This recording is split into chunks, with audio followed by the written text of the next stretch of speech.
I am Jim Bob, and welcome back to F1 Manager 24 and our 2013 playthrough. Tonight it is round 7 of Season 2. We are heading to Canada.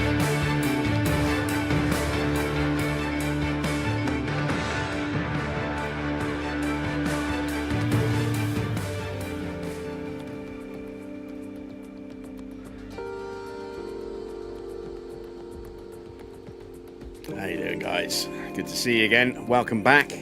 So here we are then, just a few days before the Canadian Grand Prix, 3 days to be precise. It's the 1st of July. We've got a pit crew training scheduled to get done before we can get anything else done. And then we have, I think, some new parts on the car. Possibly. Not 100% certain. I can see that we have a new underfloor and suspension complete here. We've got our new rear wing completing in 2 days. We might even have already fitted these parts, but we'll check that in just a second. Later, of course, through practice, we will be recapping the events of the British Grand Prix. For those of you that came and joined the live watch-alongs, thank you. It was a lot of fun hanging out with you guys while watching the Grand Prix.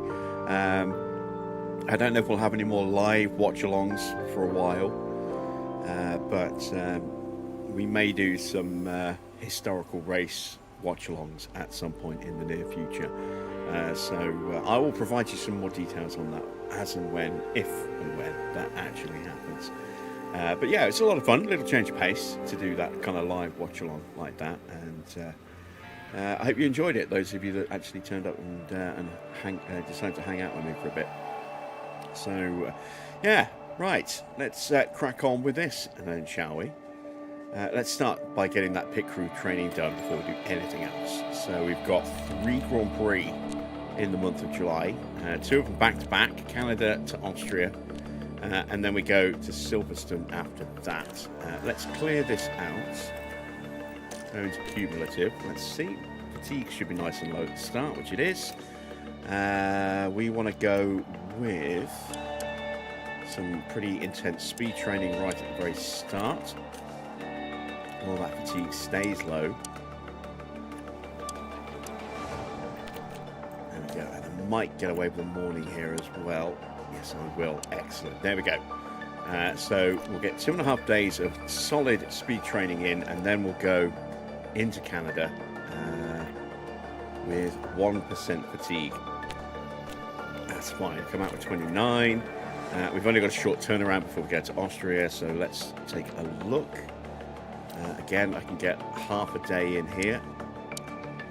There we go. That gets me to 8%, back to 0, and then a normal Grand Prix weekend here, because again, no sprints in 2013.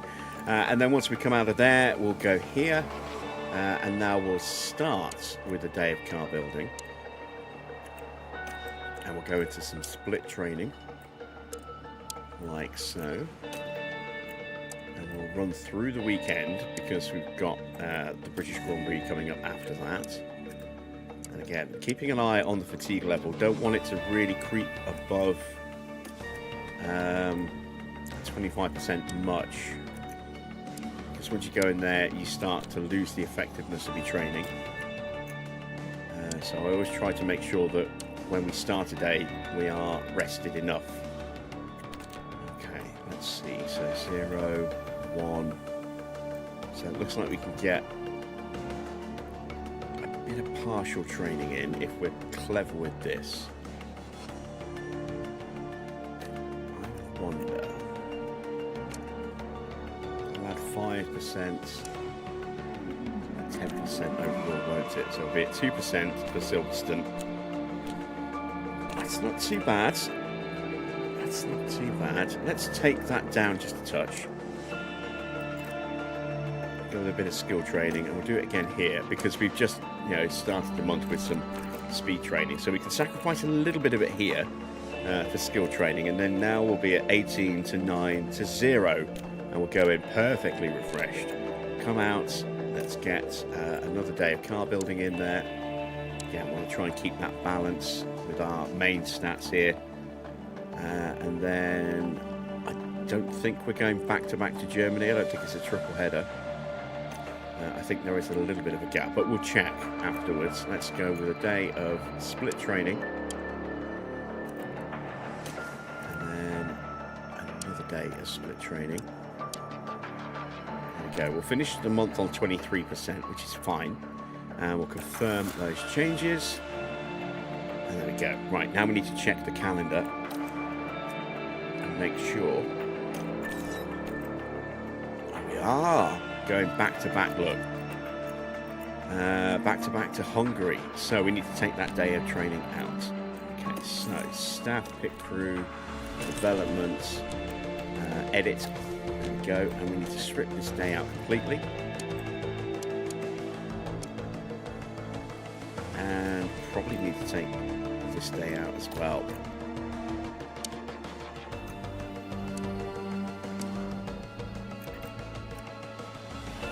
There we go. That got us to wait, there we go.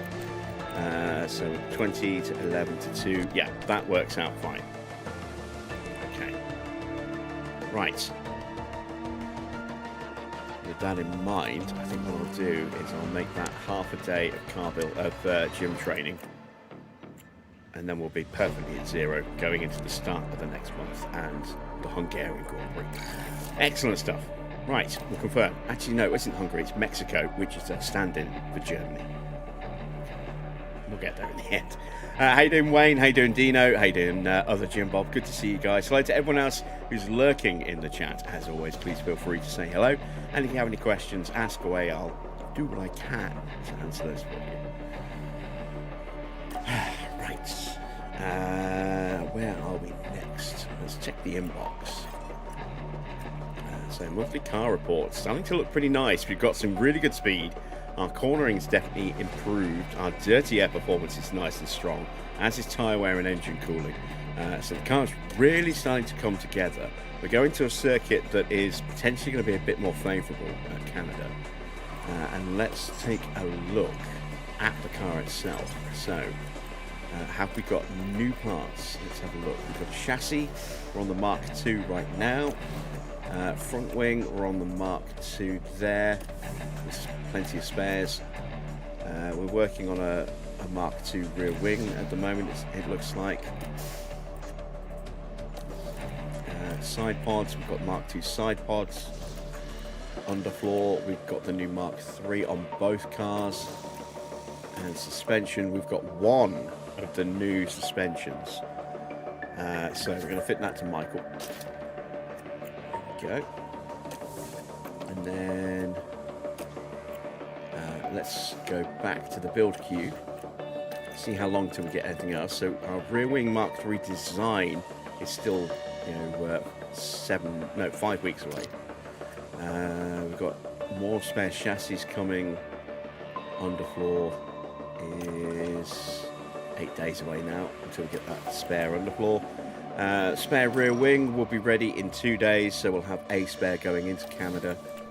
And then our next suspension won't be ready for another 8 days. So just the one new part then for this Grand Prix. That will go to Michael, because that is the objective of this series, is to try and make Michael that 8-time champion. I don't know if we're going to have time to get that done before the end of this season.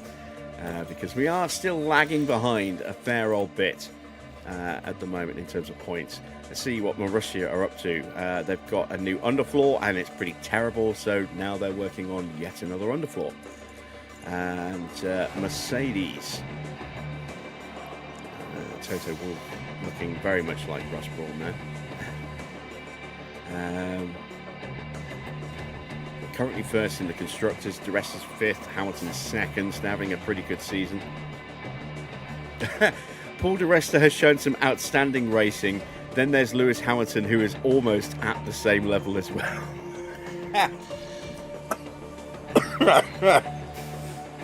That might be the funniest thing I've ever read. Paul De Resta is rated higher than Lewis Hamilton by Toto. Oh, that's hilarious.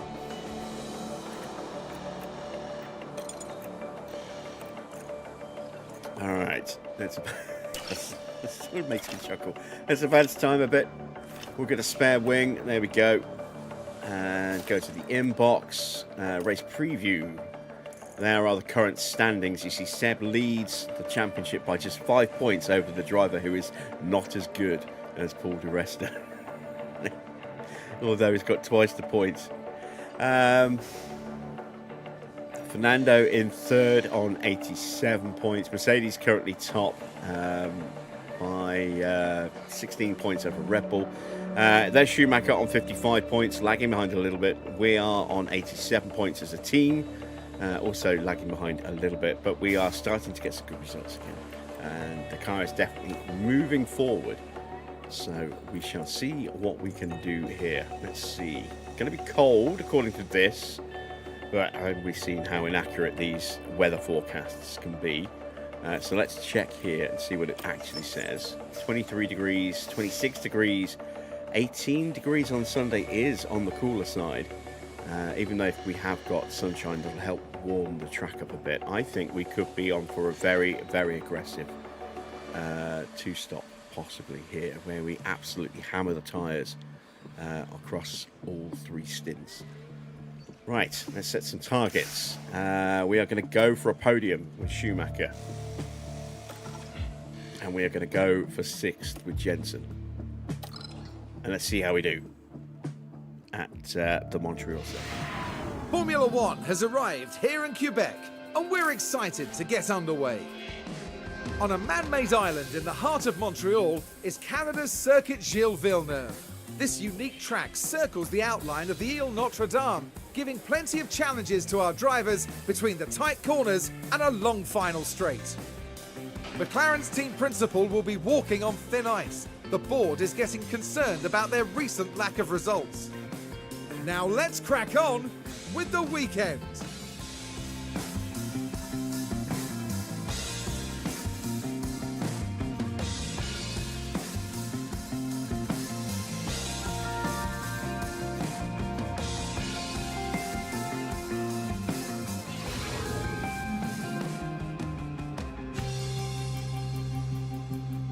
Other Jim Bob asks, have I ever played Uncharted? I have played Uncharted 1, 2 and 3. Haven't played 4 or the side-on standalone game that they did afterwards, which I can't remember the name of. But yeah, I've played the first 3. I've got the 4th one, I just haven't played it yet. Right, let's get our cars prepped for practice. So, let's take a look at engine parts. Let's see what we can take out and save a bit of wear and tear on. Let's go with that. We'll leave that one in and switch to that gearbox. There we go. Let's move over to this car. We'll keep the 60% engine in. We'll probably upgrade that to a new engine for the Grand Prix. We'll keep that ERS in. And we'll keep that gearbox in as well. Okay, right, run plan. Let's go with 20 laps of fuel. We won't be using all of them unless it's on the second run. We'll be calling them in after the first run to make setup tweaks. There we go, and let's do a setup difference for both cars. So we'll start with a 3.5 and a 12. We'll go with a 2.8. I'm going to push this up to a 1. I'm going to go up to a 3.2 on this car. And then we're going to do something a little different, but not too different for Jensen. We're going to go with a little bit more front wing, a little bit less rear wing. We'll go with a 1.9. And then we'll go with something like that. So just bring these in just a little bit from Schumacher's. And let's see how we get on with that. We're going to run the hard tyres and let's hit the track, shall we?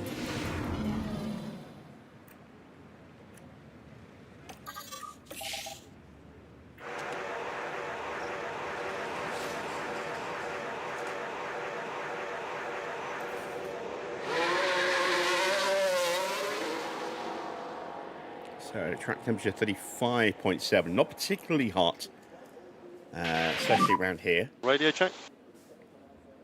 and this is one of the warmer days of the weekend, so it could potentially be lower than this on Yeah, the that Grand is Prix loud itself. and now clear.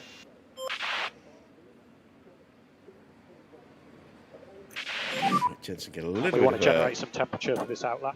a head start. I'm just checking that the battery limits are correct to make sure I did actually remember to switch to binaries, which I did.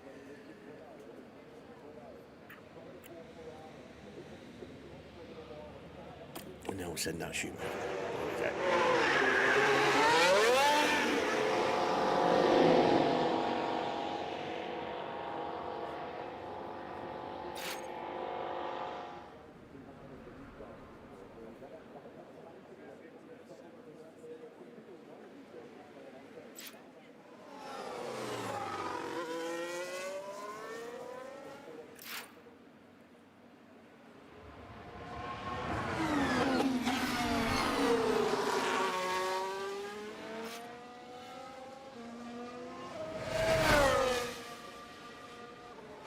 Right, I wonder if we're still going to get the really bad juddering. We probably will. But around this bit here, where we get into this zone here.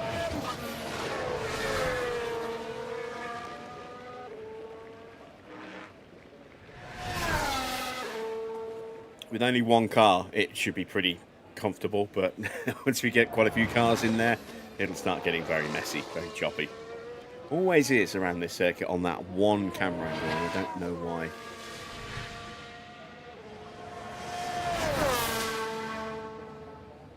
Yeah, that camera angle there, for some reason, always gets really, really choppy. And then it smooths itself out again, usually pretty quickly. There we go, we're back to 60 frames a second again. Right, let's speed him up.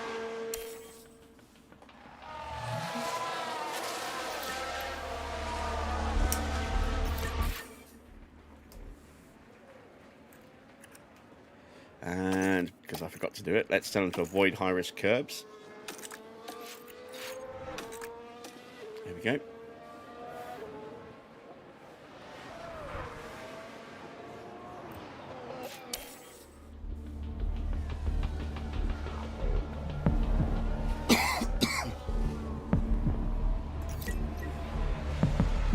So my first livery is done and on a car that actually works in game.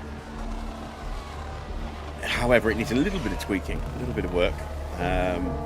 There is a little bit of splotchiness around the logos at the moment, which I'm not quite sure why. So I'm going to have a little play around with that afterwards tonight and try and figure out why that's happening and how to fix it. But other than that, yeah, it's good to go. I was tempted to release it as is, as just a Mark 1, and then release an updated version later. But I'd rather release my first mod as is. Yeah, sorry, in finished a finished state. So it won't be available just yet, but it's not too far away now. It is currently only for the copy that.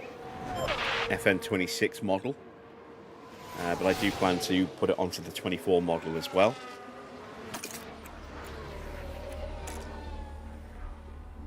And we got feedback 84% and 67%. So Schumacher relatively happy. Jensen kind of not looking quite so good at the moment. We desperately need to get that car in and fixed.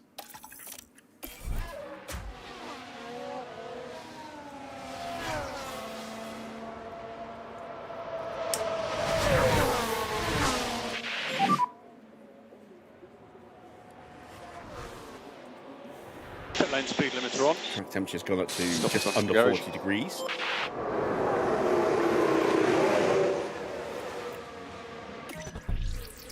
So, oh wow, we are way off here, aren't we? So that's got to be at least a 3.7, quite possibly even worse than that. Say worse than that, more in than that, more extreme. We are probably not running enough rear wing, so we'll pump that to a 12. We're going to take some front wing off. And we are going to bring this into a 4.6 so we get a bit more of a gap there. I'm also going to bring this down a bit. Bump that up just a touch. I'm a little concerned that's not enough front wing. Alright, so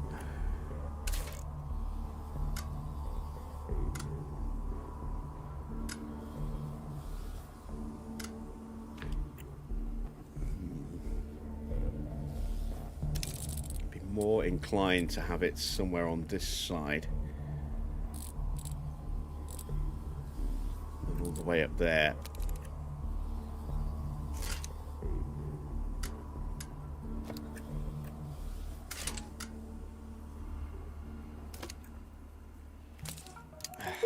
Let's try that. Let's see what that looks like. At least maxing it at 1 on the toe means that we can only go in one direction if it's wrong. And now we wait for Michael.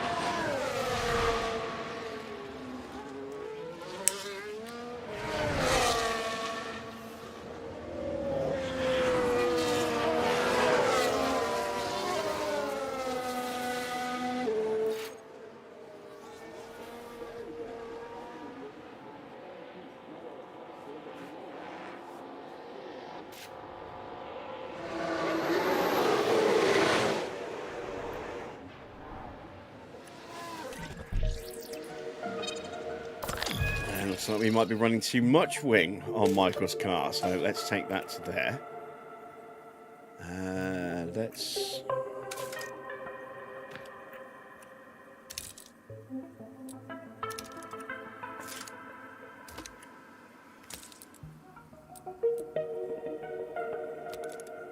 Let's give that a go. See how we do with that.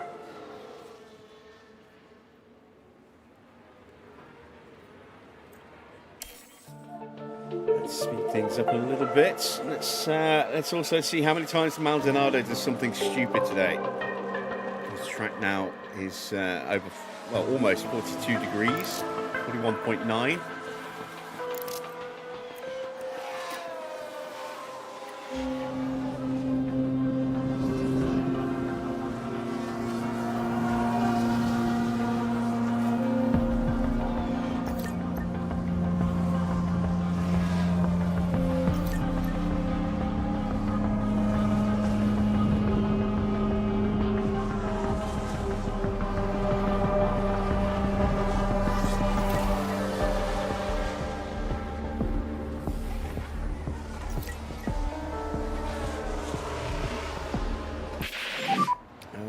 Yellow flag for somebody. I wonder if it's for Ricardo. No, it's a spin for Jensen. One of our drivers actually made a little mistake. Oh, yeah.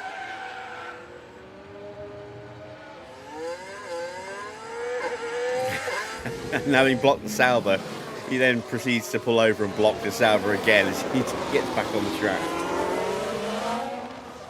Jensen going super defensive.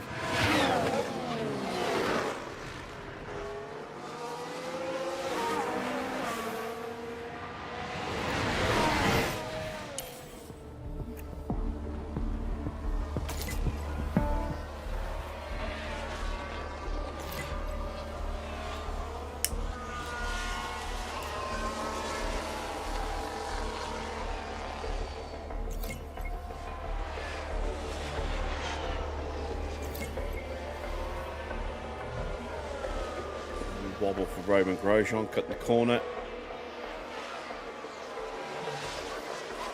Cut in the chicane. Alright, feedback for Jensen, and it is an improvement, but it's still not where it needs to be.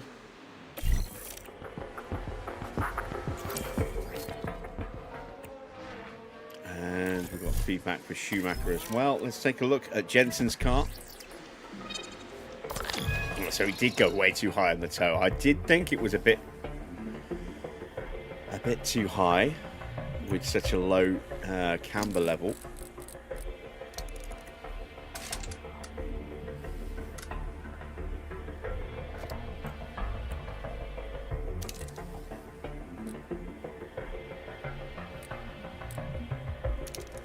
try that in the next session. See how we get on with that. What's our feedback for Michael? 94. So we're getting very close with Schumacher's car.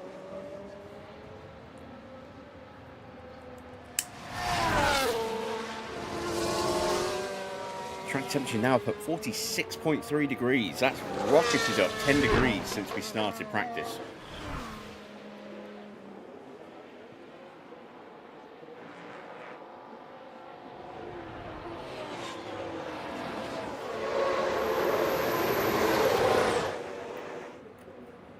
This is a circuit where tyre wear isn't too bad, so we can still probably push the tyres quite hard.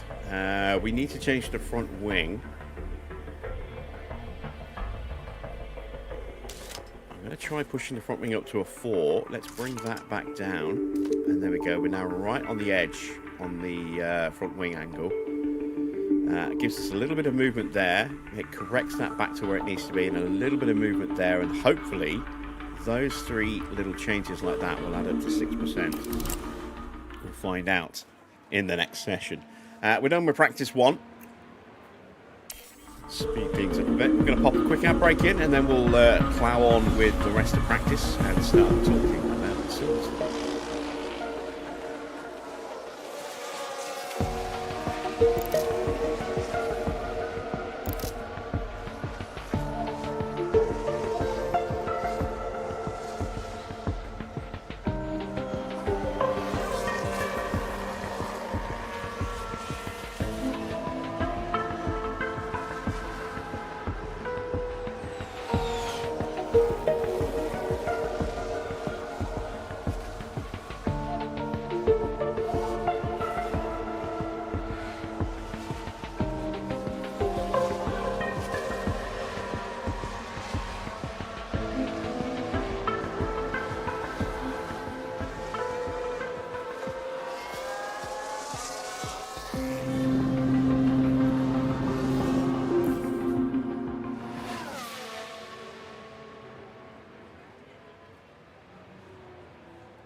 Alright, let's get practice 2 underway. We're going to go with the medium tyres in this session.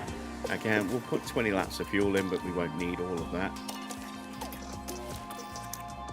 There we go. And same over here. We'll see if these adjusted setups actually give us what we need. Fingers crossed they will. There we go. Get them out on track. Sessions should be starting now. 43.7 degrees at the start of this session. So definitely warmer.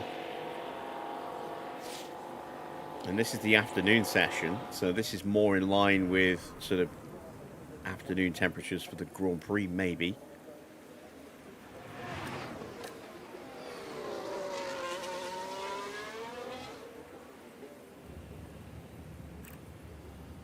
Tell Michael to avoid high-risk curves and do the same for Jensen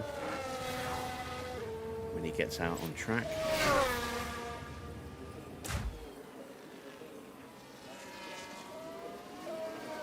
Evening, yes.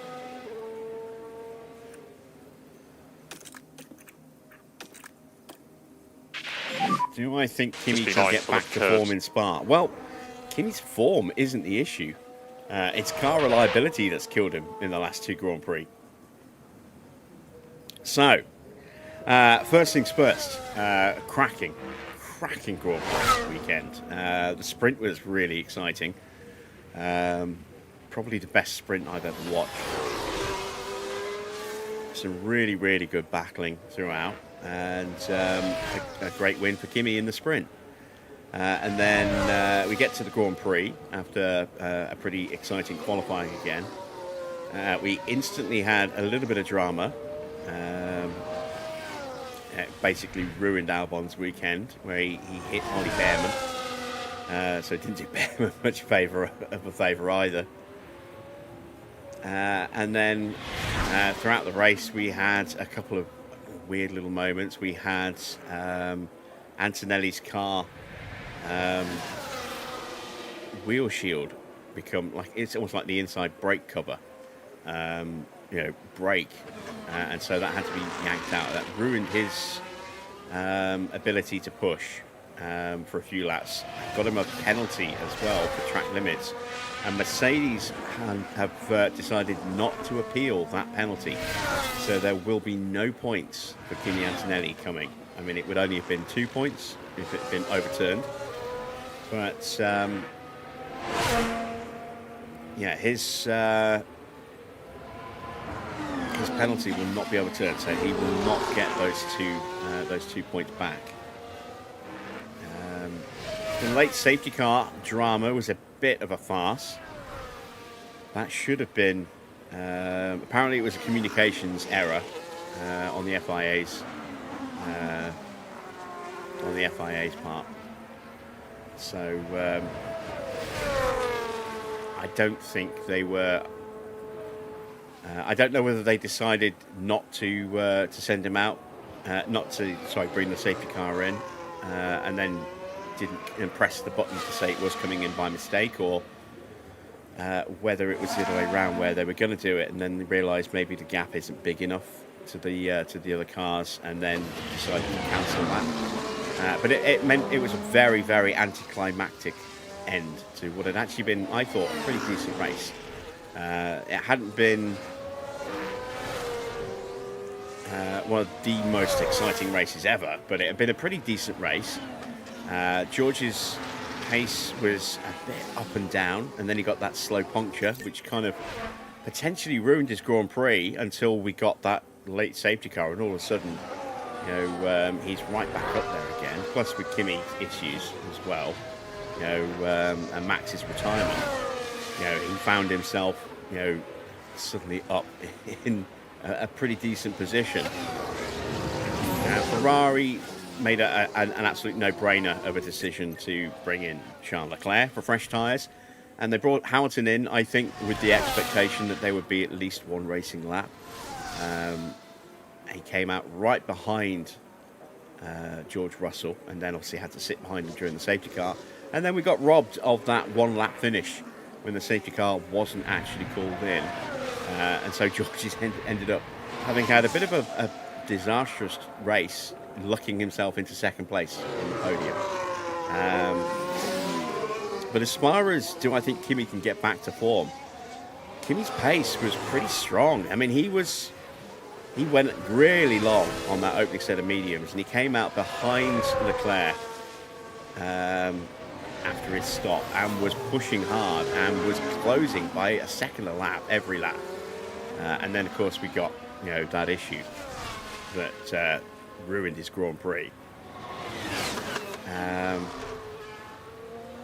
with the broken wheel duct. So I think he would have comfortably won that Grand Prix had that not happened to his car. I think he'd have had the pace to get past Charles Leclerc pretty comfortably. It could have been potentially quite interesting had Max's retirement still happened and Kimi was still, in a strong position with his car, not nursing some kind of issue and trying to recover from that. But yeah, I mean, the 5-second jump start penalty for Hamilton, pretty much slam dunk. He accepted, that was his fault. That kind of removed Hamilton from the equation for the race win, but he was still on for potentially a second place. And of course served that penalty at his first stop, and then got a yellow flag infringement investigation, which was not penalised with a time deduction at the end, but he was given a fine, I think. They decided not to apply a time penalty.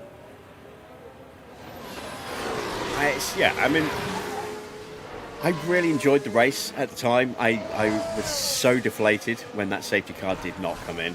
I felt we've been robbed of a spectacular final lap. where we had, Leclerc and George and Hamilton, and potentially some movement behind them as well.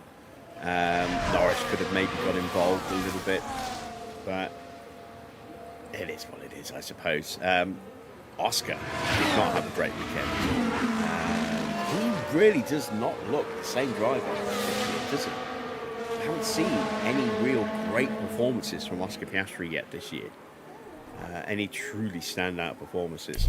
So I'm a little concerned for him.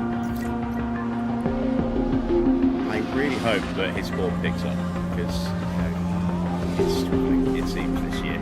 And I don't know if that's down to the change in car philosophy, or if he's just having a little wobble with his form in general.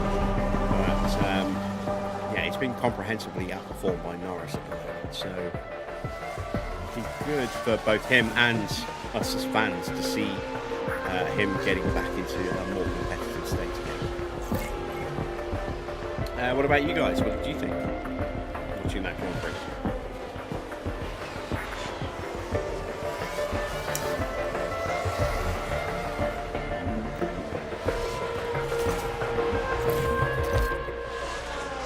Gone backwards slightly with Schumacher at 93% from 94. Let's get that called in. And we've got feedback from Jensen as well. 95, so big improvement for Jensen. But still not where it needs to be. We'll call him in as well.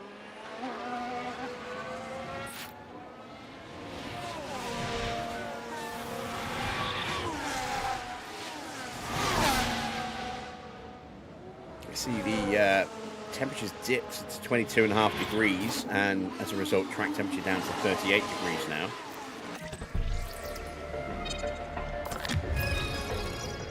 So let's go the other way. Let's go to a 3. Let's bring this up. And yeah, let's see if those changes work instead, going in the opposite direction.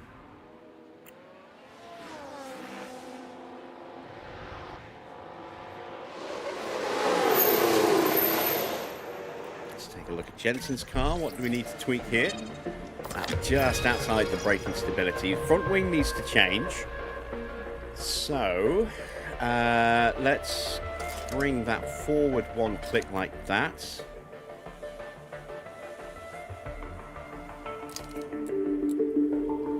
And that's not going to do it. So what I'm going to need to do, I think, is maybe increase that to a 4. Push that back down. Or maybe we go the other way. Let's go to a 3. Let's bring that up. And that gives me a nice change there. That keeps that on the optimal, and that brings that in just a little bit onto the very edge of that line. That might be it. So we'll try that.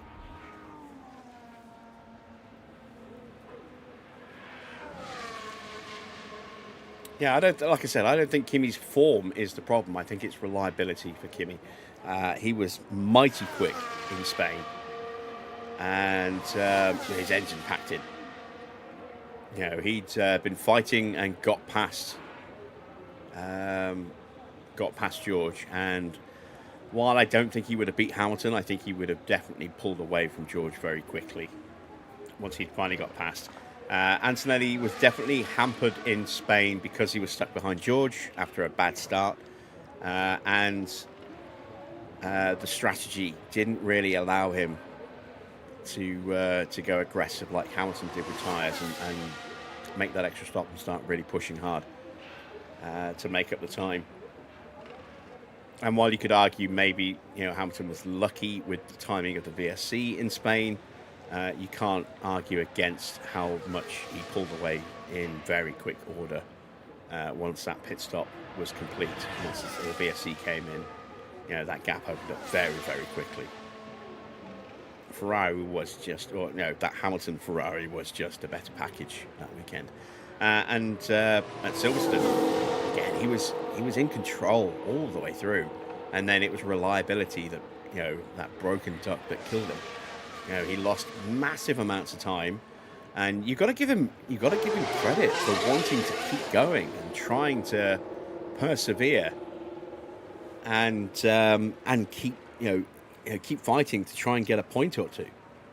That's a really strong mindset for someone who's still very young. He's only 19 years old, but that's a champion's mindset. That's other drivers might just go, car's knackered, fuck it, just box it and retire. He wanted to keep going because he knows how important every point could be. Especially when you look at last year when Max was, about 100 points behind and ended up only just 2 points behind Norris at the end of the Grand Prix. So, yeah, fantastic to see he's got that mindset of I have to get every point I can possibly get. Because you just never know how important they could be. Rather than just, settling and giving up. Really, really impressed by that mindset. And as I say, his pace was amazing. It's just another reliability issue that stopped him from getting the win in the Grand Prix. So his form is not the issue. Maybe he needs to be a little bit more consistent with starts. We know that has been a weakness for him, and he has had some improvement in that area, but his race pace, you can't fault him. He's phenomenally quick. He really is. So, yeah, I think if he, as long as the car doesn't keep getting gremlins, he should get back to winning very quickly. Evening, Farah. Great win for England last night. Yes, I did watch that one actually. Well, I watched the second half because I was on a Discord call with Little Onion as he was helping me package my car mod. So I missed the first half, but I went back and I watched, the goals during that halftime show, and then watched the second half. Great game, really great game. A lot of drama in that one, and we're through to the quarters.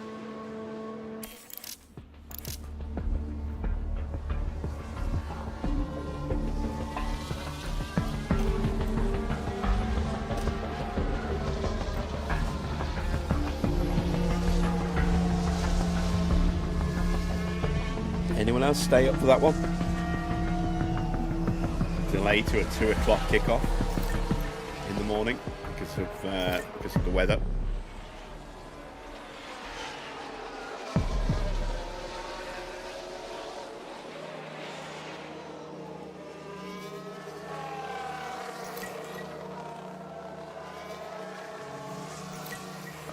Track temperature went over 46 degrees again.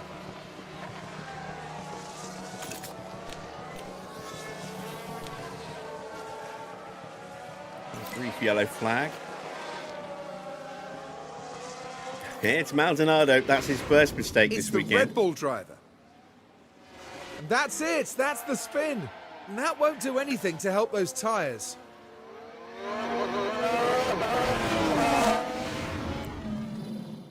That's right. We're running the wrong wing configuration there. Oh, excuse me. Evening, Daniel. Close to feedback for Schumacher, a little bit further away for Jensen.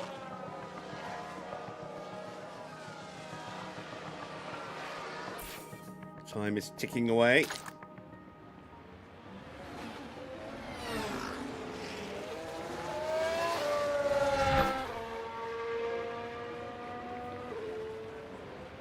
Why Red Bull dropped Webber for Maldonado of all people is the same. Well, they didn't drop Webber. Webber announced his retirement. So Webber's gone. He's not in the database now. I mean, well, technically, I think he's still in there. I could try and bring him out of the time, but it was at this time that Webber was done with Formula One, and he went off and he did. Was it DTM? He did straight out of Formula One, or did he go and do Le Mans for a bit first? It was 2014, the year that he flipped that Mercedes twice at Le Mans. I forget what year that was.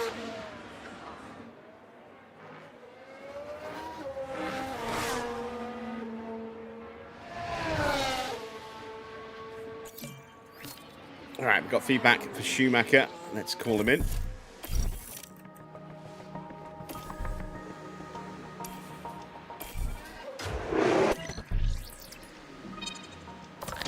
We're still not quite there. We're at 97%. Wow. Okay, so 2.5.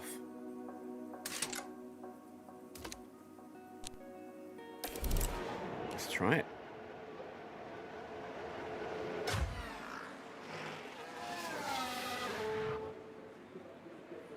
Now we're just waiting on Jensen.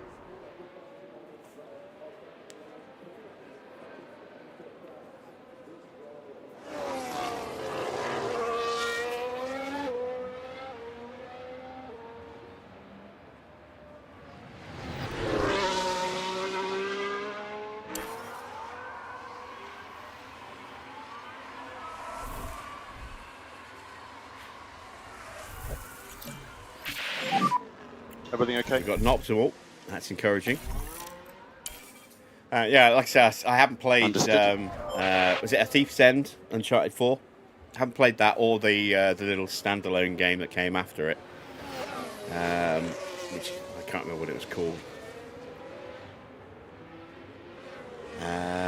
But yeah, I did really enjoy the first 3 Uncharted.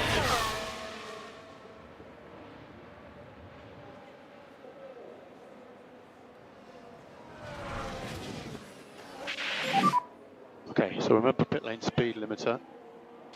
Stopping on the marks, check the light position.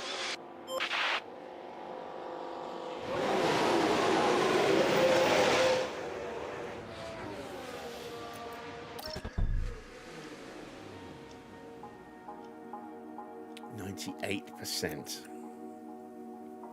So 2 clicks. There we go. And that should be that car fixed. We will give them a short run in FP3 on mediums again, so that we keep an extra set of softs to confirm those setups, but we are done with practice 2.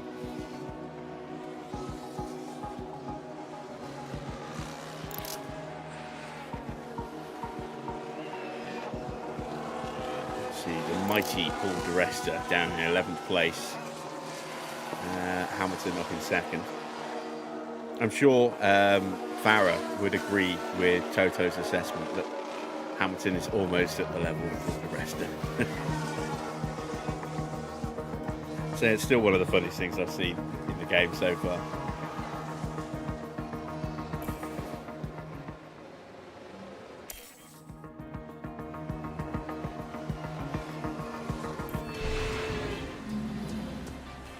Right, we have got a penalty for Ricciardo going into this Grand Prix, and that's a pretty good time to get that Toro Rosso up into 4th place. No other penalties so far. Let's move into practice 3. Again, mediums. We'll just leave it at 15 laps. Should be enough. Let's do the pace settings.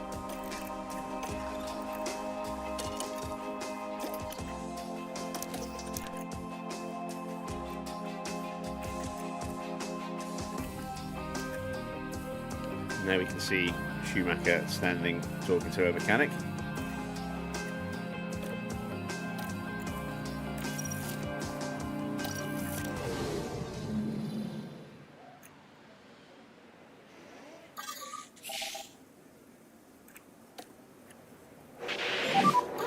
Okay, that's green light.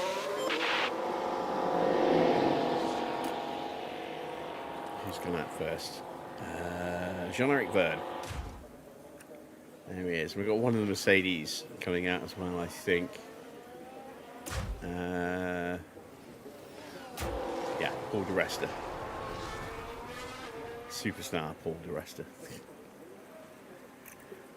Right, let's avoid high-risk curbs.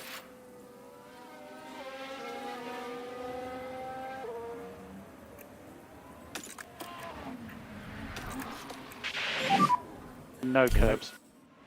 And let's see if Alonso can finally get on the podium. Get on the top step of the podium this weekend. Still hasn't picked up a win in this series yet, Fernando Alonso. Multiple podiums. but not even a sniff of a win yet.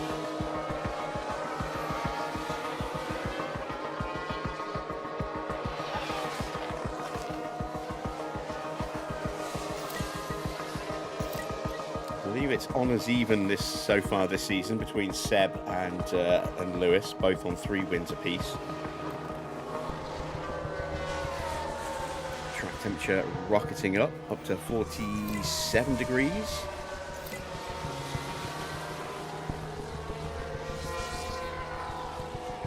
That's at 27 degrees air temperature. So if that is down at just 18 degrees for race day, which we might see it a little bit warmer than that, then the track temperature probably will hover between the sort of mid 30s to maybe low 40s.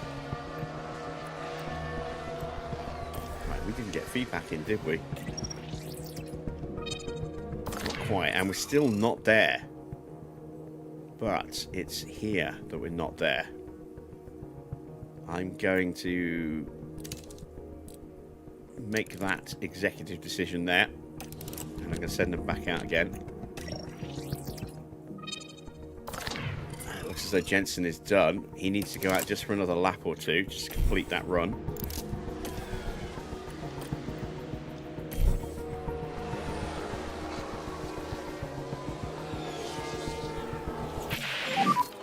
How's the balance? Okay, understood.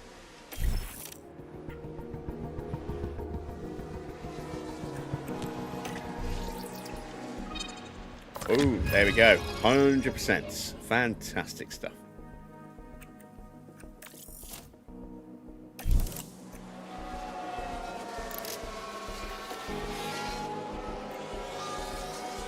Send Michael out.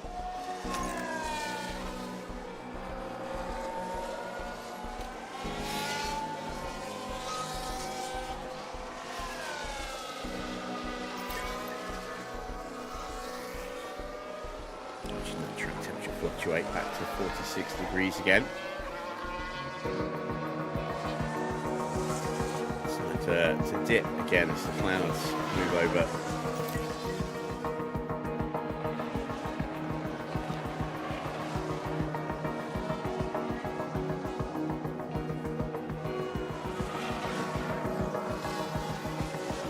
It's going to go absolutely skyrocketing again.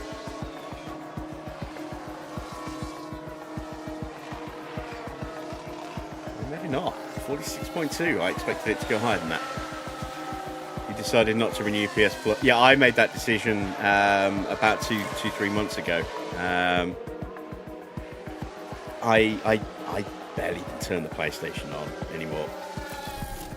So I'm certainly not going to be renewing the £100 tier that I'm on this year. Whereas I've done like just the essential on previous years, but yeah, like I said, I barely even turned it on, let alone play games online on the PS5 anymore. So there's no need for it anymore. For PlayStation Plus. The £60 to £100 saved every year.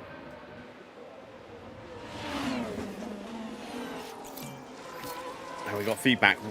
Why didn't he come in? Shit. He might run out of fuel on track here. Yep, he did. Shit. Did we at least get the feedback right? No! God damn it! Knackers.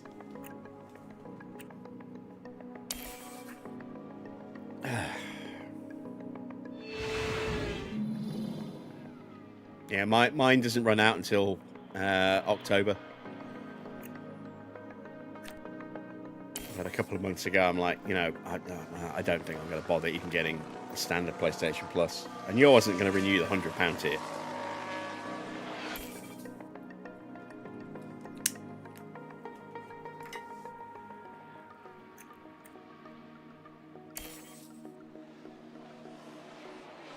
The most use my console's getting at the moment is a Blu-ray player, so that I can watch stuff on my other screen in my spare time.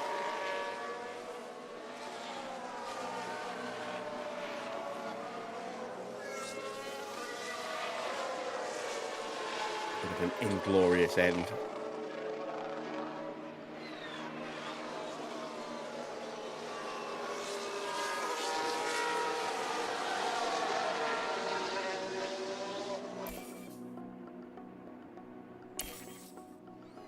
And that is it.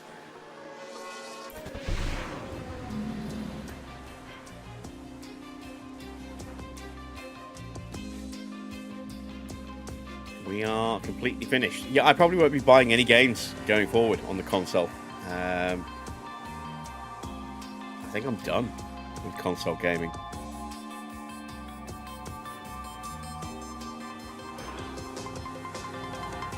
Yeah, I can't see myself ever going back to it anymore. Because the games are more expensive on that. And next year, well, 2028, there'll be no digital. It'll be digital only going forward. There'll be no new releases on discs, so you won't even be able to get second-hand games going forward. So yeah, I just don't think. It's why I never ever got an Xbox. I always knew that if I got multiple systems, I would always end up sticking with one and not really using the other. And since moving to PC and spending a lot of my time just on the PC in general, whether it's gaming or browsing or watching content, I say the PS5 just hasn't been turned on.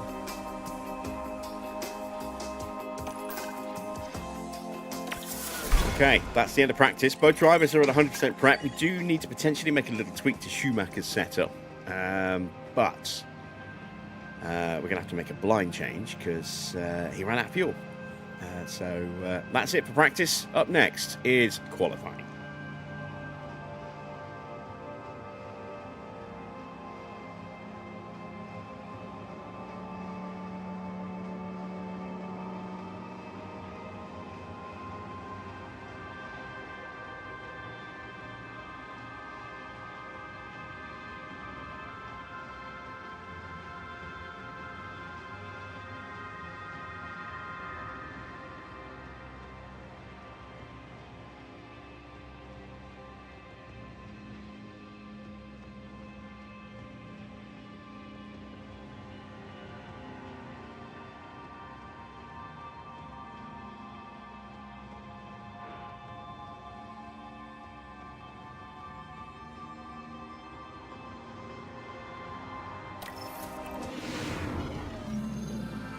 Let's hope the teams took full advantage of practice. It's time for qualifying. The circuit Gilles Villeneuve isn't a permanent track, so circuit evolution is high over the Grand Prix weekend. Overtaking is possible, but getting a well-timed lap in qualifying will help any driver. Here's Fernando Alonso. Big question, how have things been for him heading into this qualifying session? They had an excellent performance in practice, setting a solid lap time. They must be feeling confident. I did like the But front wing confidence doesn't just glitched necessarily into the mean wall success there in the Formula One. background. Hold on tight, because we're getting underway.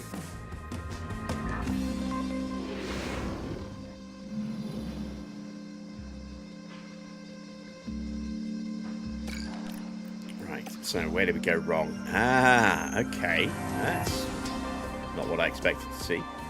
So that needs to be here, which means that's going to need to come up again.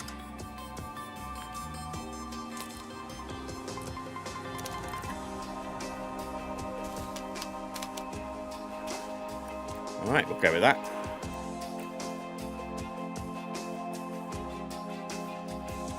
Yeah, the fact that they can and have been, that's another thing as well. I mean, yet more pre-owned content. I've already lost content that I bought, on PlayStation's PlayStation Video app years ago that has gone,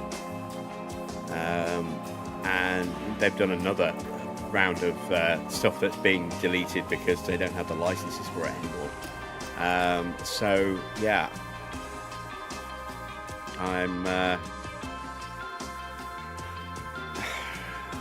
I think I might be done with Sony entirely, when it comes to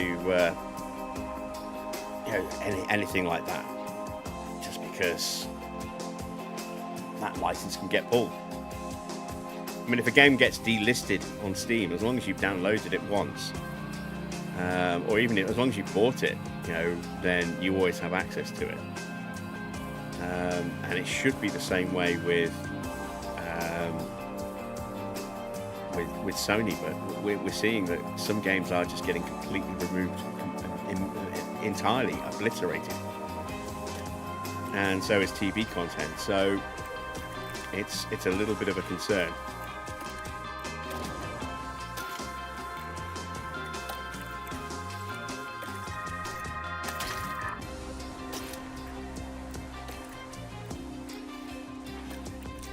Forgot to do car parts. Better engine for Jensen today. Everything else is fine. All right, qualifying. Here we come.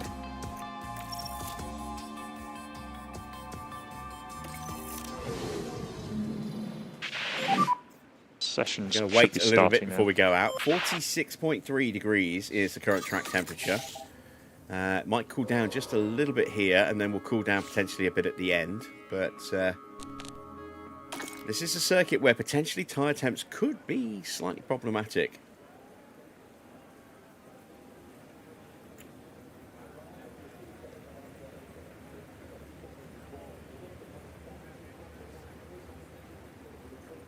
Very tempted to put a second run in.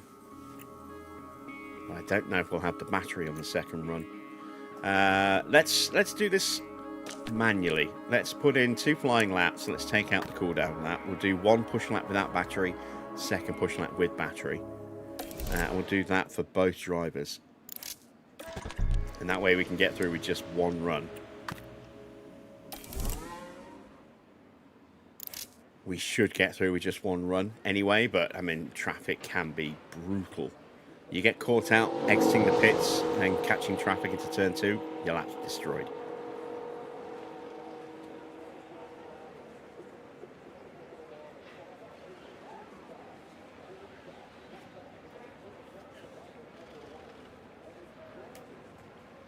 So we have both of the Williams drivers out there at the moment. Marcus Ericsson just leaving the pits. Valtteri tucked up behind Fernando Alonso.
So let's see. Oh, we got a yellow flag already. Is that DeResta? Suggest reduce a bit. No, Ericsson. But this is what happened. I wonder if that's because he got close to us. Let's have a look as we go into no, he'd already turn got past 4. us and then just decided to cut. Just a bit too wide at that point. The really, chicane a little bit there. Must be careful.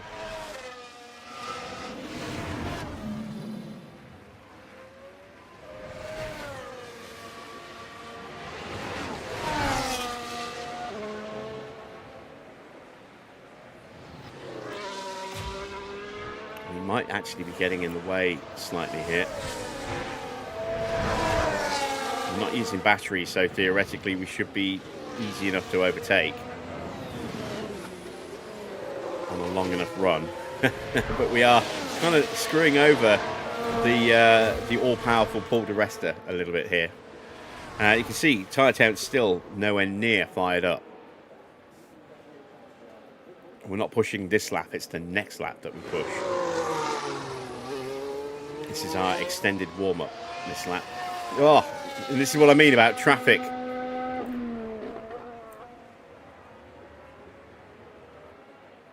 Look how much time we lost in that first sector as a result. Ericsson did a 23.0. We're not using battery, but even so, we lost nearly 4 seconds. If we factor in the battery, we probably did lose 4 seconds.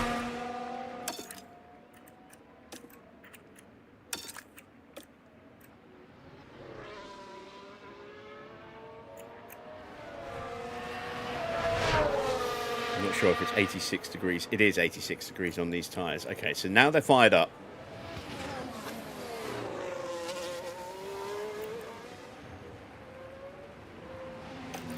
We're going to full attack.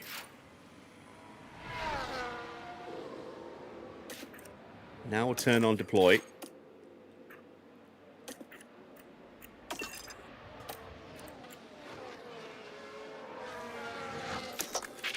Let's hope we don't get caught with traffic. Oh, we've got a Lotus going out the pits. Sorry, a Caterham. Oh, we're going to lose time here, aren't we? Oh, god damn it. The same fucking team's going to ruin our lap again. Same fucking place, same fucking team getting in the way. God damn you, Caterham. I hate you. I hope you go out of business.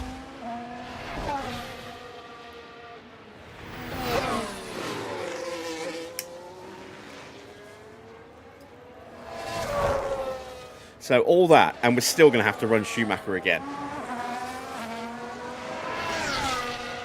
I'm going to call him in. There's no point completing the lap.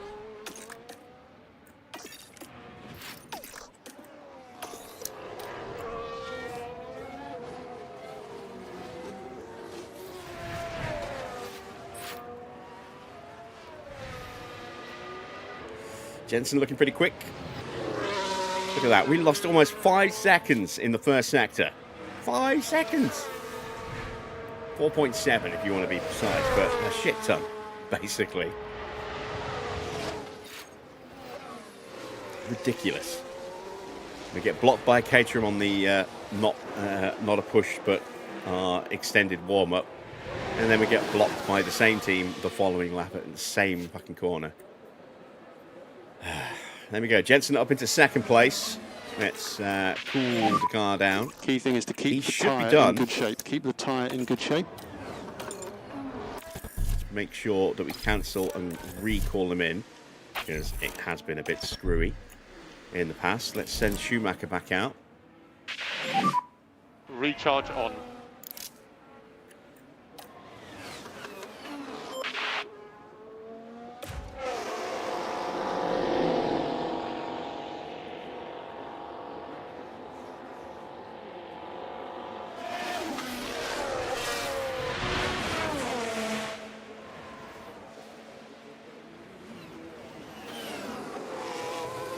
Now we're going to get in the way of... oh no, look at that. See, we observe another car coming through and we let him through. Even though he'd already finished his lap, he was on an out, he's on an in lap, and we still let him through because we're not dicks.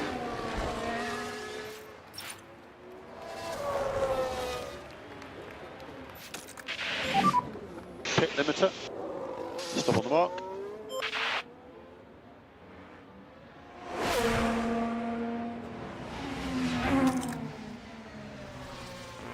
Curious as to how his tyres will be on the warm-up lap if we don't get involved. Let's see, they might actually be at temperature. We'll take control as soon as he starts to push.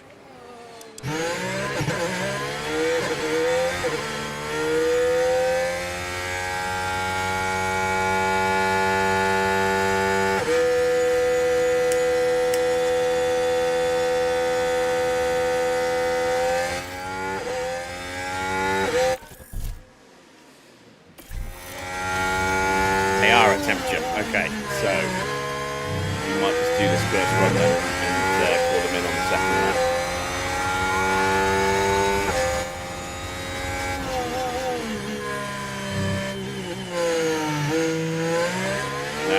That's not a cool joke. Sorry.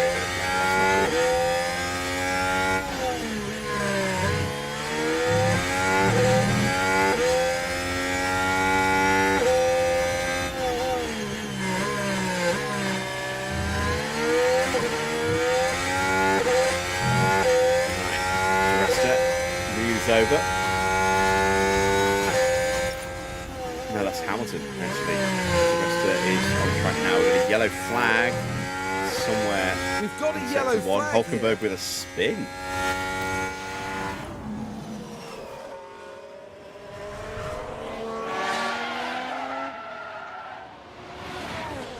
Hey, I lost it.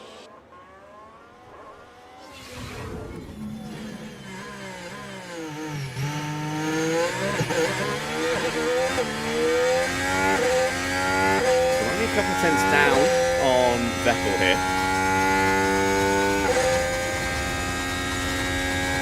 Who has gone top. We are going to abort after this lap. No point doing a second one. This will be enough to get us through. Can't win pole position in this session.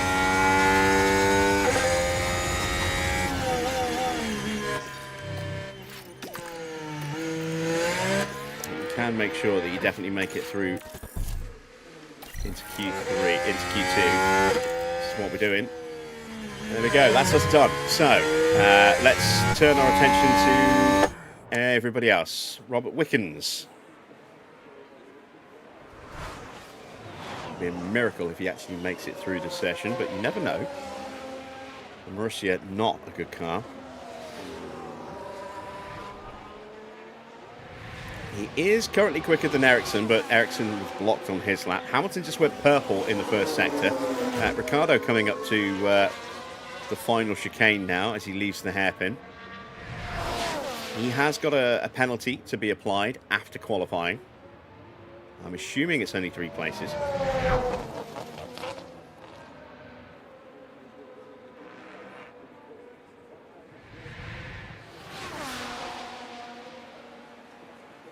It's not a bad lap. P11, he's a second off the pace. Next up will be Hamilton. And then Verne. Hamilton closing in on the back of Vettel as Vettel peels into the pits.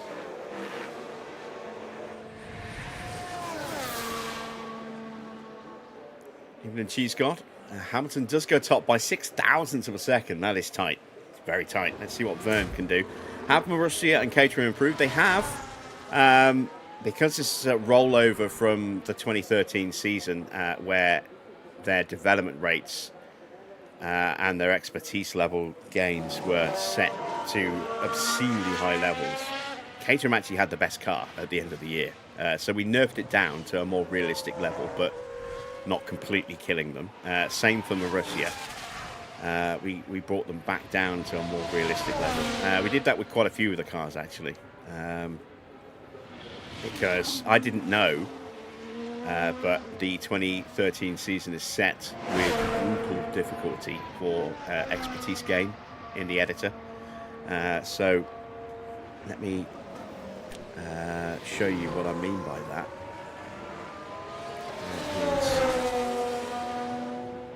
Let's get rid of that. Let's get rid of that. Let's just load up the autosave. So this is the current performance level of each team. So you can see that Caterham are 7th right now. Haas and Marussia, they are very much at the bottom. So Haas haven't really picked up much, but Caterham have had a better start than Williams as a kind of a carryover from last year with them finishing with the best car. I didn't want to completely nerf them all the way back down to the very bottom. So they're there, but now their development rate will slow down a bit. So you can see that Williams are catching them. No real major improvements so far for Haas. But if you go to the settings and you go to game, you can see research boost. It was set to just disabled like that for weight reduction. and then it was set here to brutal. So every time we made a part, we got an okay little bit of expertise gain. The AI got a massive boost on expertise, so their subsequent parts got stronger and stronger and stronger. And yeah, they ended up with, Caterham, because they had so many hours available to them in wind tunnel and CFD testing for that season. They ended up with the very best car at the end of the season. It was insane how good their car was. They were better than the Mercedes, better than Ferrari, better than Red Bull, and Sebastian walked the championship last year.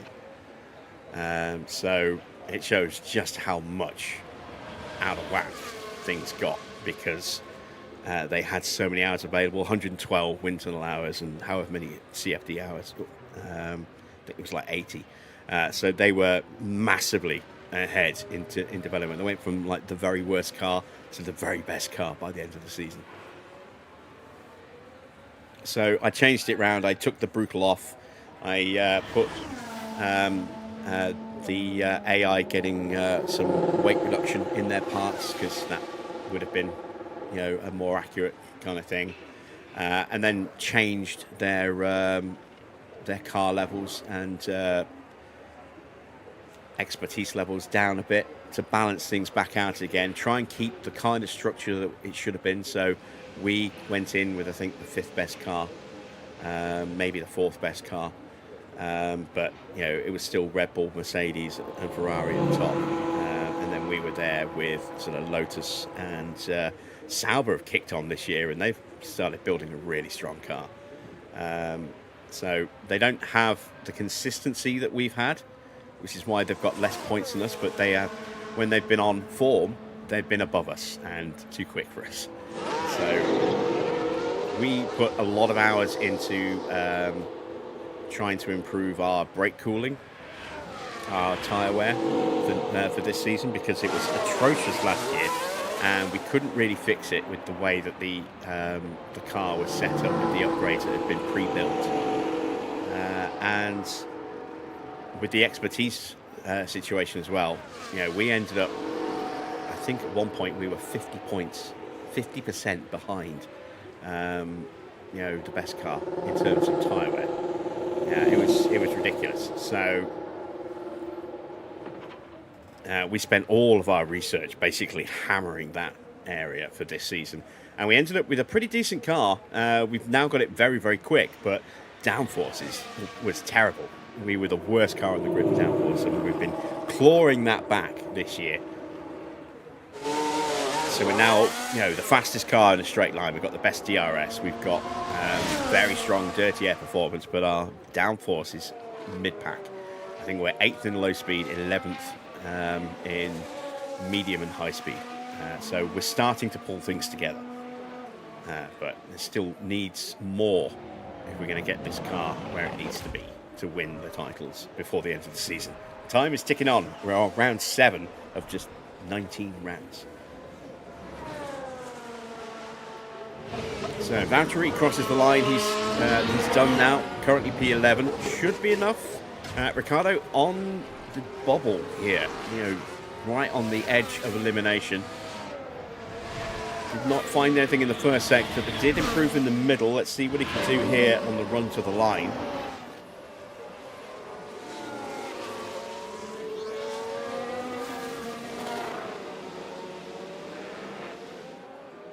Will he make it through? Will he improve?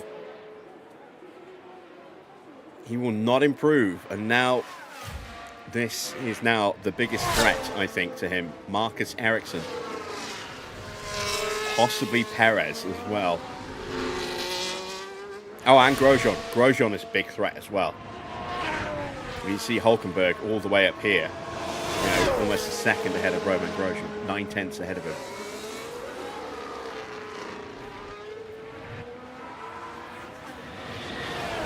Valtteri staying out of the way. Ericsson threading the needle of traffic. Checker flag is out, so if anyone hasn't started the lap, it's too late now. So Jean-Eric Verne, has he crossed the line? I think he has. Ericsson did not make it through. Verne did cross the line to start his lap. Romain Grosjean, where is he? Here he comes to knock out Ricciardo. He doesn't. He's out. Slower than Ericsson. Ricciardo lives again. Perez is still going. Wickens is out. Verne is not improving. Can Perez put the Caterham into Q2? He's got a chance here. He's got a chance. He does. P11. So Ricciardo is out. Maldonado is only just safe at the moment. He will be safe. Verne is not going to knock him out. It's not going quick enough to do that. But Maldonado does not improve. He almost got eliminated there, which would have been a big shock. And Verne is done. So there we go. It is Daniel Ricciardo, Marcus Ericsson, Romain Grosjean, Jules Bianchi, Robert Wickens, and Jean-Eric Verne, who are eliminated here at the end of Q1.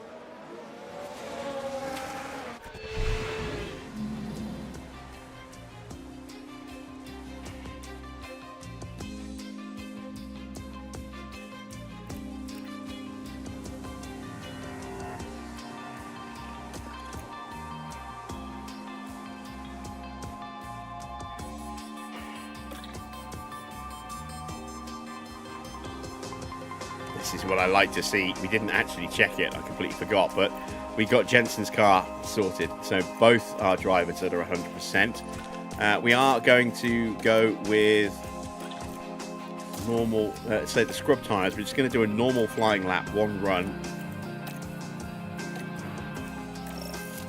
And we're going to trust that the temperatures will fire themselves up properly. Let's get Jensen out early before the track cools down a bit too much. Maldonado going out early as well. And there is Perez popping out in between Jensen and Maldonado.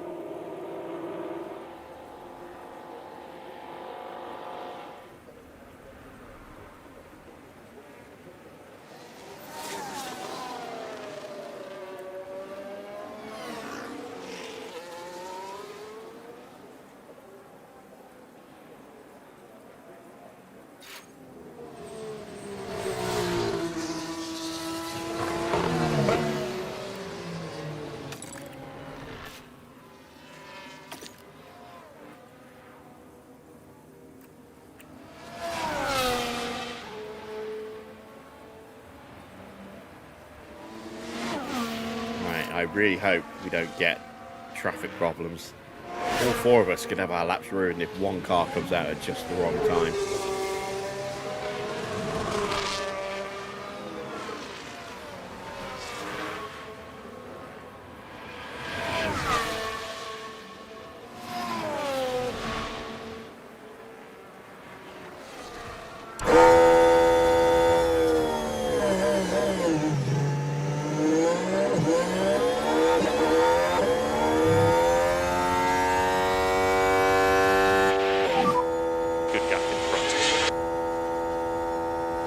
Good to open the lap.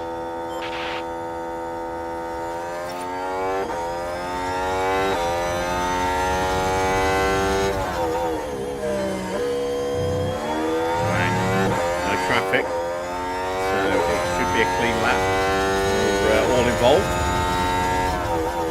Let's see who is quick, who is not. Let's check tyre temps as well, actually, see if they're fired up. Yes, they are. And yes, they are. So Maldonado is slightly quicker, which you would expect considering the car he's driving.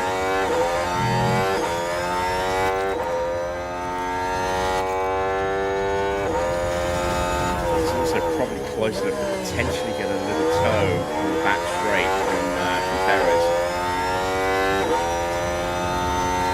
Quickest in the middle. Schumacher quicker than Maldonado in the middle as well.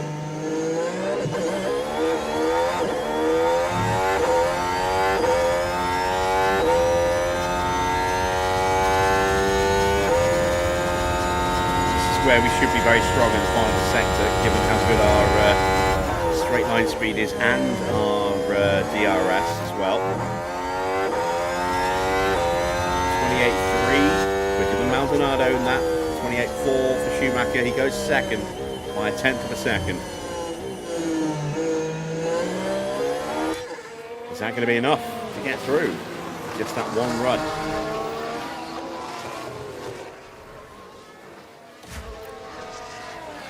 Bruno Senna right in front of Sebastian Vettel. No, that's Maldonado. Where's Vettel? There's Vettel. He's literally just leaving the pits now. One of the Force Indias coming out. It's not Raikkonen. That must be Al-Jaswari. It is. There's Kimi. Behind Fernando. No, behind Nico. Because Nico running with Massa's helmet. Because they're tied to the car, not the driver.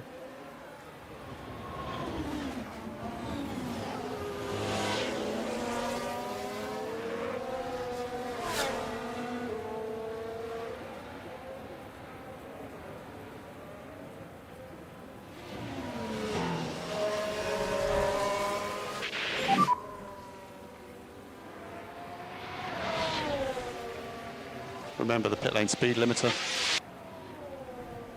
Pull up in front of our garage.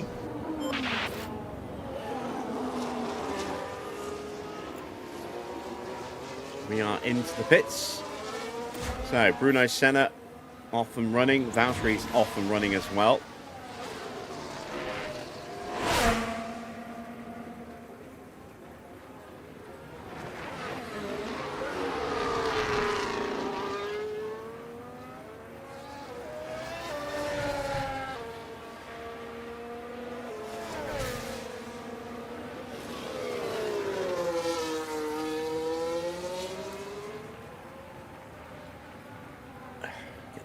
On.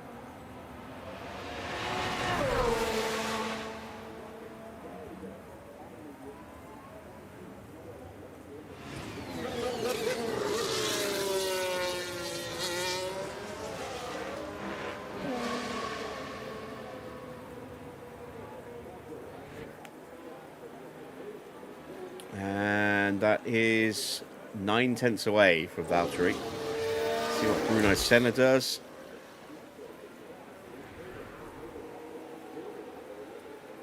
Slightly quicker. Found half a second in the final sector there. So 3.5 tenths away. Esteban Gutierrez is next.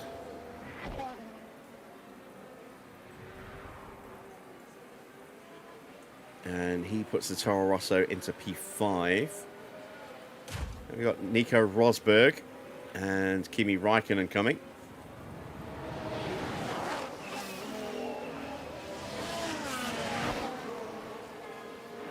Terrible first sector for Rosberg and for Raikkonen. That's where they lost all their time. Al-Jaswari lost a big chunk of time in the middle sector. Vettel goes to P5. Here comes Al-Jaswari. He's 9th. And we are still top.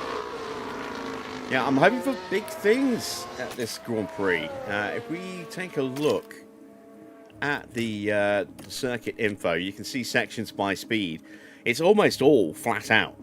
There's a low-speed chicane on the back half of the Grand Prix circuit. We've got the medium-speed hairpin, and then the chicane at the Wall of Champions.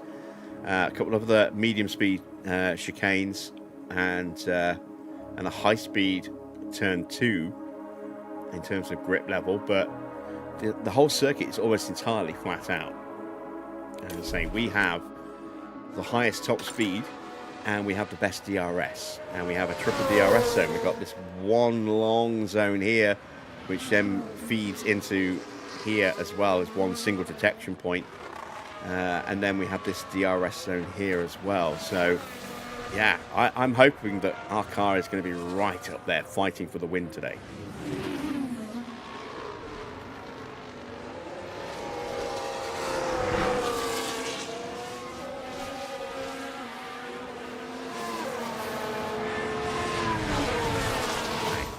is Hamilton. Alonso right behind him. Hamilton quicker than Alonso in the first sector. Alonso quicker than Hamilton in the middle sector. Alonso is also going to get the big toe all the way down this back straight here. Is Seb going to get out of the way? Yes, he does. Only just. Almost looked like he was about to turn in on Hamilton for a second then. Up to the line for the pair of them. Hamilton goes top. Alonso takes it away from him. We are third and fourth. Let's see what Paul di Resta can do in the second Mercedes.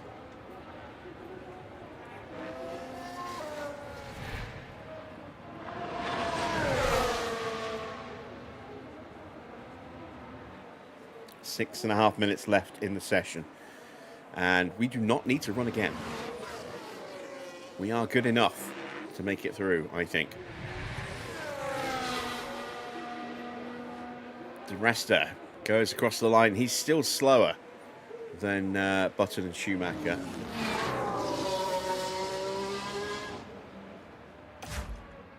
Nico Hulkenberg getting ready to start a lap. Let's wide over his shoulder on this one. Using scrub tyres, you can see it 91%.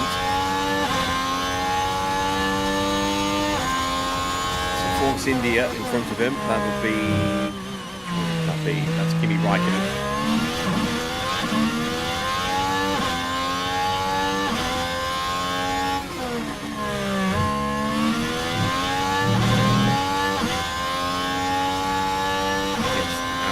Quickly. Decent first sector for Hulkenberg there.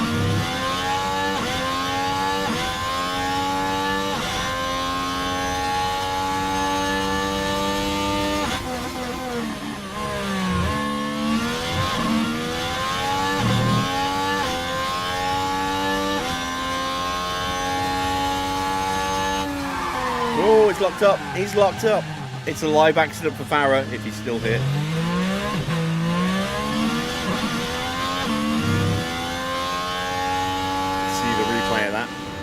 Here we are, going into turn 9. Oh, and the car locks up. By that point, it was just too late. Into the shadow realm briefly. And he's aborted the lap. And he's cruising back to the pits.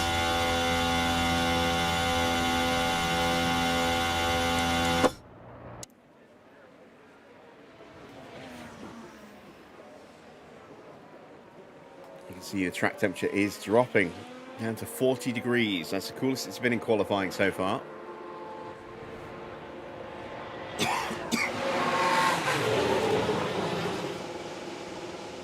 Out goes Esteban Gutierrez. Raikkonen starts to push, and so does Nico Rosberg. Perez has completed his lap. He's currently in P12. That's not bad. Not bad at all.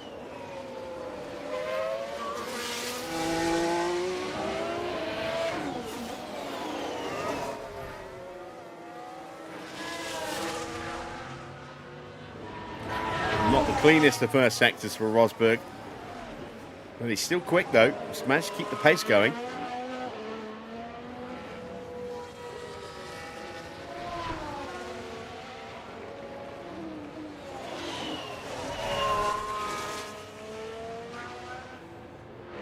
Kimi Raikkonen on a personal best, looking to improve. Shouldn't be too difficult for him, given how far away he was. Crosses the line, and Raikkonen goes to P5. Right, let's see how Rosberg can close out his lap.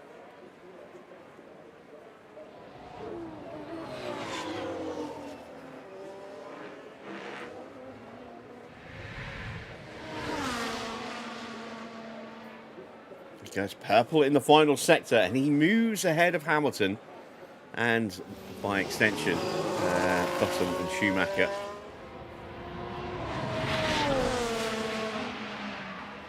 We're about to see the last little sprint of activity here, as everyone's going to rush out the pit lane who isn't already on the lap.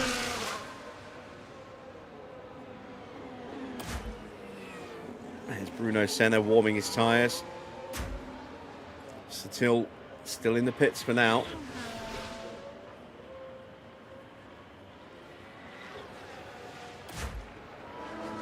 Good first sector for Gutierrez. There's Al Jaswari warming his tyres. Is he going to get in the way?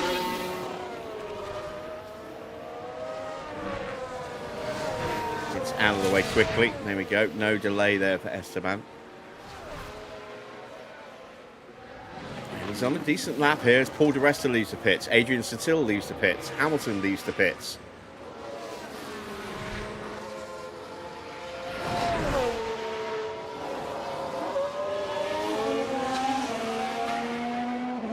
Maldonado's on a lap. He hasn't improved in the first sector.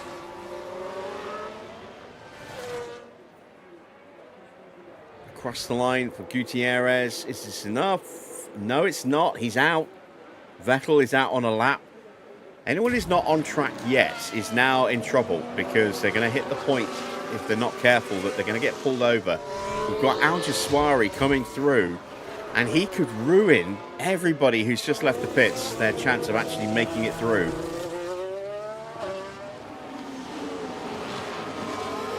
Oh, his lap's done as well. He got held up really badly through turn one.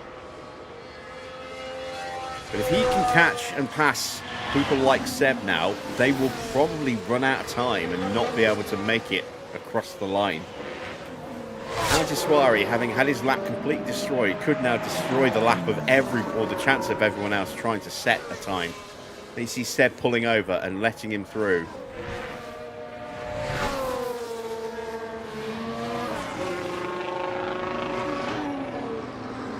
Hulkenberg pushing for the line. He's had a really, really bad first sector as well. So Hulkenberg's done. Al Jaswari is done. He pulls over one of the two Mercedes there. That is di Resta that he pulled over. And I don't think di Resta's going to make it. It's going to be really tight. He might. He starts pushing now. 10 seconds to go. He's into the chicane. 5, 4, 3, 2, 1. Oh, he crosses the line with a second to go. Vettel did not make it. Vettel will not get the chance to improve. He is out. Vettel is out. Bottas is out. Perez is out. They did not cross the line in time to start their laps. Huge, huge shock. Alonso did not cross the line in time to start his lap. He is done as well. He's top, so he's fine. But Seb is out. And there's nobody who can improve, so that's it. That's your top 10. It's Senna, Sutil, the other way around. Sutil, then Senna, di Resta, Raikkonen, Maldonado, Schumacher, Button, Hamilton, Rosberg, and Alonso. We are saying goodbye to Esteban Gutierrez, Sebastian Vettel, Valtteri Bottas, Sergio Perez, Jaime Al Jaswari, and Nico Hulkenberg, all eliminated here in Q2.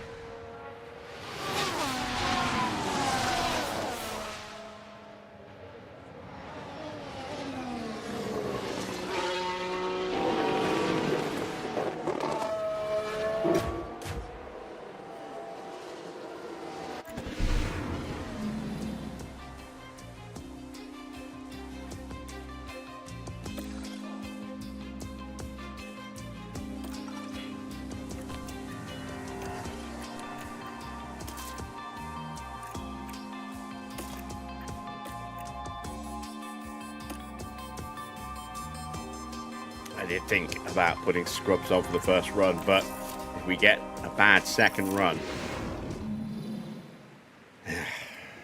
here we go. The top 10 shootout. Chances for victory just went up big time. They certainly weren't hurt by that, yeah, with Seb getting eliminated. But we still need to qualify strong here.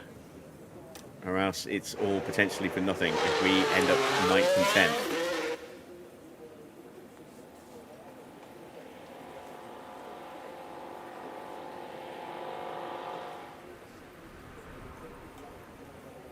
Chance for big drama here in qualifying. We should be quicker than both Lotus cars. We should be quicker than both Force India. Well, the Force India of Raikkonen. We potentially should be quicker than Maldonado because it's Maldonado. So it's basically us against the Mercedes and the Ferraris, I think.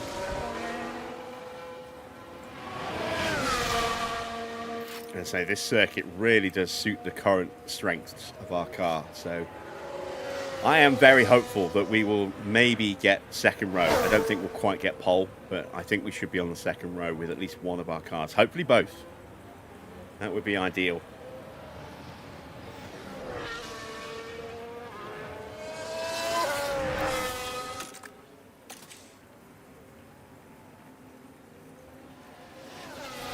There you can see tyres switching on. Just in time for Jensen to start his push. There he goes. The tyres are reaching the upper end of the temperature window. Tyre temperatures have been good. Schumacher's tyres are switched on. And drive straight out, drive straight out. Track will be clear.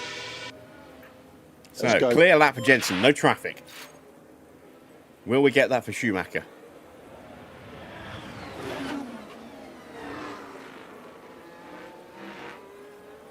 Yes, we will. All right, let's cut to Jensen.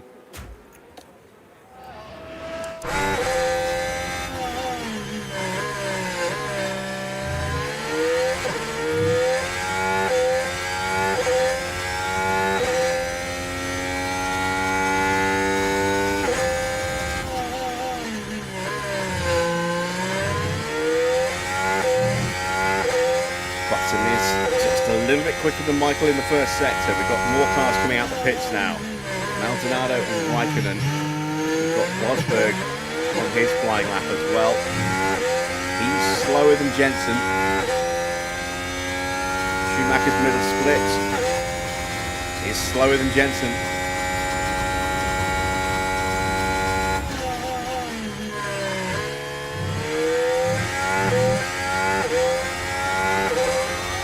Line. It's a good time, a 1:11.698. Rosberg went purple in the middle sector. Here comes Schumacher through the chicane, past the wall of champions.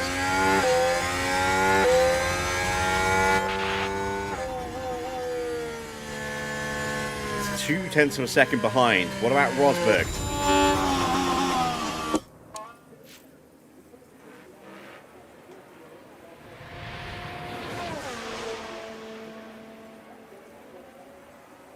Rosberg is third. We are ahead of Rosberg by 57 thousandths of a second.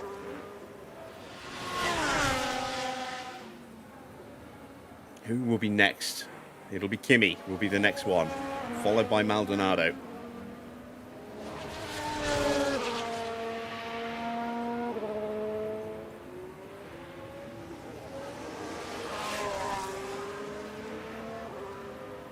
Hamilton and Sutil both leaving the pits now. And there is De Resta leaving the pits. Alright, Raikkonen across the line. Where is that second Lotus? There it is. Alright, Kimi Raikkonen. Past Maldonado. Both get through before traffic gets out. That was crucial for Maldonado. Oh, he might have been held up. We'll check his split time. 21.5 for Raikkonen. That's pretty good. Let's see what Maldonado's split is. It's a 22.4. He's lost time. So Maldonado will not be challenging for pole here. Not on this lap.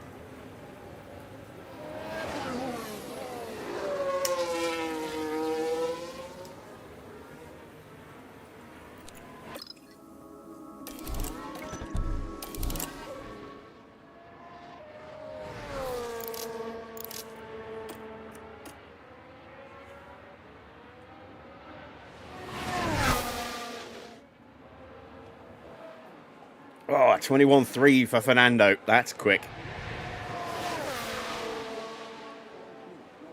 Raikkonen goes P4. Just over a tenth behind Rosberg.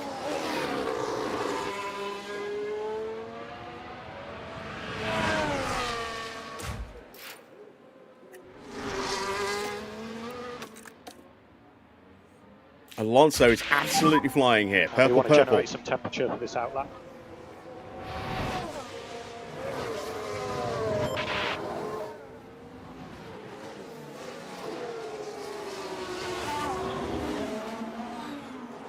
Bruno Senna up to the line. Goes ahead of Maldonado. Alonso goes top. By how much? 2 tenths.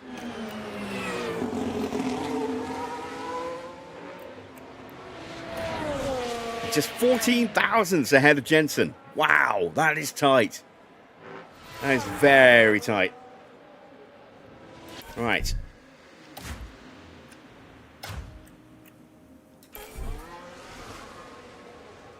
Let's get them out of the hairpin.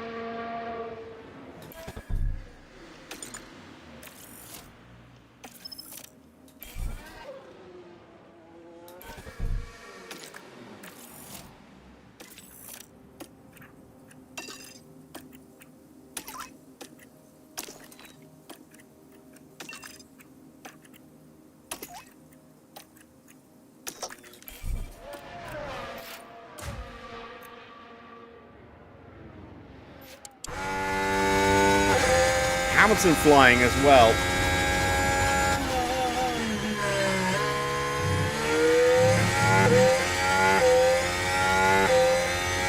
We're gonna have another clean run. No traffic to deal with. Can we get an improvement?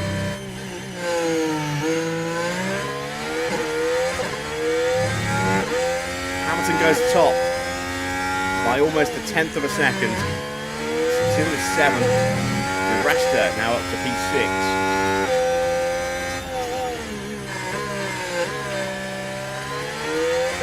No improvement for Schumacher. Giving Button a toe on this run.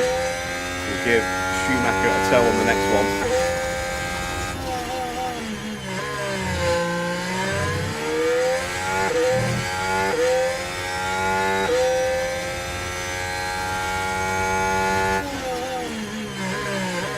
Improvement in the middle sector for Schumacher. Button went purple.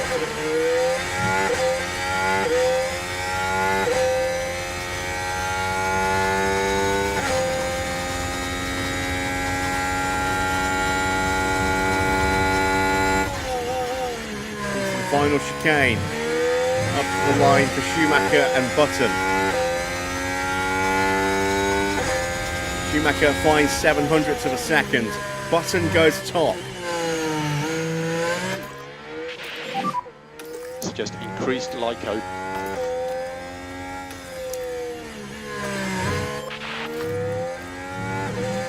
We're going to put on another set of tyres.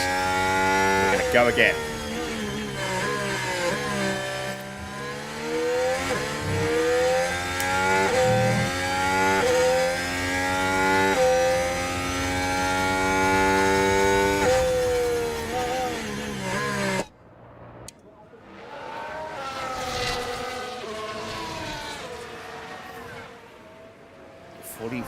Degrees track temperature, and it's starting to dip ever so slightly. Bruno Senna leaves the pit lane, as does Fernando Alonso.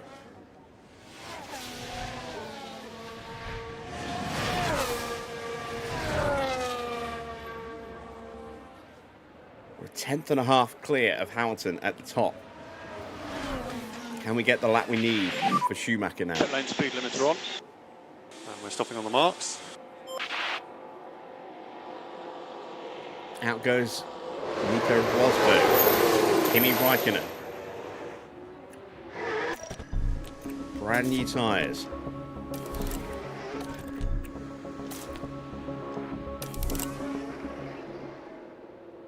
There goes Adrian Sutil and Paul di Resta.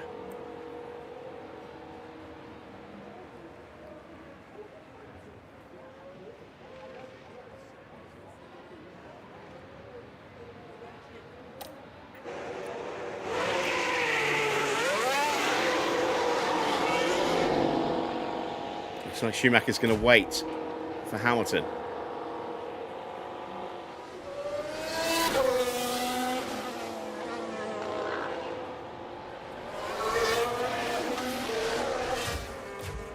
Maldonado still in the pit lane. There is Maldonado. So that's everybody out now. Track temperature dropping. Now down to 44 Warm degrees. the tyres where you can.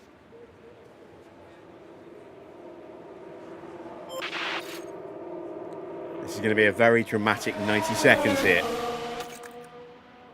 Can we hang on to pole position with Jensen? Can Schumacher possibly even displace his teammate? He's lined up with a very nice potential slipstream here behind Hamilton.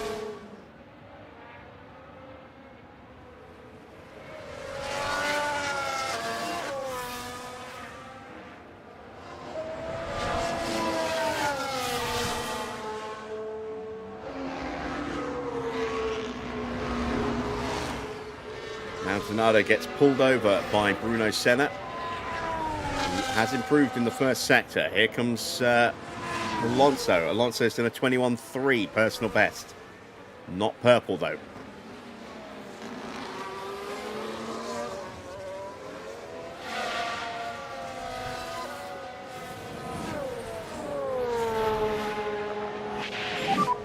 Good gap. Senna is 22.1. He's on a personal best. Let's go. In the middle as well. Alonso goes purple in the middle sector. And there's a chance Rosberg may not make it. Not Rosberg, sorry. Maldonado may not make it because Rosberg is coming up behind him. Rosberg goes 22.0 in the middle sector. We're going to ride on board with Schumacher.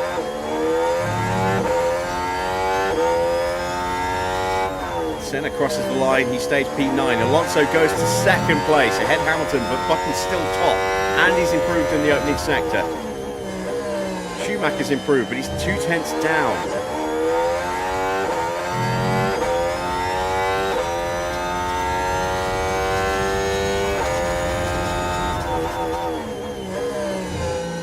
Rosberg in P4. The Resta will be the next up to the line, behind Adrian Sutil. Sutil doesn't improve much as he does get ahead of Raikkonen just. De Resta gets ahead of Schumacher. We need a good lap here from Schumacher, who hasn't had the best of middle sectors. Button hasn't improved either. It's all down to this final sector. Maldonado did not cross the line in time to start his lap. He missed out on the chance. Hamilton can't improve. Schumacher improves above Paul de Resta, so he'll start from P5. Jenson Button will start on pole position. I think that's our first pole position. That is fantastic. It's Button from Alonso, Hamilton, Rosberg, Schumacher, de Resta, Sutil, Raikkonen, Senna and Maldonado. So Red Bull having a horrible qualifying here, with Maldonado down in 10th and Vettel in 12th, having not made it through to Q3.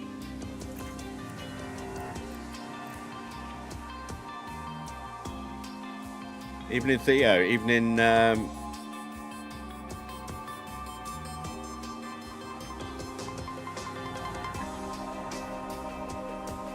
I just call you Knack. I'm not sure how to pronounce that. Evening Knack. Oh, Spain has scored in the 92nd minute.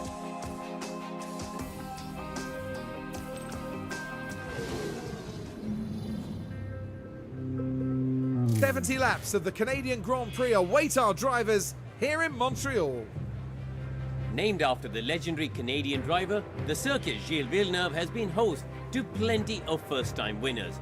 Jean Alesi, Lewis Hamilton, Robert Kubica and Daniel Ricciardo all got their maiden victories here. Gilles Villeneuve is a quick, free-flowing circuit in parts, with a stop-start aspect thrown in for good measure around the chicanes and hairpin bends. Medium-speed downforce will play a large part in avoiding the wall of champions and ensuring success at this iconic track. It's race day, with the teams and drivers ready and raring to go.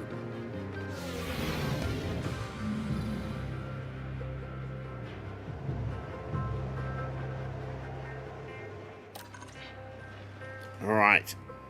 Strategy. Let's actually quickly take a look at the ambient temperature. 22 degrees. So, a little bit cooler than it was in practice and qualifying, but warmer than we were told it was going to be. We were told it's going to be 18 degrees. Let's take a look and see if there were any changes. We know that Ricciardo had that penalty. Was it just 3 places? It was, dropping down to 20th. No other changes at all. So, let's take a look at the forecast. It is going to be hotter in the second half of the Grand Prix. It is going to be a one-stop. And I'm thinking medium to soft.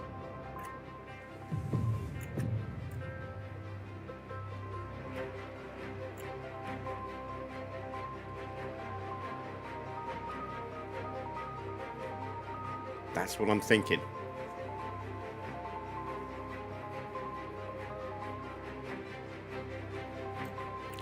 We'll confirm that as that strategy. Let's make an alternate. What about if we do something like this?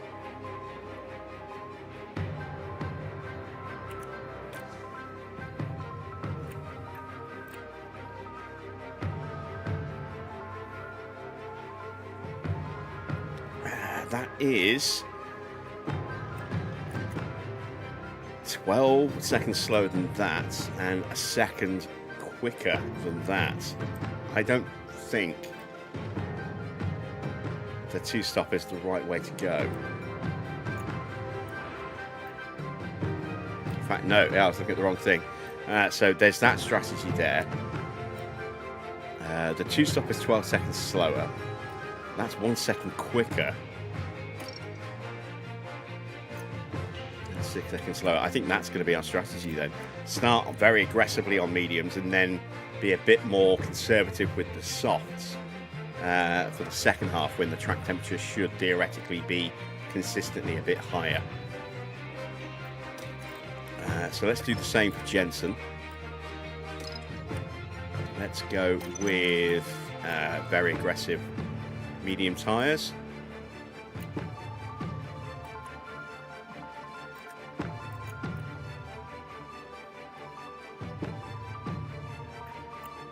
Let's look to go about the same, and we can always stagger which one we call in first if necessary. There we go. As for fuel, I'm going to put just the 1 extra lap of fuel in at the start. We're going to go very aggressive off the line, as we always tend to do. Gives Schumacher a chance to try and make up a place or two. Gives Jensen a chance to try and break away a little bit. Very curious as to what we're going to see from the AI strategy-wise. I would imagine we're going to see a lot of 1-stops.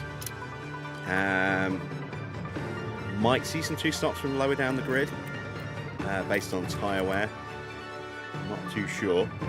But there we go. We are starting this Grand Prix 5th with Michael Schumacher, on pole with Jensen. We're going to take a quick break, and then when we come back, we will get this Grand Prix underway.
final checks are being carried out by the teams, and it won't be long until we get this race underway. There's a lot of talk about that man, Nico Hulkenberg. Sure, they'll be chasing the points, but from P16, they've got their work cut out. Right, let's get to it then. This is it. We're moments away now at the Canadian Grand Prix. And it's lights out, and away we go. Off we go. As Jensen held the lead. We're up against soft tyres on the Ferrari and the two cars behind as well. We've got the yellow flag somewhere. Still plummeting down the order. Alonso has got ahead of us. See if we can unpick what happened here with Adrian Sutil. Oh, clipped the Force India. I think he might possibly have been punted from behind. It's a little tricky to tell from that angle, obviously. And clearly then, not what everyone in the garage would have wanted to see.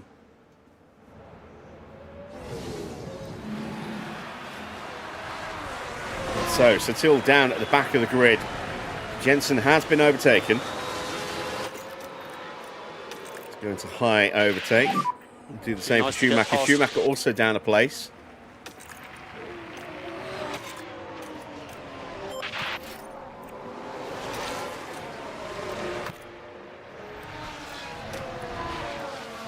So Alonso, Hamilton, Rosberg, all on soft tyres. The rest are on mediums, along with our two drivers.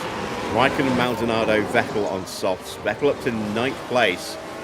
And Schumacher is trying to make his way through. So Raikkonen did punt somebody, and he has got a 5-second penalty. I wonder if he's the one who hit Sutil.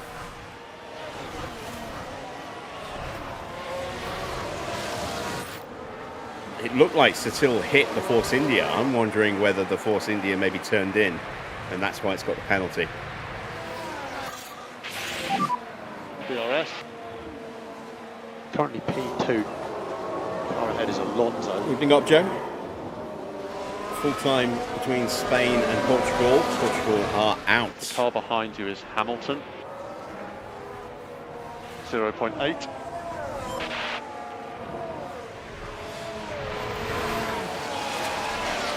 See if we can maybe make our way past here.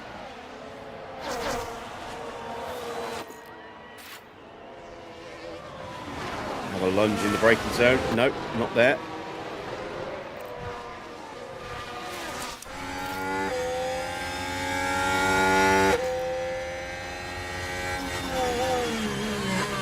Not there either.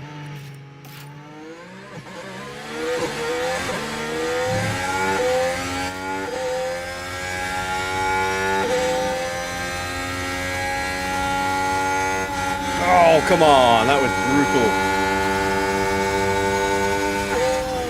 You can see we actually started closing back in again there as we approached the corner, and we are through. That speed advantage of ours paying nicely. You can see Alonso has broken clear. We've gone with him, and Hamilton now a second and a half back with Rosberg for pressure. And Maldonado has been caught there. You should see Schumacher's overtake again. The opportunity begging to be taken. Lovely stuff.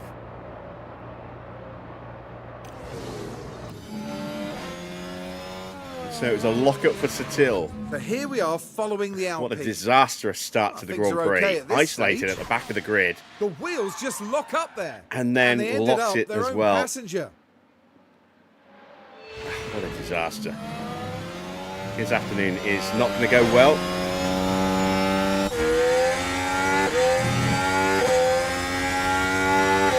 We're going to top up and battle assist on. Okay, recharge on is good. Focus on recharge.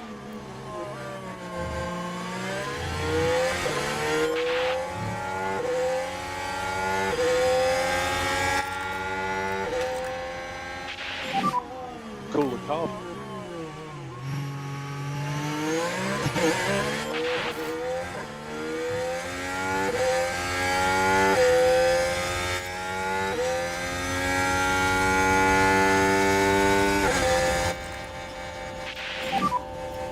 maximum PU cooling. Alonso going very defensive, trying to cover us off.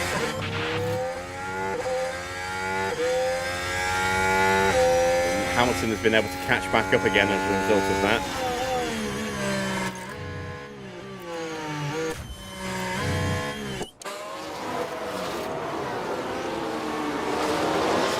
So, start of lap 4. It's Alonso from Jensen, Hamilton and Rosberg. A little gap then to Schumacher with the rest of right behind. Kimi Raikkonen is in 7th but has a 5-second penalty for contact with Adrian Sutil on the opening lap. Maldonado 8th, 9th for Vettel, 10th for Senna on hard tyres. That is very interesting. And Sutil, having been punted off and then with the big lockup, is 7 seconds adrift at the back of the grid. He will have done some major damage to his tyres. And that may force him onto a 2-stop now. Do I have Discord? Not a Discord server, no.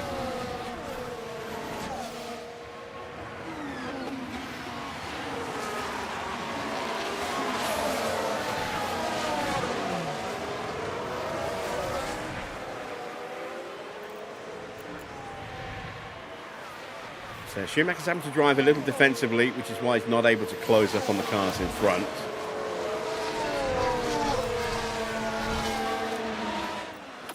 Let's try and get a little bit of battery back into Jensen so we can try and punch past Alonso and see if we can break away from him. Got to be wary of Hamilton. Those soft tyres means he will be very grippy coming out of corners.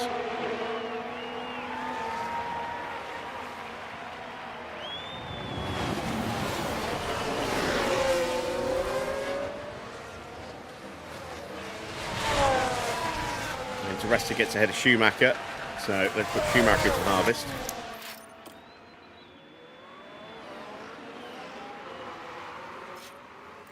Let's see where he got that move done. Down the back, DRS straight. Goes around the outside into the chicane. Nice move. So we'll sit behind him and get the battery refilled and then try and punch past and break away from him. We had no battery left to do that when we got past him last time.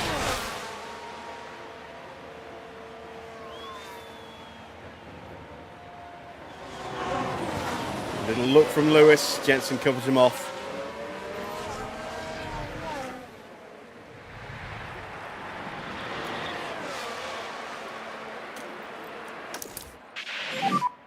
Focus on recharge.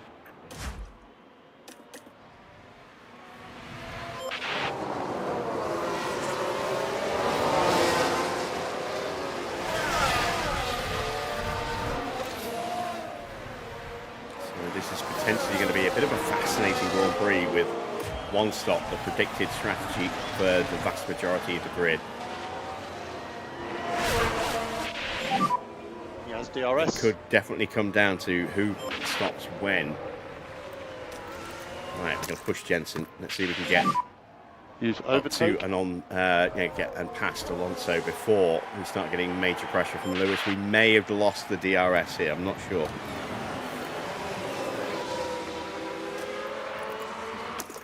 Try and get Schumacher past the Resta as well. We did get the DRS back, that's good. We're not going to be close enough here. Let's have a look at Schumacher. Schumacher is going to be close enough. Goes for the move. Can he go around the outside? Yes, he can. Got a yellow flag. Schumacher is through.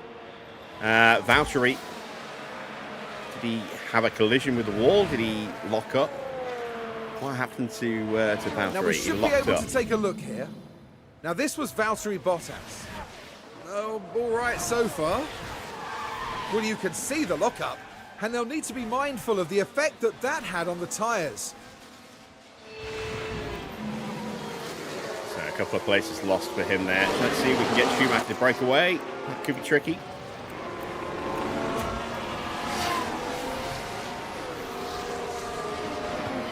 very tricky.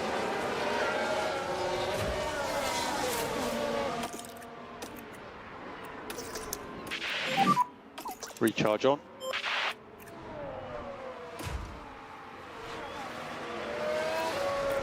It's not going to happen. So we're going to save a little bit of battery we've got left, so we don't end the lap with no battery at all.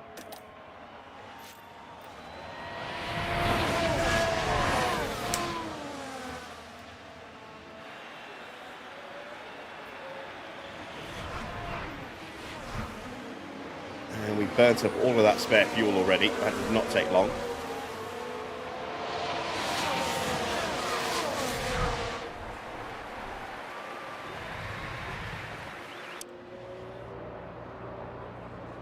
Let's check out the helicam.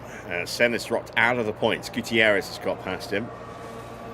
Interesting decision to start on the hard tyres. He's going to be slow for a while before the tyre wear comes back to him against everyone else. But, you know, then he's going to have that period where everyone boxes before he does, and it's going to be quicker than him again. It's a risky strategy. It's a bold strategy, Cotton. Let's see if it pays off for him. As here comes Hamilton. Hamilton will squeeze through. So we'll just go back into harvest. And Stay in recharge harvest. on, recharge Let on. Hamilton put Alonso under pressure for a bit. Let's As long as we play don't for. get done by... Oh, god damn it. We get done by Rosberg as well. A disastrous couple of corners there for Jensen as he loses out 2 places. Okay, we don't want to lose too much time.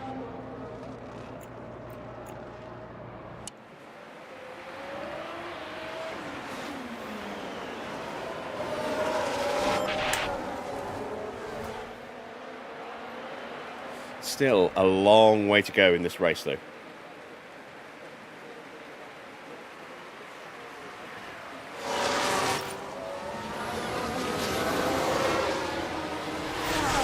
Di Resta overtakes Schumacher once again. Now this was on the straight.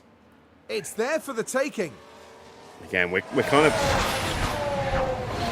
We're in an awkward spot here because we don't quite have the pace to break away. And fifth But if place we after stay that. behind him, we're going to end up fighting him, and that's going to slow us down. If we get ahead of him and not break away from him, we're going to get held up and, and slow us down, defending from him.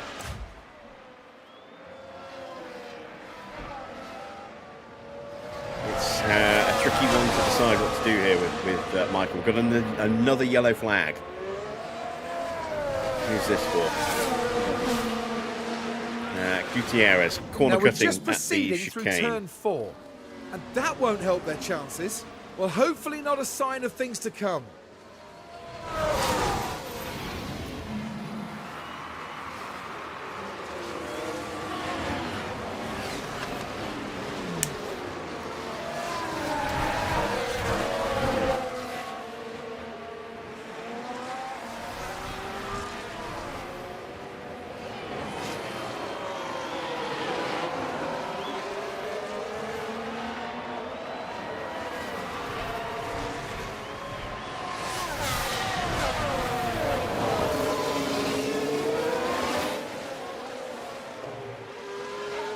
So Button has dropped off the back of the front 3 entirely here. Let's put him back into top up. Recharge on. We should theoretically be going a little bit longer than those guys because we're on mediums, they're on softs, but who knows?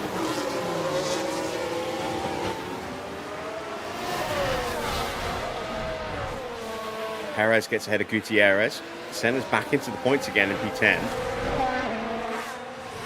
Still slowly edging back up to the back of Robert Wickens. He's only 5.5 seconds behind now, but still way off the pace. Let's take a look at lap times.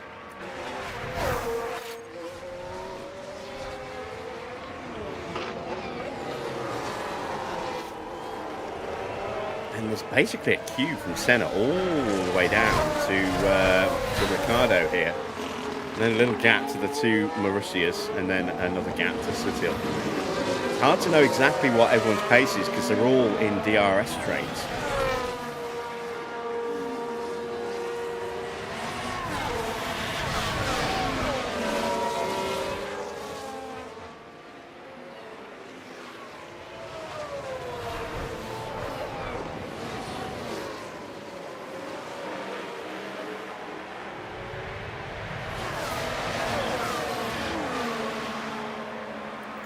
clear that Jensen is definitely lapping slower. We're going to have to push him to get him back onto those guys again. Let's check tyre wear. Yeah, tyre wear's fine. For both.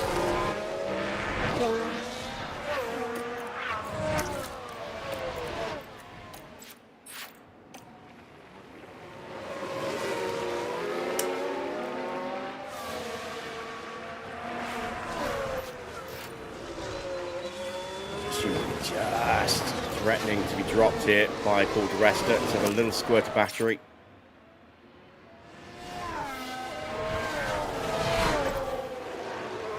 Looks like we have kept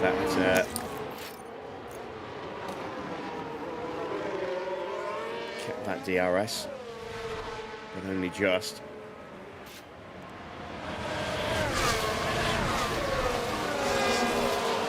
You can see the two Red Bulls now joining the back of this little train. Let's see what Button's pace is across the line with some battery this time round. 1:16.7. It's on par to start catching back up again.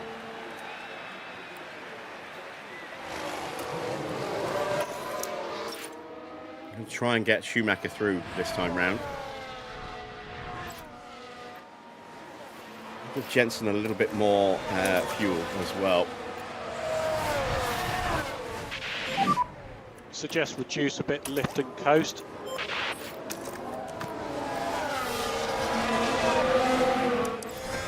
So ideally I want to get past the rest of it into the hairpin here so that we get an unobstructed exit onto the double DRS zone.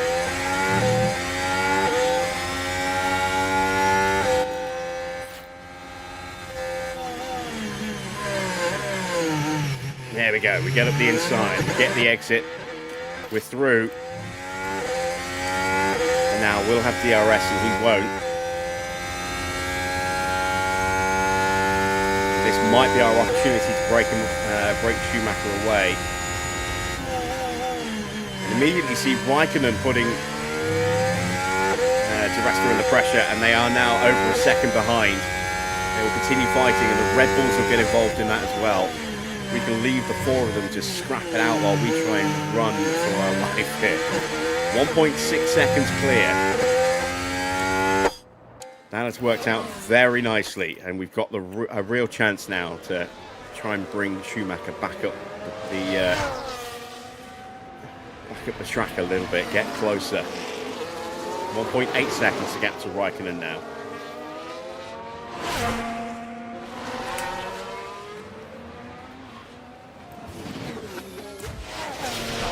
Jensen has caught the back of the pack. And a reminder for the recharge button. And we've got a yellow flag. Don't be Schumacher, please. No, it's not. Good, good, good. Some cut the corner again. And here we've got a yellow flag. Oh, it's a spin for Maldonado. So let's take a look at the replay. Nothing at this point. And that's the moment they lose it. Not a mistake. They'll want to make Just slow again. down Vettel through that chicane just a little bit. Vettel has dropped off the back of di Resta. They can see the gap now over 2 seconds to Schumacher.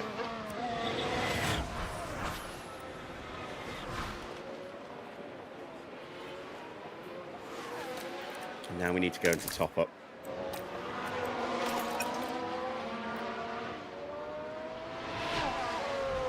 So that puts us in the stronger position.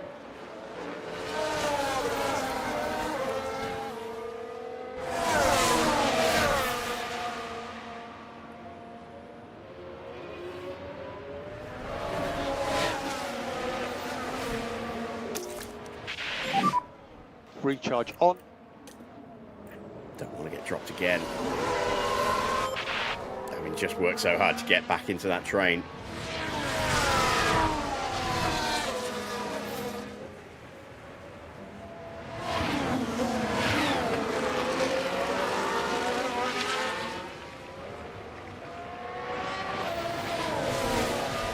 Raikkonen's actually closing Schumacher down a bit. Vettel's back onto di Resta. Di Resta slipping away from Kimi. I think Kimi's pushing to try and close back up to Michael. He's flying up to the back of him. Oh, damn it. Are they going to try and close that gap down again? Lure me back into the pack. Reel me back in, I suppose.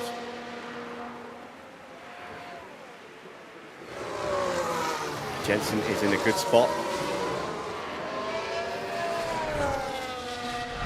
We need to start thinking about moving up into second place soon. Because it looks like the soft tyre pace is starting to slip just a little bit.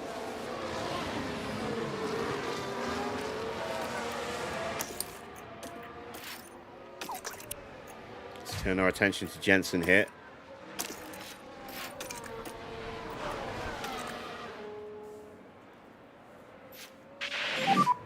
Use overtake. Not quite close enough there. Can we get a run?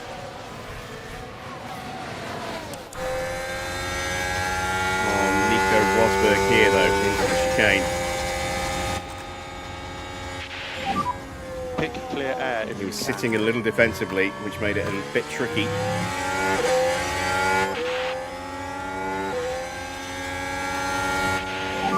I think we're close enough here at turn one. No, we're not. We're back into a little bit of battle assist harvest there. Re-established that gap a little bit to Kimi Raikkonen, and now he's fighting with Paul di Resta and Seb.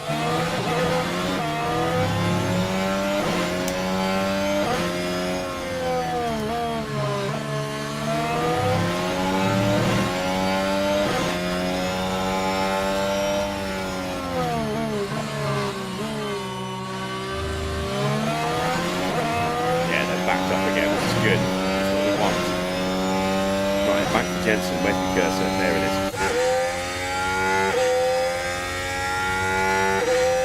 Hamilton in the lead now, ahead of Alonso. Rosberg in third, Jensen fourth, Schumacher in fifth.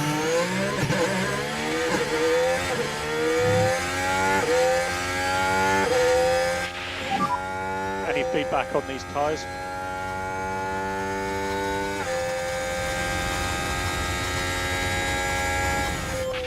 And you see Hamilton going very defensive to keep Alonso behind him into the chicane there.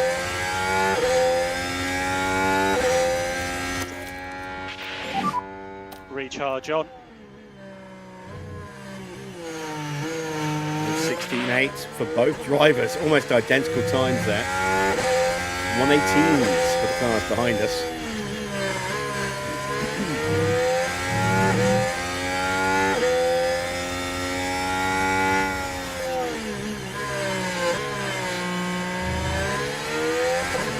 Good at the moment.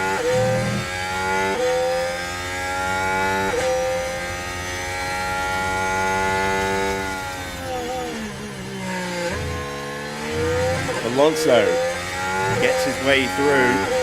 He's got the inside line on the run to the hairpin. Shuts down Hamilton. Now we might have an opportunity here. Overtake available. Get a really good run. Cool the car. We've got to overcome the slipstream. Oh, Jensen tucks in.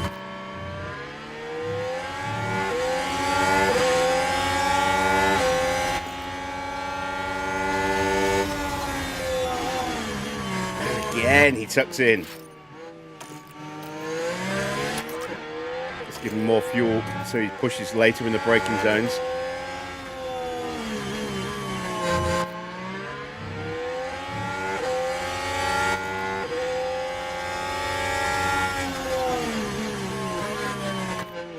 Putting Rosberg under a lot of pressure here. Rosberg might actually lose the DRS by the end of this lap if he's not careful.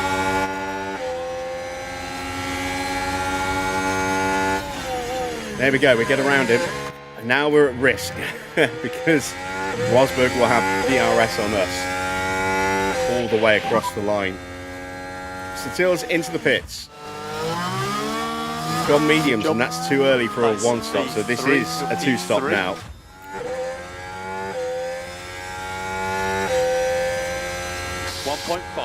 got a really good exit out of the hairpin. We're almost out of battery. Rosberg's got DRS behind us, but he's still way behind. Hamilton gets back ahead of Alonso again.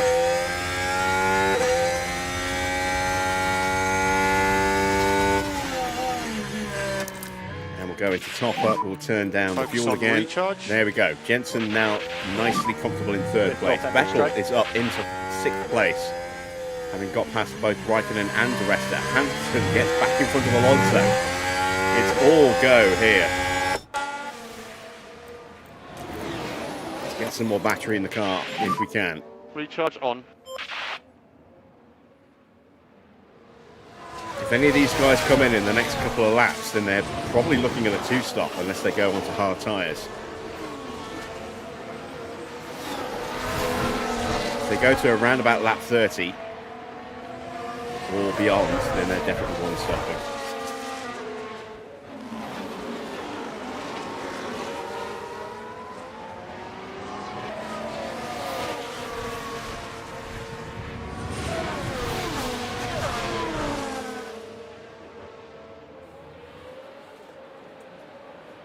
Again, very defensive, and look how much we close up in the braking zone as a result. DRS.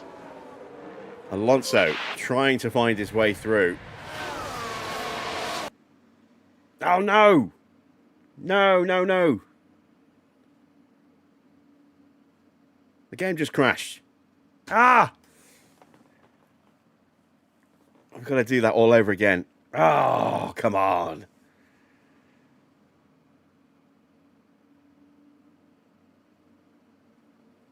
It's died.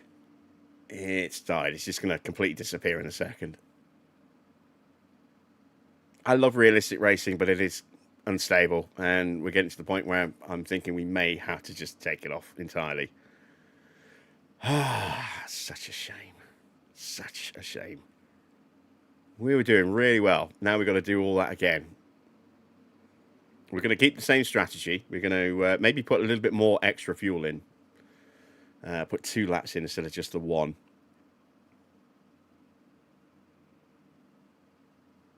But we're going to keep the same tyre strat. 1 stop, mediums to softs.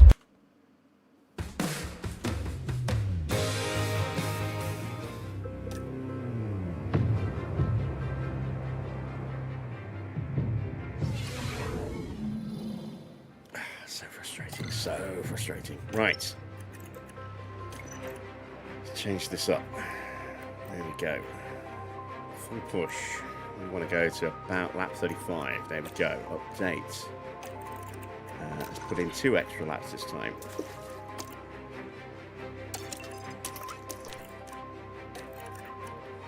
Moving over to Jensen. Same again.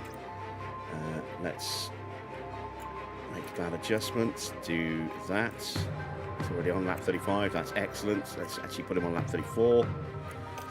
And 2 extra laps of fuel. Go. And full push off the line. And off we go.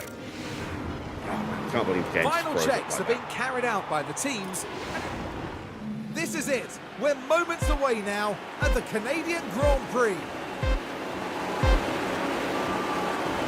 And it's lights out and away we go. All right.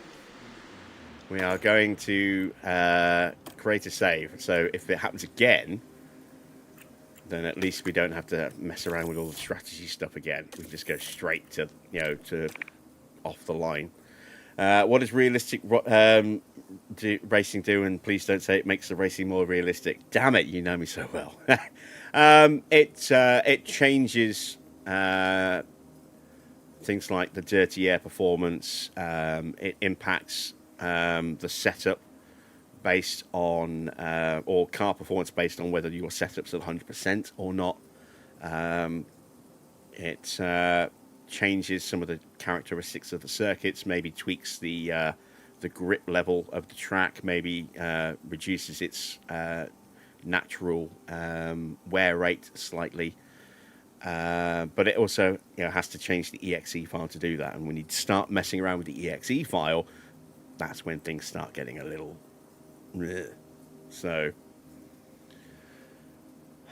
Right. Resume. I need that back up. There we go. Let's close that pop-up down. Let's center on Jensen. Can we win the race into turn 1 this time? Probably not. Again, on those softer tyres. I'll tell you what we will do. Right off the bat, we'll go a bit more aggressive straight away, because we forgot to do that last time. There we go. And we'll also turn off the battle assist, because you don't want that on when you're actually on full deployment. Okay, buddy, now it's your turn. Let's get stuck in. Right, Schumacher and Di Resta fighting away. Oh, we've had a collision between Bottas and Al-Jawsari, it would seem. And now Look at we've that. had a crash. Massive chunk of wing missing.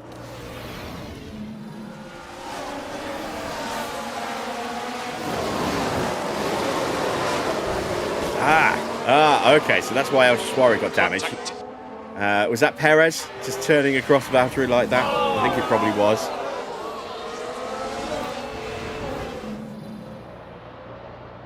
It was Perez. So Perez chopped across the front of Valtteri, breaking his wing and causing him to slam the brakes on, which also then allowed Al-Jawsari to back up into him. All right, take it easy, Peter. Perez has a penalty. Penalty for Checo. A much-deserved penalty.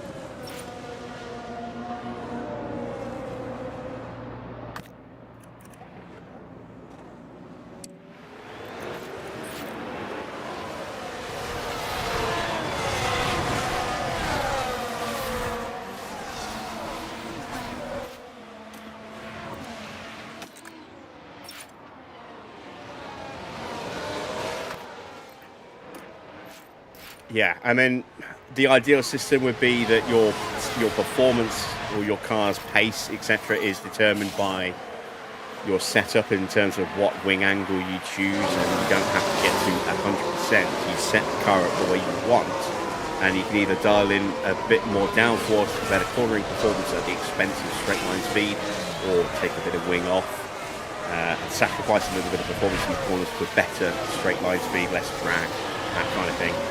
Obviously, that is not the way that Frontier decided to go. And while realistic racing doesn't necessarily do that, what it does do is that if you do not get the wings optimal, then that will then have a slight knock-on effect on your straight line speed. I think it also does the same with downforce levels. Again, if you're not quite spot on certain areas. So it gives you more of an incentive to make sure you get to 100% resetup. But, as I say, it messes with the EXE, and any time you do that, you start making the game potentially very unstable. And that is one of the problems with realistic racing. Much as I enjoy what it does, and like I said, anytime you start messing with the EXE, you risk, making the game very prone to crashes. We have a lockup for Adrian Still. Some things never change. Here we are then looking at turn 12. Only this time he's doing it from the middle of the grid, not the back of the grid. And there goes the steering. Just unable to control the car by that point. He will rejoin just behind his teammate. And did actually get out, stay ahead of Gutierrez there. Let's see, Jensen, can we make the move on Alonso this lap?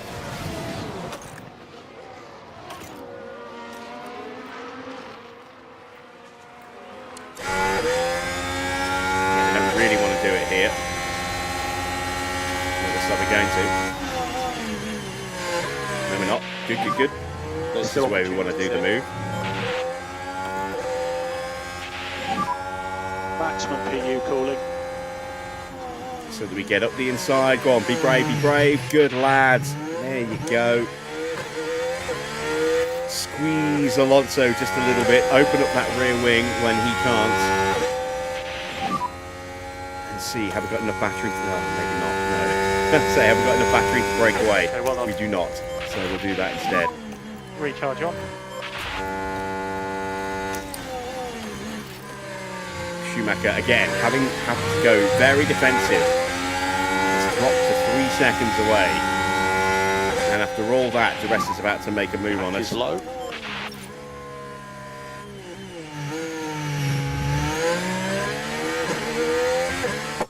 Which we do fight off. So, back to P5, back to P1, where we started. And let's see if Jensen can control the pace a little bit here. Well, I say control the pace, control the race, I suppose, rather than the actual pace, because he's still going very, very quick. Here comes Alonso. Alonso immediately looking to get back in front.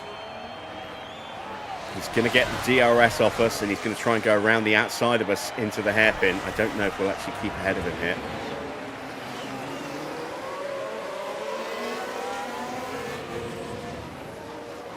He hasn't yielded yet. He's going to take the lead. There we go. Rear wing opens. And now we've got to worry about Hamilton having a look as well.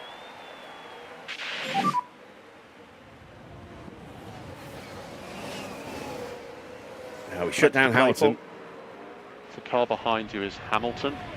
Jurassic gets ahead of Schumacher, so I'm going to put Schumacher into harvest.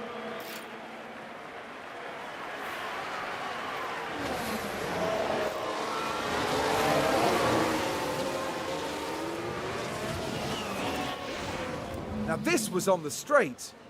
The opportunity's there. Same again. Just able to get around us in the braking zone, and we don't have the battery to fight back. And the Mercedes Not climbs yet. higher up the field. We will do soon. Right. Jensen is in top up, so we can leave Jensen to his own devices for a bit. We need to make sure that Schumacher doesn't get dropped by the rest of here. Let's go back into top up. Make sure we do not get left behind.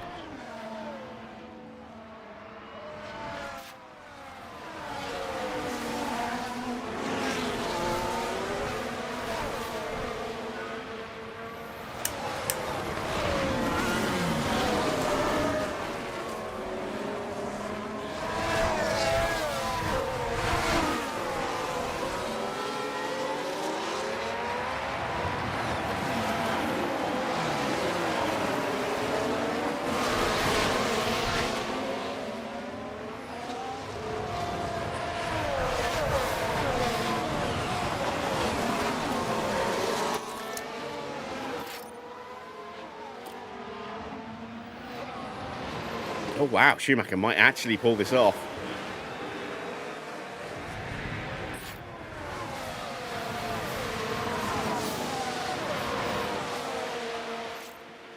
And does. Even in harvest mode, power of our straight line speed and DRS combination was enough to get us through there. Lovely stuff. Right, so we're staying top up for a moment. Turn our attention back to the fronts. Okay, recharge on is good. Again.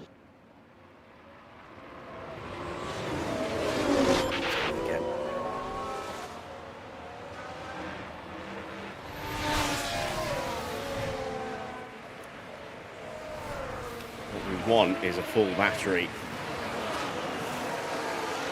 But I think it's too early to try and break away from Alonso and co.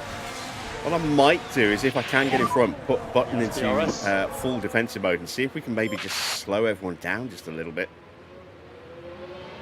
Hamilton having a look, but he's not going to overcome the slipstream effect that we have. So another yellow flag. That is a big mistake at the hairpin. There are yellows ahead. Spin for Valtteri, who still has that very broken wing. So far. And the rear just lets go. Ericsson, his teammate, Not a goes mistake through, they'll want and to make then again. you see Valtteri just holding everybody up with that spin. And now we've got that big gap now between the two Williams drivers. De Resta gets past Schumacher. Oh, and Raikkonen trying to punch his way through as well. Go away, Kimi. We do not want you getting through.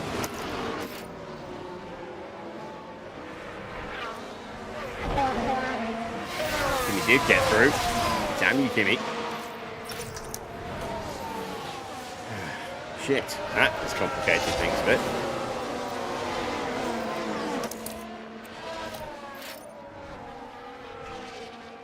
Did I lose the DRS again? with Jensen? I think I did. The recharge on is good. Focus on recharge. Difficult lap. This lap.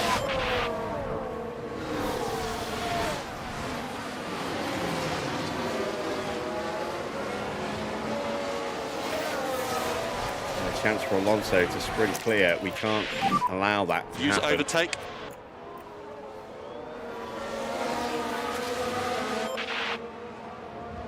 Maldonado having a look. Don't do something Maldonado like and take us out. Thank you. Raikkonen gets past the Resta. Raikkonen on those soft tyres looking to use their extra grip at the moment. You can see Jensen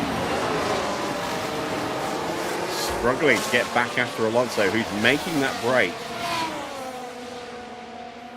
We're going to give it everything we got, see if we can close the gap back down.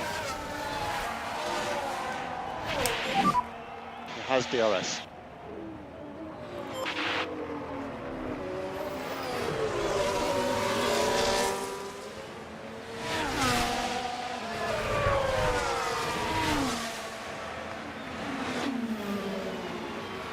Almost back in range. We're only going to have enough battery to finish this lap, and then after that we're kind of toast. So we need to get him. Resta struggling to stay with Kimi Raikkonen. He got the DRS this time round. And there we go. Jensen's in range. Just. Which is good because we've got no battery left. Remember, Let's see if we can recharge. stay there.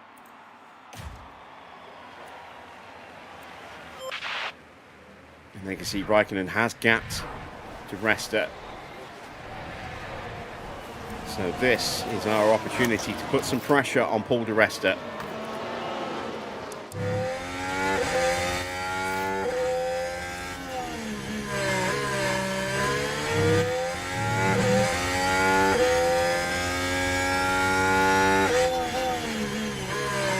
Another yellow flag. Gutierrez running a little bit wide. Jensen in danger of being dropped again. He has been dropped again. Damn it. How many battery left to push this time? We might just have to let Hamilton through.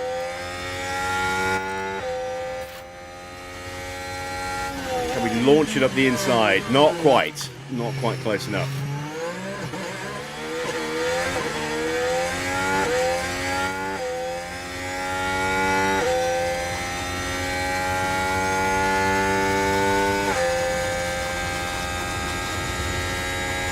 Resta clearly using battery.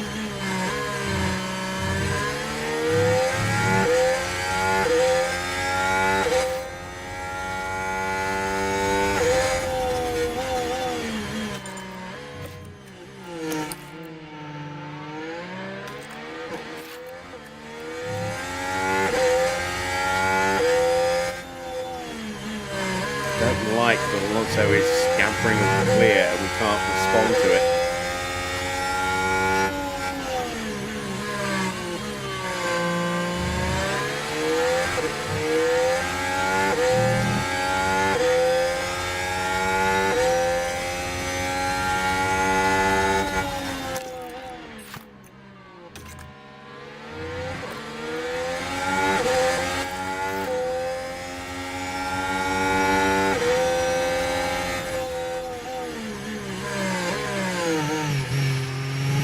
Get through.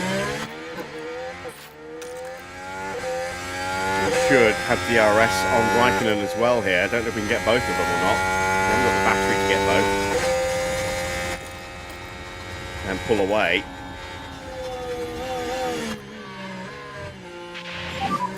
There are opportunities ahead. So I think what I'll do is that.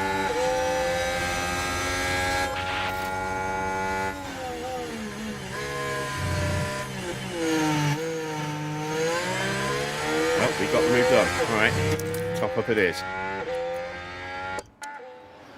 Hamilton is through. Gap now nearly 3 seconds to Alonso. Let's try and rebuild the battery. and let Hamilton push a little bit. Try and close after Alonso. Yeah, things have not gone the same way, as you can see. I mean, That is the we are 3 seconds away from Alonso. We're 7 seconds off the back of Rosberg now. It's not worked out quite as favourably as it did last time.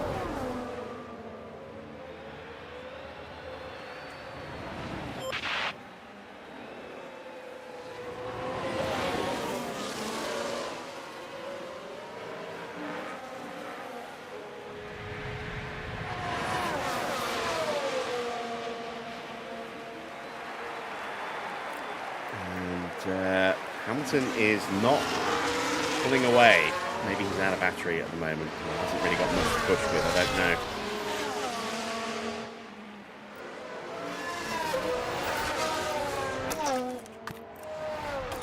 Try and punch clear with Schumacher a little bit from Raikkonen here. See if we can break away. If not from Raikkonen, then get Raikkonen away from the rest there.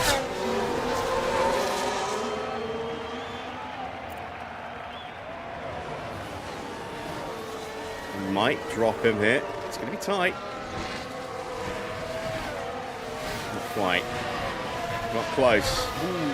Maybe. I think he might have just kept it. There's a look from Vettel on Di Resta. Di Resta shut that down.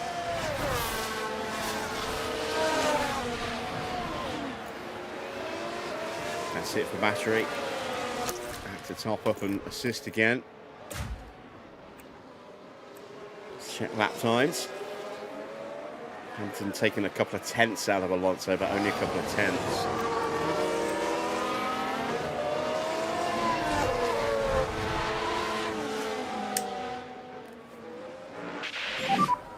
Pack is high.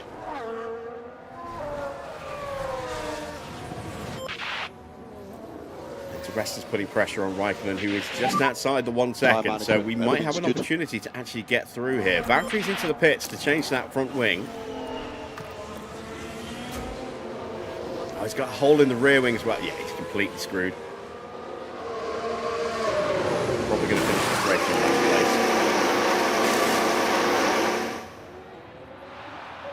place. Oh, yellow flag. Oh, safety car. Jean-Eric Verne is out. He's hit the wall in a big way. I think he's hit the wall on turn 4 and then bounced across. I might be wrong. But this changes things. This changes the strategy. Now we can look at a 2-stop.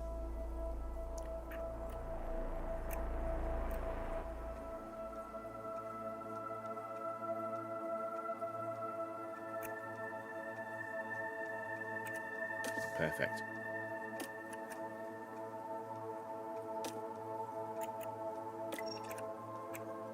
This circuit's too fast to go 1 stop and just go onto the hards. The hards will be durable, but I don't think we'll have the pace that we need to stay with them when they break away and then stay ahead of them when they start inevitably catch back up after their pit stops. So, yeah, we are going to stop. We're going to put both batteries into harvest. We're going to save some fuel. There we go. Let's turn the tyres down to match. Actually, they should do it automatically, but we'll do it anyway. There we go. We'll see what happened to Jean-Eric Verne. Straight.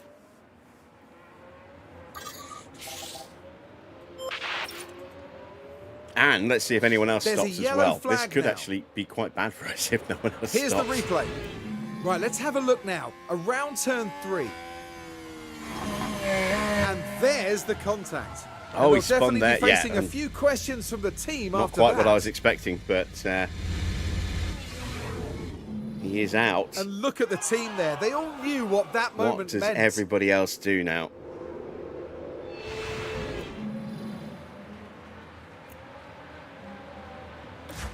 Alonso's in.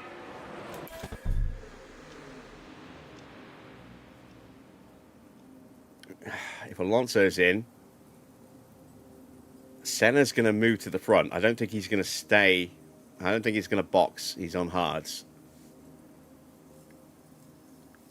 Comes down to what Di Resta's going to do, I think. We're going to stick with the gamble. It makes sense. Oh, shit. I forgot to call him in. All right, well, we're splitting the strategy then. Whoops. I forgot to actually call Jensen in. Bugger. All right, so let's go back to what we were on then. But instead, we'll do something like this, and we'll try and go to lap 40 and do that. Actually, a touch slower. Never mind. We'll go with that. So what we need to do now is we need to slap that into harvest, into saving tyres. There we go. Can't believe I made that mistake. So Button will take the lead again, but we'll get picked up by the safety car. Hamilton has pitted. Alonso's in. Rosberg will have to stack behind him. In come the Red Bull mechanics. Both Red Bulls are coming in nose to tail. They're going to have to stack.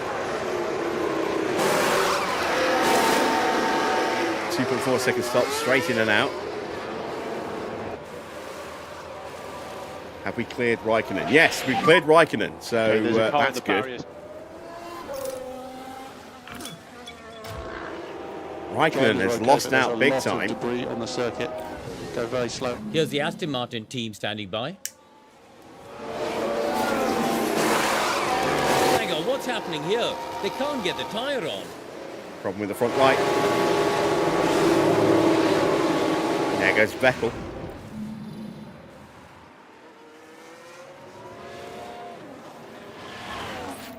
Wow, some people are really missing out here in the pits.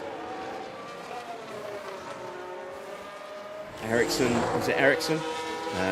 Somebody had a damaged wing. That has now been replaced. I'm trying to remember who it was. Was it Al Jaswari who hit the back of him? Jensen's been picked up by the safety car.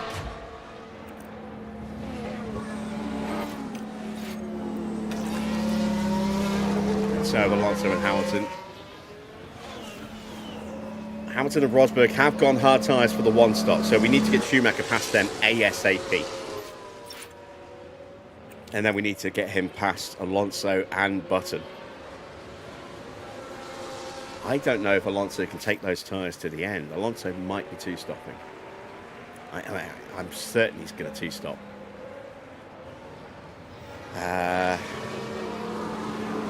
So Jensen's on a one-stop. Alonso's going to be stopping again because he looks like he's going to be on a two-stop. Hamilton and Rosberg may well try and go the distance. They should be able to, depending on how they push the tyres. They may thrash them and still stop again. Schumacher needs to stop again. Vettel needs to stop again. I would imagine the same for Raikkonen and Maldonado. Di Resta might go the distance. Who was it was on the hard tyres? Actually switched. Actually came in and changed their tyres. Who was that? Bruno Senna. Yeah, boxed and went to a set of mediums. And he'll have to stop again. I don't know why he didn't stay out, get some track position and go for the one-stop strategy.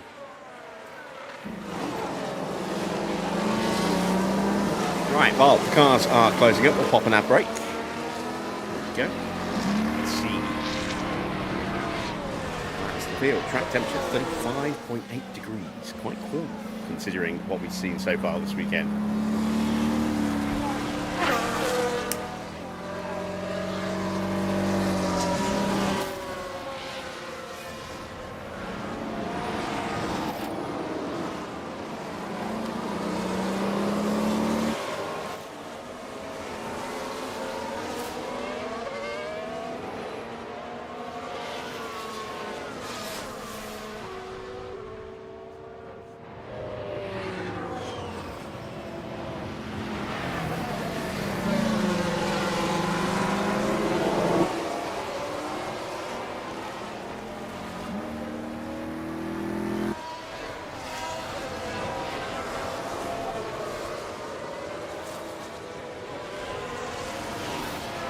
who was it who had that wing damage? Trying to remember.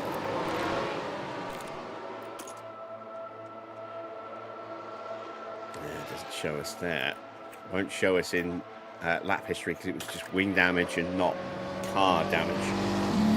Valtteri's still got a hole in his rear wing, so even though he's right back on the back of the train, he's still screwed because he's not going to have DRS now for the rest of the race. Plus he may also have some minor damage to the suspension or the chassis. Take a hell of a whack. Everyone else is fine. We are going another lap as we cross the line.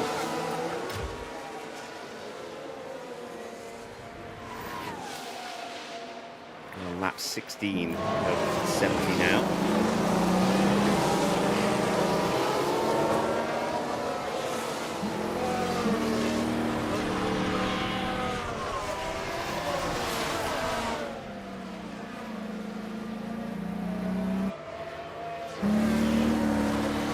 Targets for Grand Prix were to get Schumacher into third and Jensen into sixth or higher for both. So we do need to kind of swap the position of our cars at some point.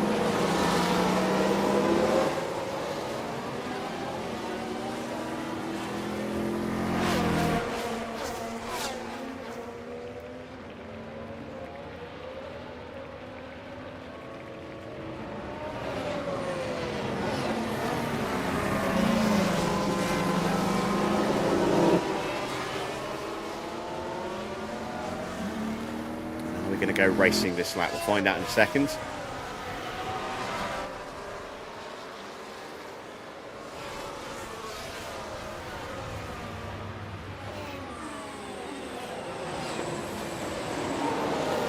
Unless it's a late call, we're going another lap. We have seen late calls around this circuit before.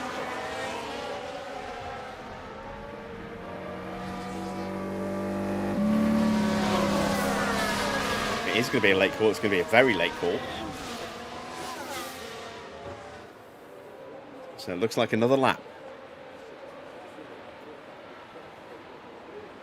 Both batteries are full. Tyres are warmed up enough. Building up a nice little reserve of spare fuel.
Keen to get back underway now. We are saving some tyre wear for Jensen here. Not a huge amount. We can see the lines flattened off a little bit. Let's try and make that a bit clearer. We are slightly above the prediction line now. Are we about to get an announcement?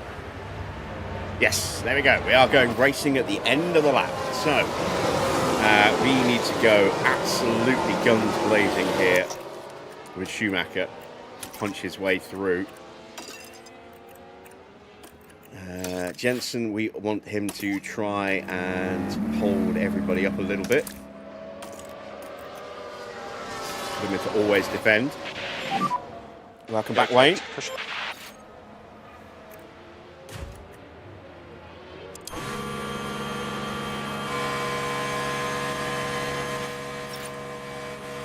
Safety car has reached the pit lane. And we are off. No overtaking to him across the start-finish line.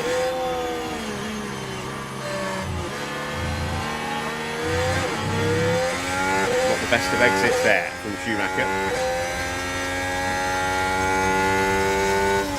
Cost us a potential opportunity to turn 1.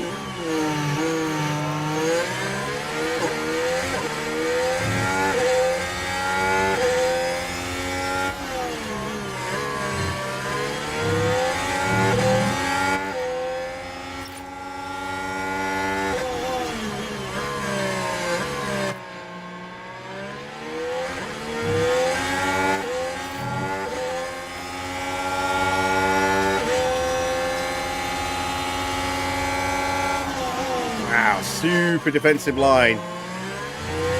Jensen got overtaken. Let's turn this battery on now. Come on, get him, get him, get him. Ah, no. Damn it. We need to clear these guys on their hard tyres quickly.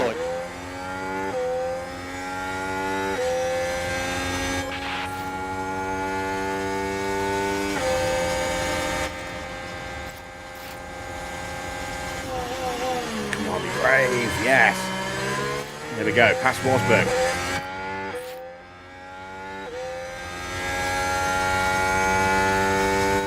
Alonso leads, Button is second, Hamilton third, Schumacher now in P4.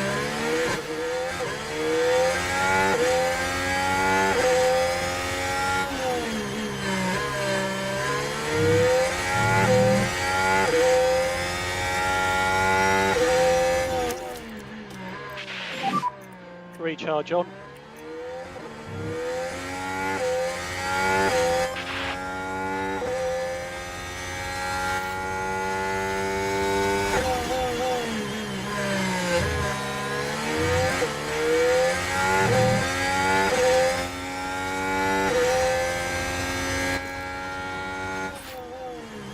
Too far back for a lunge.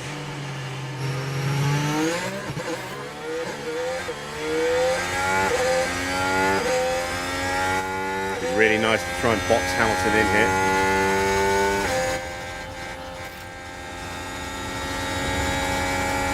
Beautiful. Ah, no, Jensen, don't. No.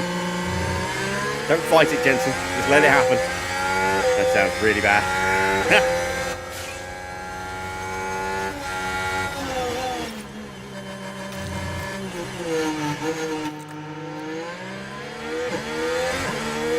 Good lad, good lad, good lad. And if that worked out the way I think it did, which I think it did, yeah, he's now holding up.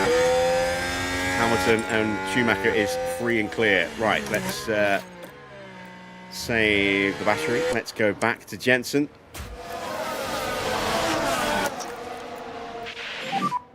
Overtake available.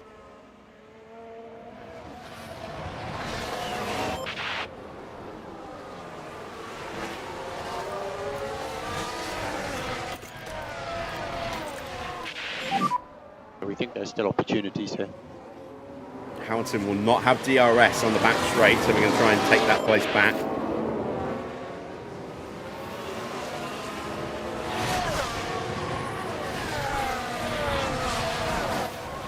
If we can. We might not be able to.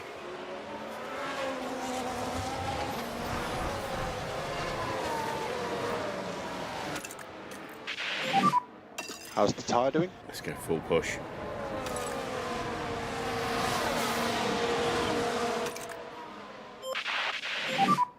Let's attack.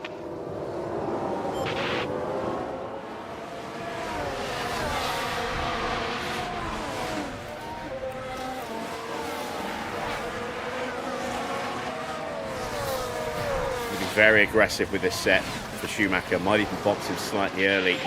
Try and get an undercut on Alonso. 4. Hamilton is closing back in on Schumacher. Gap 0.7. This is annoying. 0.9.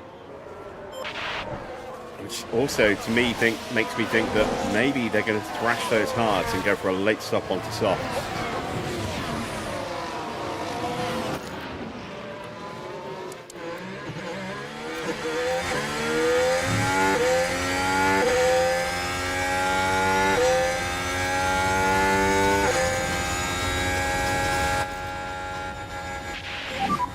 Pick clear air if you can. forcing Hamilton defensive.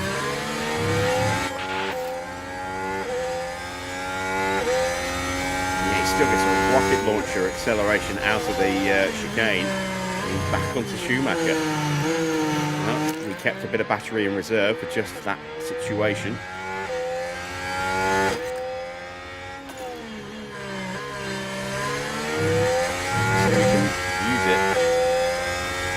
Break Hamilton. I hope we did. I think we did. We need to have done.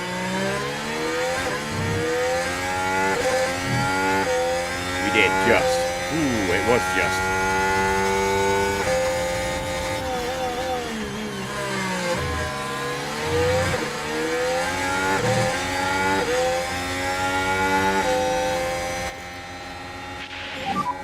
Cool the car.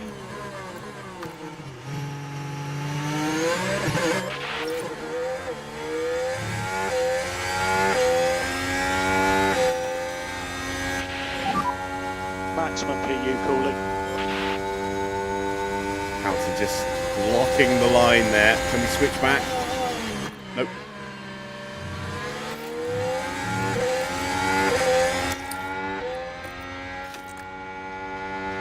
Go on, up the inside, up the inside. No, can't get past Lewis.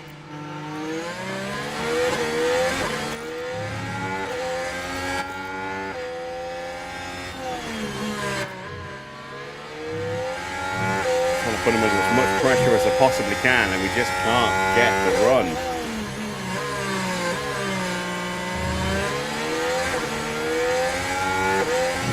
He has to be thrashing those tyres. Again, look, going super defensive. But we do squeeze on through. Oh, did we get the DRS? I really hope we did. We're going to go into always defend now. We're out of battery. Well done, mate.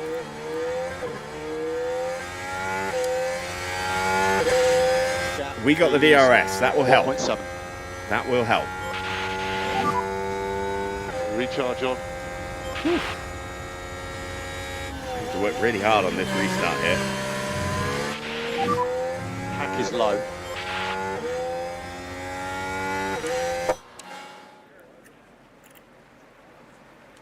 We are actually closing down. Not really. Some laps were quicker, some laps were slower. So Alonso's thrashing his tyres as well. Maybe we are just lacking a little bit of downforce, but then theoretically we should be doing better than this.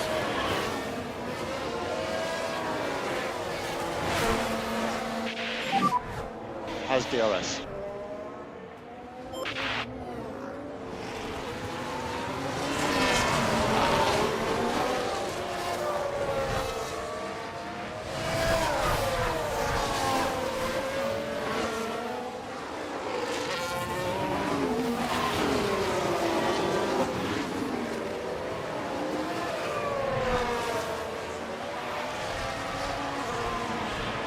Trying to keep Jensen's pace up while at the same time slowing the pace of the cars down behind to open up a little bit of a gap for Schumacher.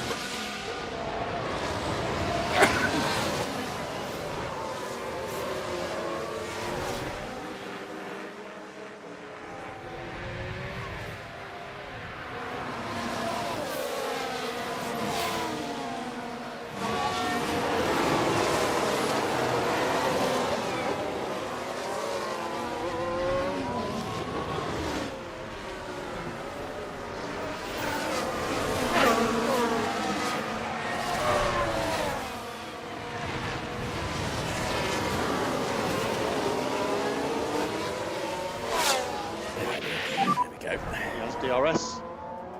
And again, losing just a little bit of time to Alonso. Schumacher's not even pulling away from Jensen.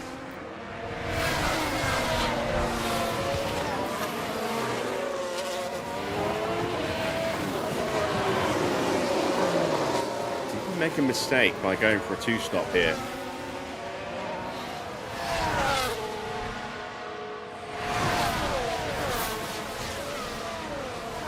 I mean, it has kind of worked for Schumacher. He's gone from P5 up to P2.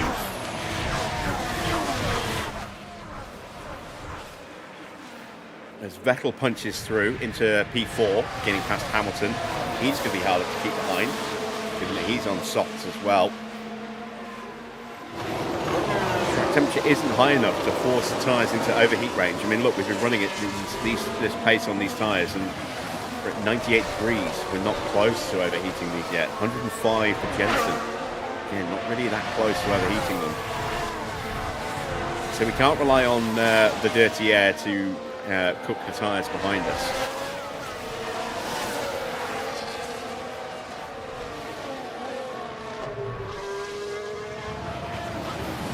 Jensen is doing a bang-up job keeping Vettel behind for now.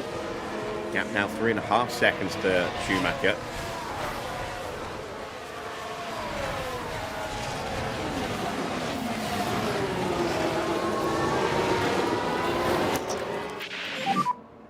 Use the Vettel got us. overtake button. Damn it. We can have And he got the DRS as well. We've got to be wary of Hamilton. We're doing to him what he did to us, just sitting there blocking any chance of cutting back.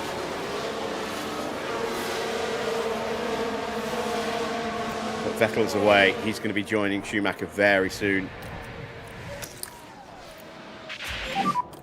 Recharge on.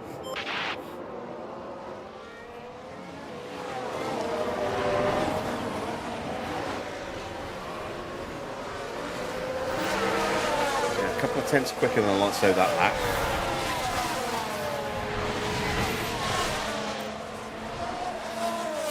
Battery's slowly coming back up, but I don't want to spend it now that I know Vettel's charging us down. And with Jensen in full defence mode, there isn't really that much point trying to catch back up to Vettel. He's going to be way too quick for us. And it's more important for us to keep Hamilton and Rosberg and co held back a bit more, because they're potentially going to the end. So we need to give Schumacher, who needs to finish in the top 3, more of a chance to have a little bit of a gap to them guys. That gap has gone up now to nearly 6.5 seconds. So Jensen's doing an absolutely stellar job for us. We'll be boxing him soon. When I say soon, boxing him potentially around about lap 40. Schumacher will look to box around a similar kind of point.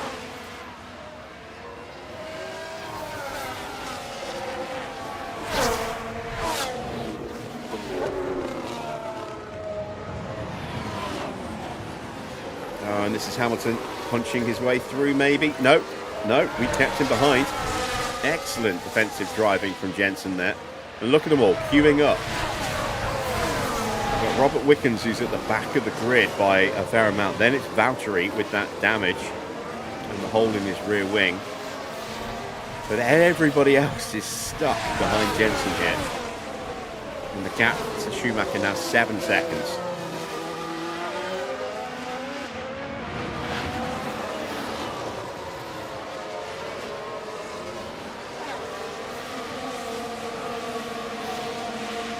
The other benefit of keeping everybody behind Jensen like this is, while we can't necessarily take extra life out of their tyres and overheat them, we can certainly stop them from using the best of their tyres while they're at their freshest to go quicker than us.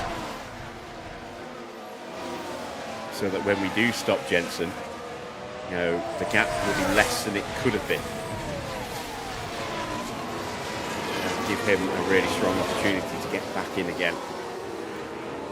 I don't understand why we're not able to keep pace with Alonso. It's frustrating, but it is what it is. I am going to burn the battery because it's almost full again. Plus Vettel's starting to close in, as you can see, 1.3 seconds behind now.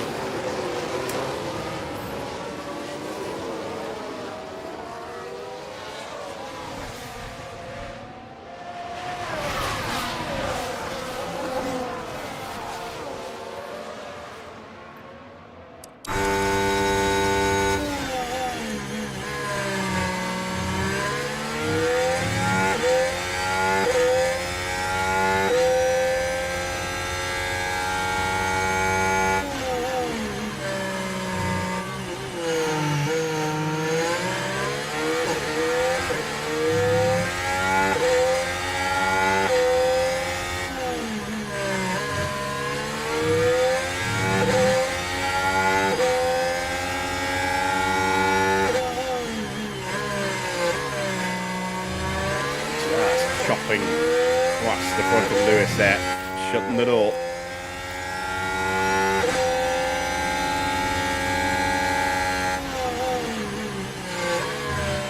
This is fantastic. The gap to Schumacher is now 10 seconds. Schumacher is closing on Alonso. Yeah, just chopping across the front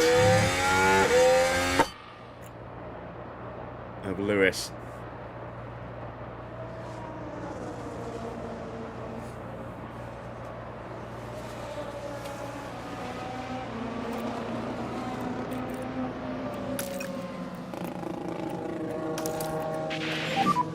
Make sure we get the pack 114.3, took 1.2 seconds, well, 1.1 and a bit out of Alonso there. Gap 3.5 seconds.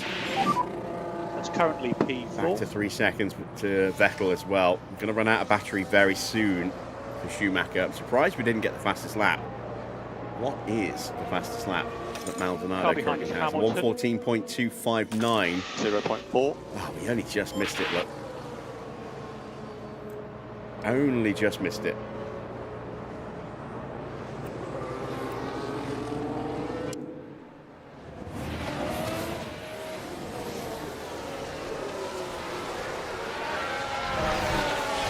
It's now 12 seconds to Schumacher, who is now out of battery. We got the gap down to 3 seconds. Vettel's been pushing and staying with us. He's going to start closing us back down again in a minute.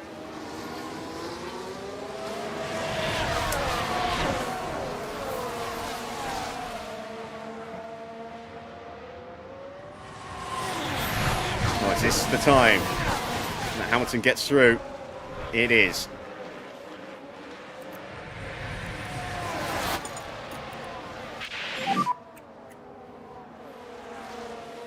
Don't let Rosberg through it. Oh, Rosberg's hit us. We don't want to lose too much time. God damn it, Rosberg. And that's Jensen's race ruined. He's going to drop to the back of the grid here, if he gets going at all.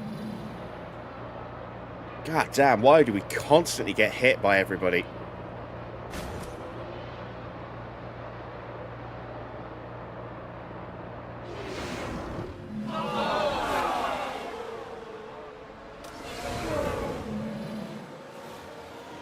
We do get going, and we will at least get going ahead of Rosberg.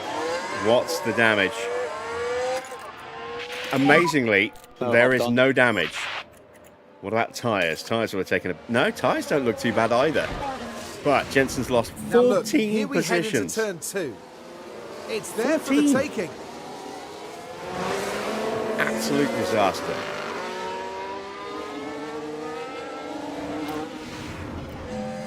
But no damage to the car. Rosberg does have damage. You can see he's missing part of his front wing.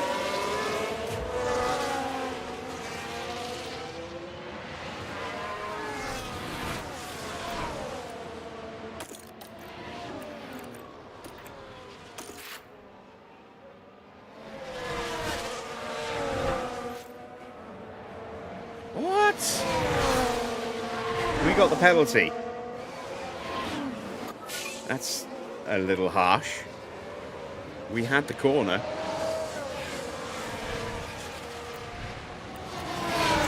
Schumacher has been caught by Seb.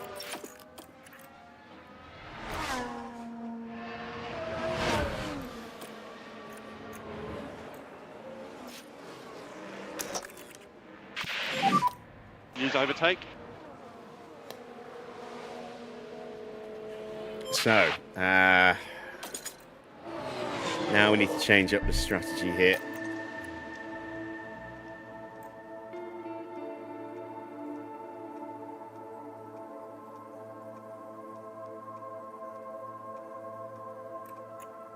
Let's get in on fresher tyres sooner rather than later.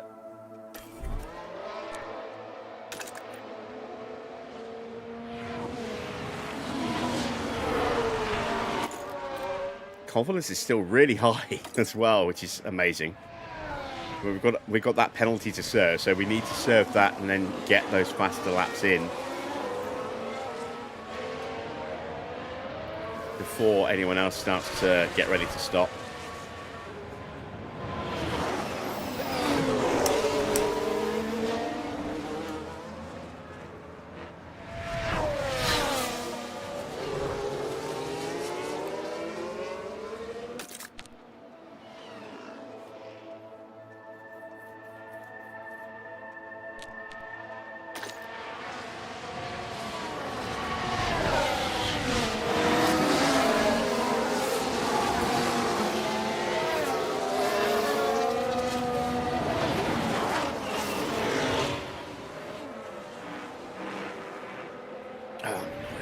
I'm annoyed at that.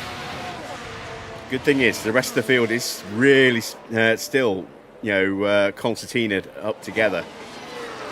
Thanks to all that defensive driving we were doing. And you can see we've got that nice, healthy gap from Schumacher and Vettel all the way back to Hamilton. 10 seconds now, 10 and a half seconds.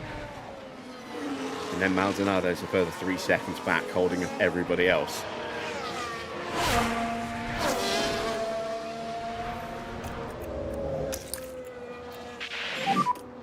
Recharge on is good. Schumacher losing time to Fernando again. Just increased Lyco.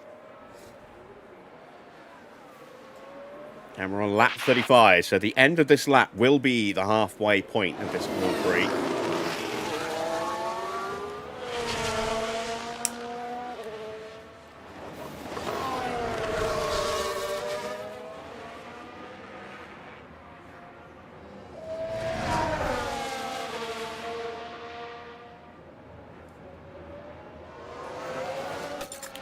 What is going to be quicker? That or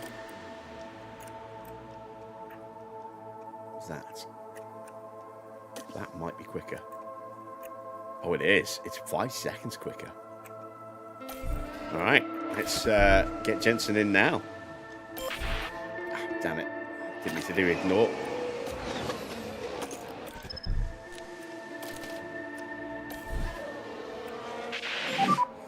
Box this lap.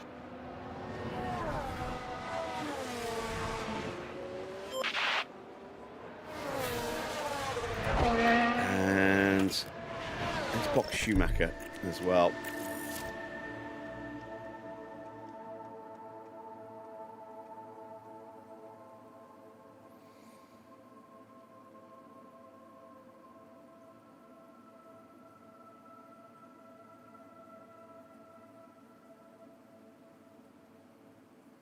No, we'll stick to the plan with Schumacher.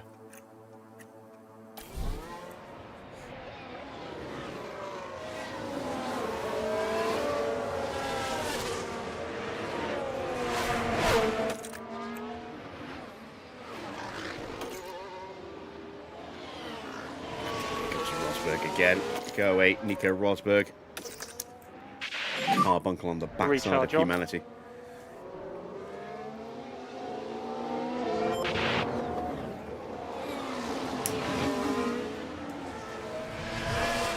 I don't really think like that, Nico, but in relation to this race, absolutely.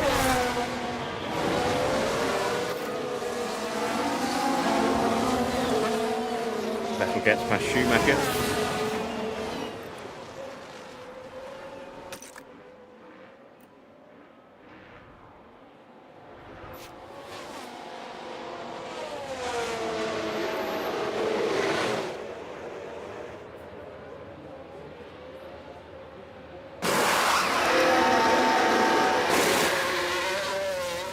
That would have been a 2.1 second stop.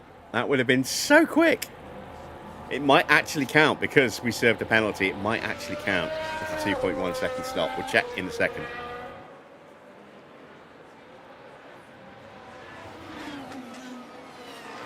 So, back of the grid. Can Jensen repeat history and go from the back of the grid to winning it like he did in 2011? That would be something.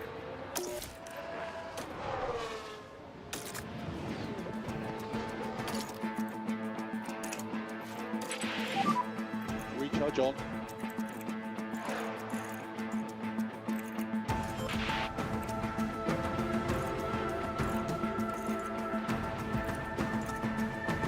not seeing Jensen's stuff. Is there? Yeah, hasn't counted Jensen's stuff at all yet. We'll check a bit later. Maybe he's got to do a few laps first.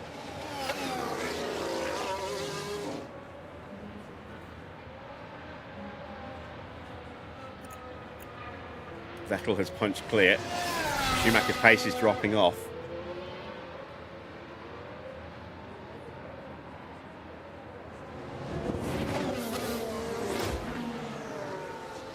Oh, wait, is he in driving cleaner? Yeah, oh, god damn it. No wonder his pace has been iffy. Shit. How long's he been like that? Since we got him ahead of Jensen. Jesus. Yeah, no wonder he wasn't able to close up and Alonso just drove away from him, and Vettel has done the same. He's pulled out the slipstream every time. Deliberately gone slower. Oh, numpty.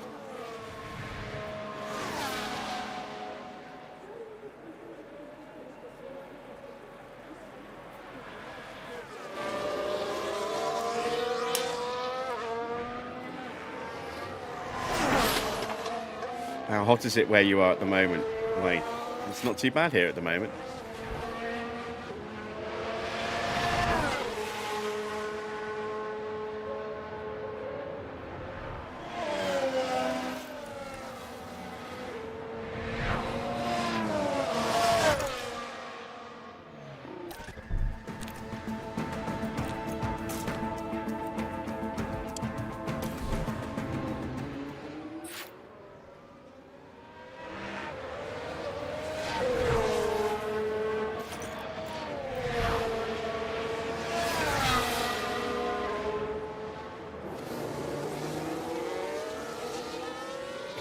Slowly getting these tyres fired up.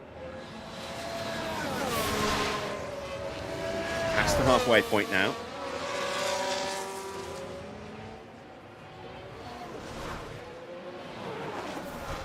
$23. It is 21 here.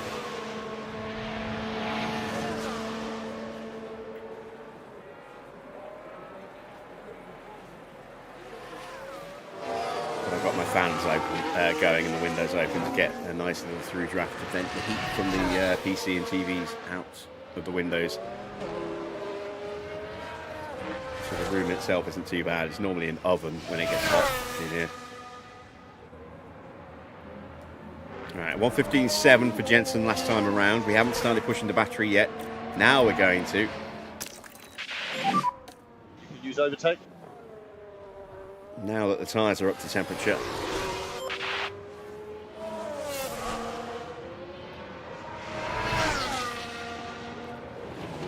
There's a very real chance that everyone in front of Jensen will keep going.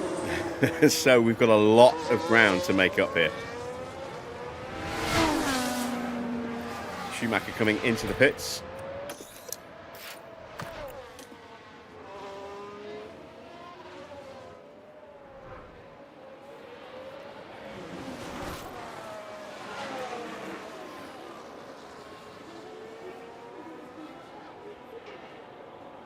See what kind of stop time we get here. Ideally in the 2.1 range or higher. 2.2, that's not bad.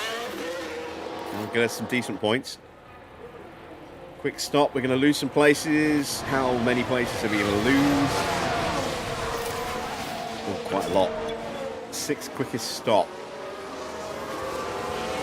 We're going to come out just behind Daniel Ricciardo. Oh, Al Jaswari thought about it, changed his mind, backed down a bit.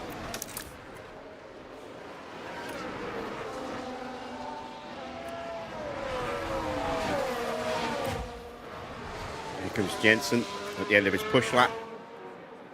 See what his pace is. It's not purple pace. It is purple pace, a 1:13.9. Very nice, there we go.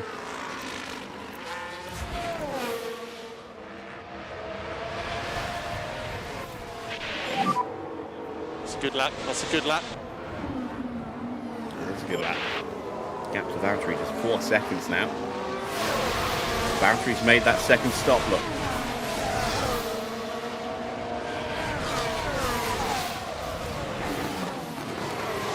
So we might start to see some other stops. There's Satil into the pits. It's another car that'll get out of the way of Schumacher.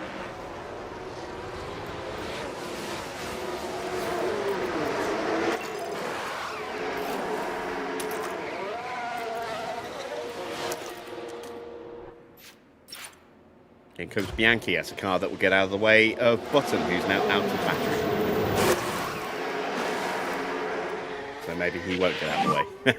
Pack is Yeah, low. he's going to get out, still ahead of us.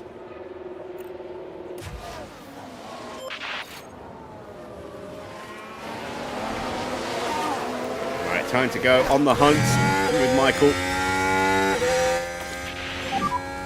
And reminder for recharge.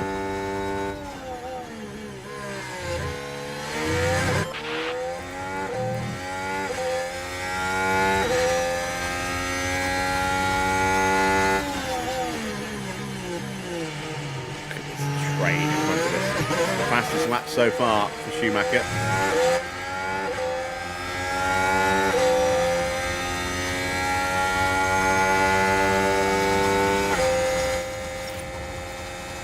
Can't overcome the slipstream, but can we be brave in the braking zone? Yes, we can.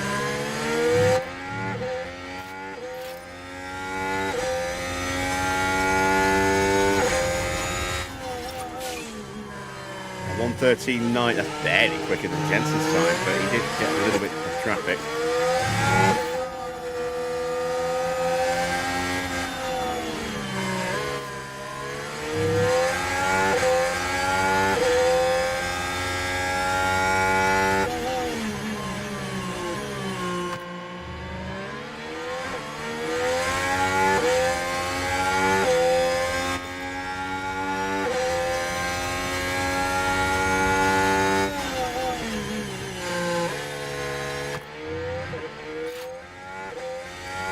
Carving our way through the field here.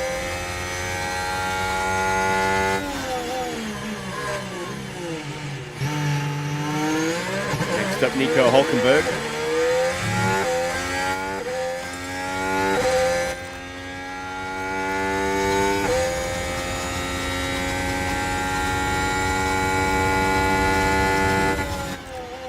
Not quite close enough for a lunge in the braking zone.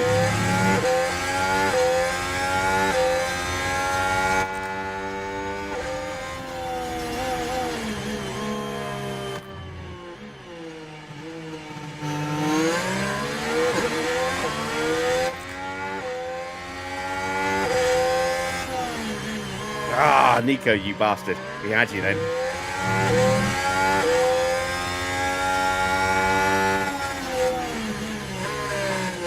We've got you now.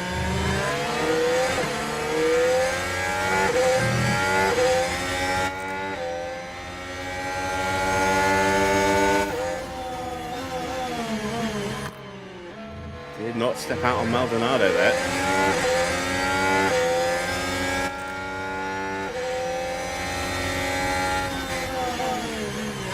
We will get him there. Next up is Paul di Resta. Now surely we're out of battery. Just about, yeah.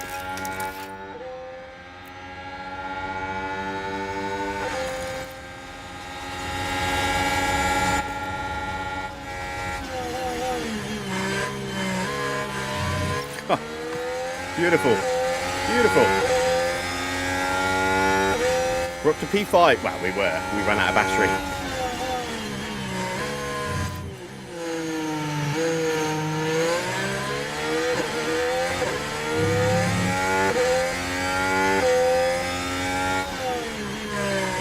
What a lovely sequence of moves that we pulled off there. Alonso's made his second stop and he's still way ahead of us. We're not going to win this Grand Prix. But we are on potentially for second or third here. That was Vettel we overtook. Vettel having made his second stop. So that's Maldonado there.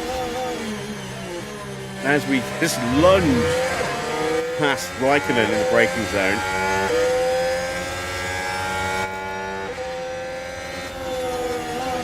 Maldonado has us blocked. And there's Raikkonen still.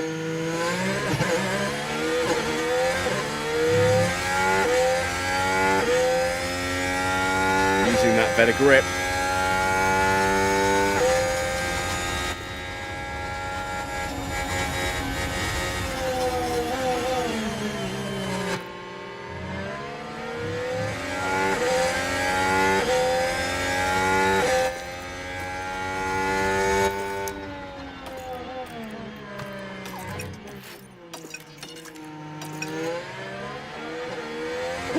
a lovely little sequence of moves that was. We carved through the field so well there.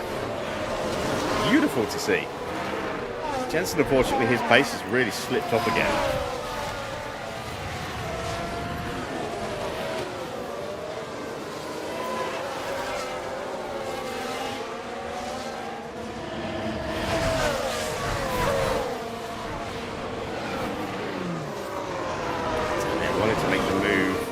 On the lunge into the hairpin. Now we'll just have to sprint and hope that we've got enough to break away from past it. Right, where is Jensen? Let's have a look. Well, we've been catching the field. 1:15.4's not great, but quicker than everybody in front, with the exception of Valtteri, who's on the back of Bianchi now.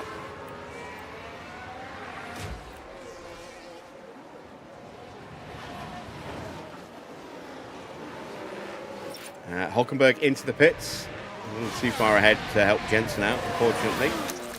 There we go. We can leave Schumacher to it now. Overtake available. Let's see what we can do to help out Jensen. Hulkenberg on his way out of the pits now.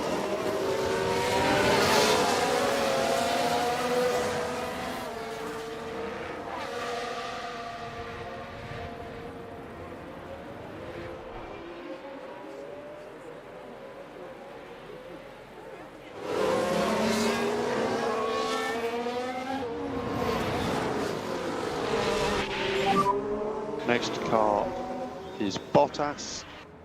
That little flurry of overtakes of Schumacher there, I think it's the most successful we've had. Plenty to play A for. run of just consistent, quick overtakes like that. I don't think we've ever got that many in that short a period of time before. We were helped by the fact they were all nose to tail. It certainly looks like they've developed a fault.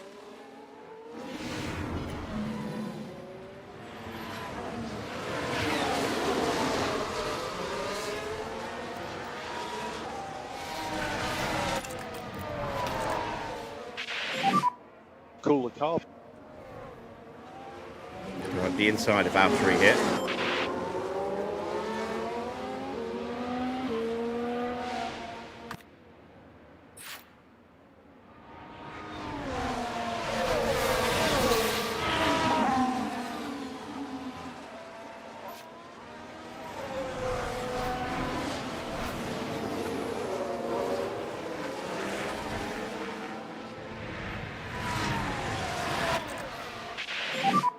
Pick clear air if you can.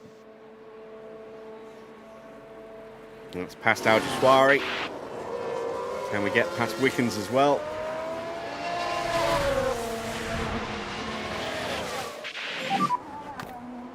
Not quite there. There's still opportunity. See if we can get him here. Yes, we can. Lovely. Maximum PU cooling. Out of battery. There we go. So, pace has dropped off since we turned the tyres down. Recharge on. We've still got scope to push them at least like that, so let's do that. I think tyre wear is less here than the prediction. So we should be absolutely fine to leave those tyres like that, as long as the temperature stays in them, which it should do.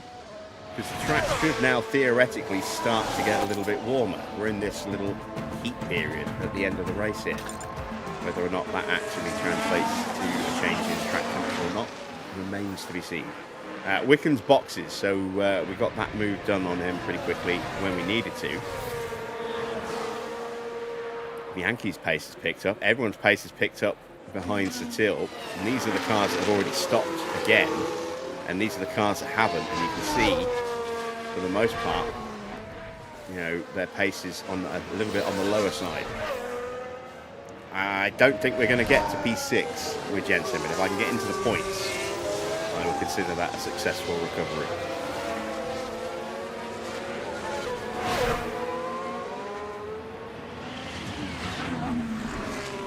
We are inside Hamilton's pit window as well, as that's a new fastest lap for Alonso, and that's a mighty 1:12.7.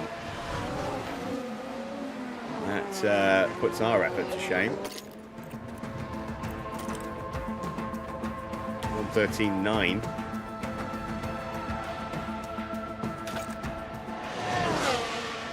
1.2 seconds quicker. Ouch. My ego is feeling a little bruised from that.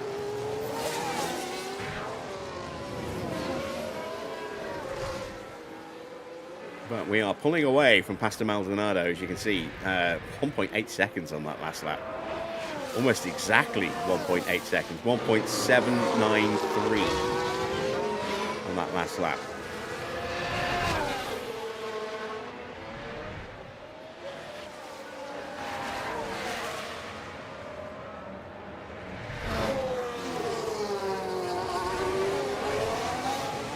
And Hamilton's in. So, this is a critical moment here for Schumacher. Let's give him some battery. Medium tyres going on for Hamilton. So he's going to be thrashing those. We have 21 laps to go. There goes Schumacher.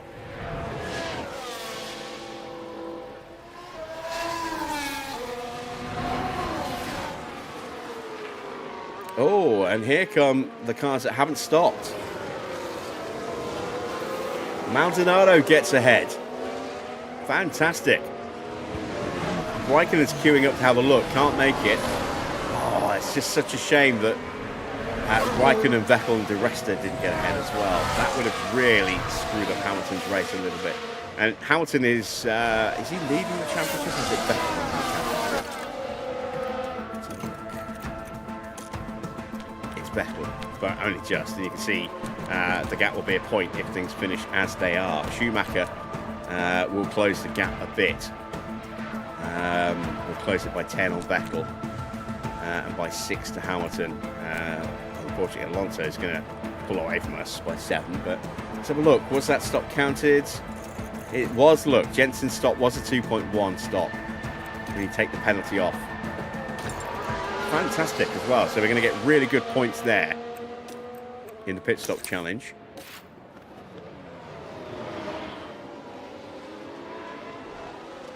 And we've got an 8.5 second lead over Maldonado, so about 9.5 seconds over, just over 9 seconds ahead of Hamilton.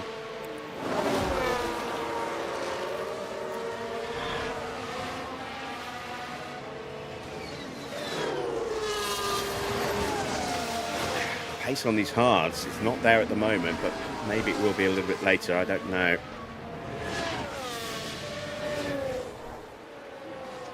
Again, there's no way we're going to catch Alonso. It looks like he is finally going to get his opening win of the season, unless something goes horribly, horribly wrong for him. Hamilton now gets through on Maldonado, but he's 9 seconds behind Schumacher, so that gives us a little bit of a cushion.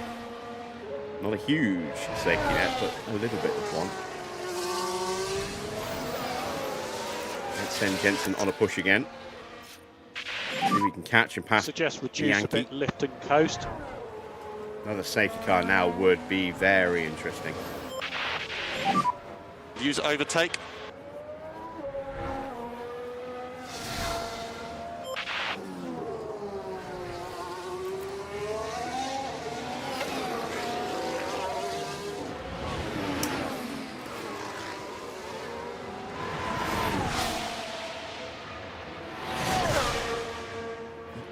Need to put some things on charge.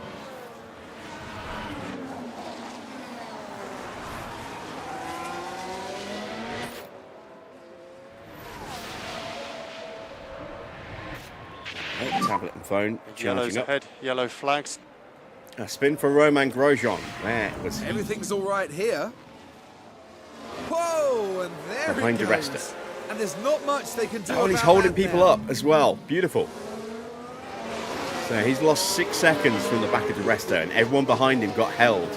That helped Jensen.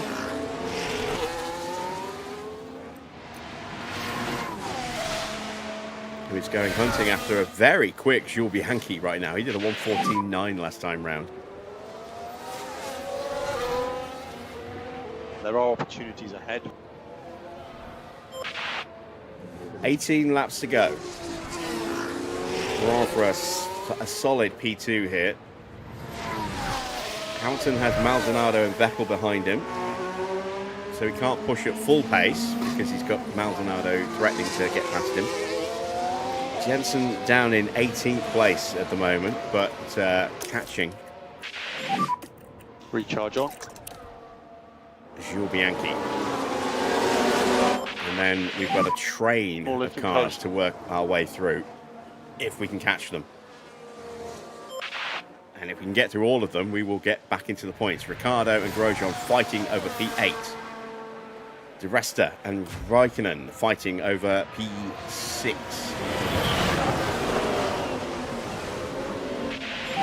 Let's just ride on board with 0.8. Ricciardo. Well, I'd say ride on board. Let's Still ride the plenty of opportunities. Helicam.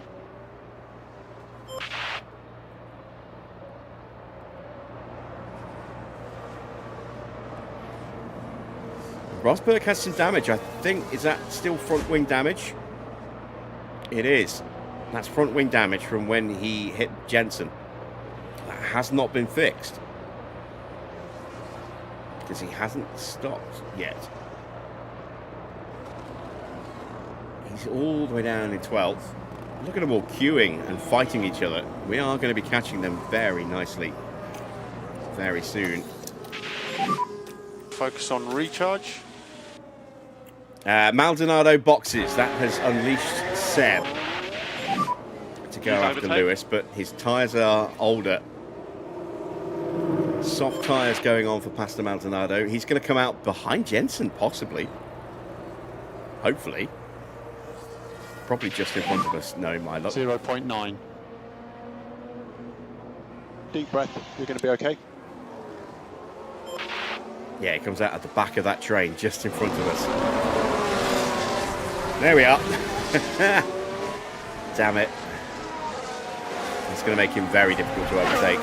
Brand new soft tyres. Soft tyre wear looking like Schumacher. Yeah, see, we are above the line. So we could be a bit more aggressive with the tyres, but I'm going to wait a little bit longer. Don't want to burn them out too soon with Hamilton closing us down.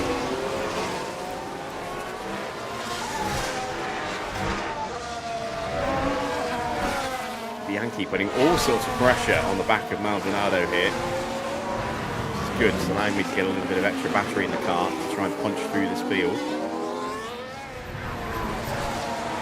We're going to go on another hunt mission in a moment. 0.9. We think there's still opportunities here. And recharge on. And Bianchi gets through. Maldonado putting a couple of wheels into the dirt there, just avoiding the wall itself. Has the inside line for 2.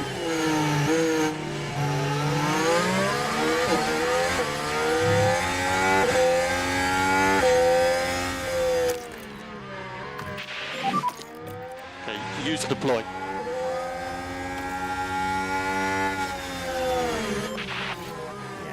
Through there. We need to go to the left if we want to get that move done into turn 6. Rosberg and Satil fighting.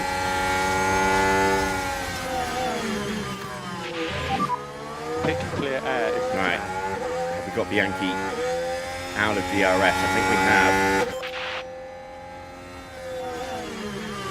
There's no way through as Maldonado's now got his tyres up to temp and is starting to try and punch through the field. No harm done. No DRS for Bianchi. Can we get him on the braking zone? No. Come on, Jensen. You need to get this move done quickly. Okay, we don't want to lose too much time. There we go.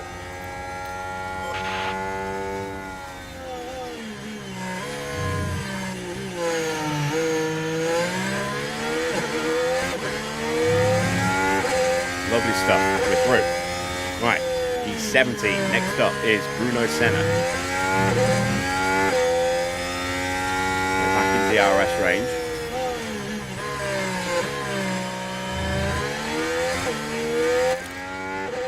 We're almost out of battery though, so we're going to have to go back into harvest in a moment. Got a Limited opportunity here on Bruno into the hairpin.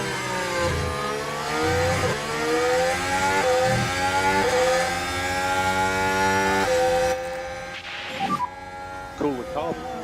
Too far back. Damn it.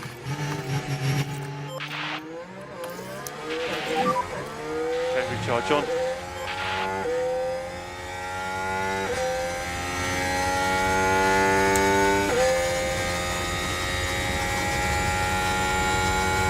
Hamilton's got the gap down to 5.5 seconds. Alonso's almost got a pit stop on us now. About 18 seconds here. 0.4. Yellow flag. Plenty to play for. Who's that for? Is that a collision? Someone making a mistake? The rest are running a little Let's wide. take a closer look. Look at the Mercedes. And wide they go, leaving the racing line. Very but all naughty. being well and fingers crossed, no lasting damage. Top.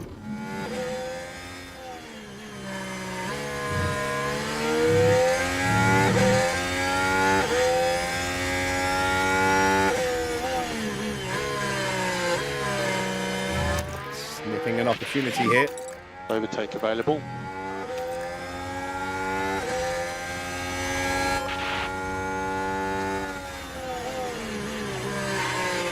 There it is. Any feedback on these tyres?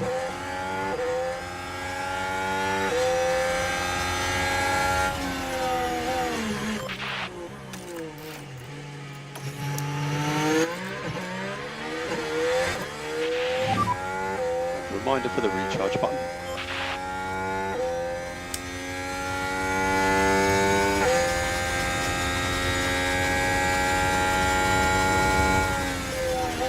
Have a bit of a flying lap for Schumacher at the end of this lap, I think. Just try and put a little bit more distance between us and Hamilton again.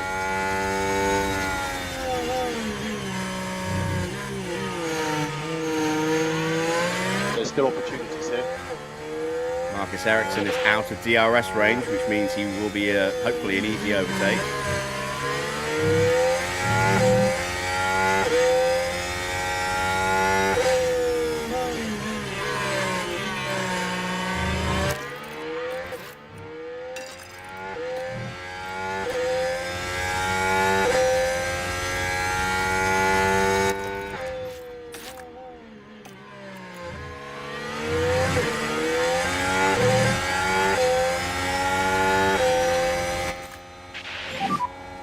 Use the overtake button. Damn it. I think they're wise to me now. They're covering the inside to stop me from diving up the inside at the hairpin.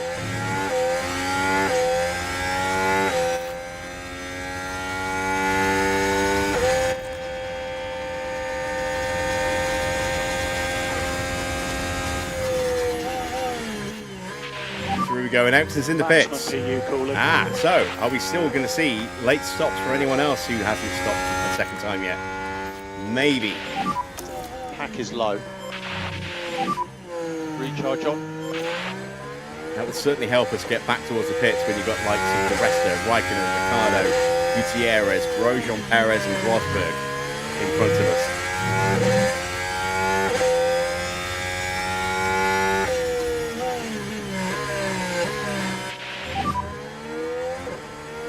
It will be soft tyres for Marcus Ericsson. I don't think he's going to have enough laps now to catch back up. His only hope is that others stop and he gets an undercut to improve his chances. Grosjean and Rosberg fighting in front of us. Things getting very squirrely in front of us. Let's get some battery out of the car while that's happening.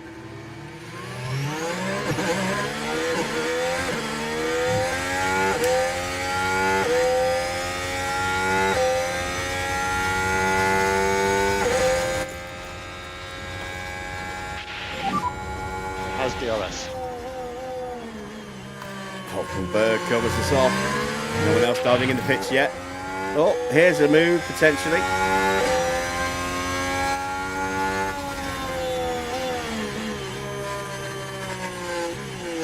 We've got Hulkenberg.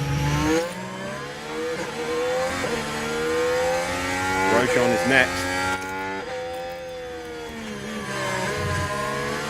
Again, we're going to try and wait because we're out of DRS range to Maldonado. We're going to try and wait.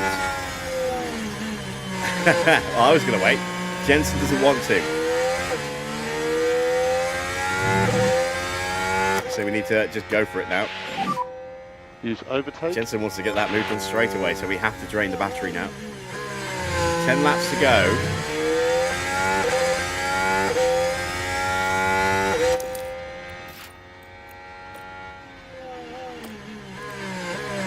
At least Schumacher's tyres turned all the way up now.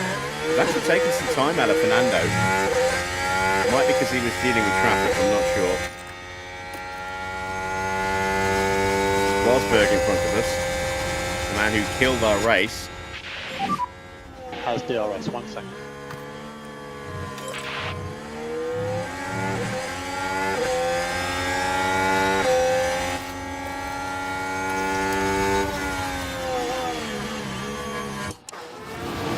Perez into the pits. We still might see some last minute pit stops, which would be very interesting. The recharge on is good. So through goes Alonso.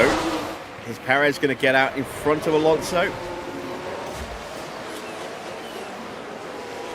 As Ricciardo has punched his way up past Hulkenberg and had a little look at Jensen there. And there's Ericsson getting that undercut and sneaking his way through in the slipstream of Alonso past Perez there. Jensen's in 11th place now. We are close to the point. I think I might have just lost the DRS though. Recharge on.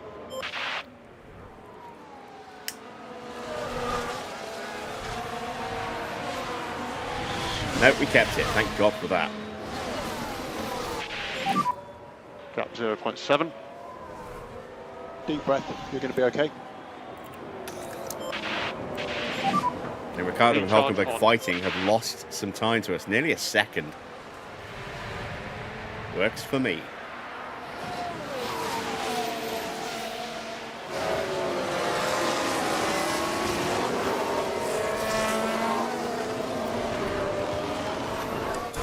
Right, Rosberg is in DRS range, so we can't just pick him off the way we picked up other people.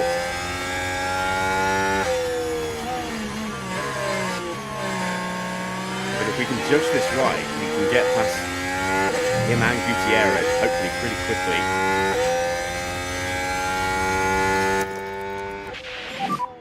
Use overtake.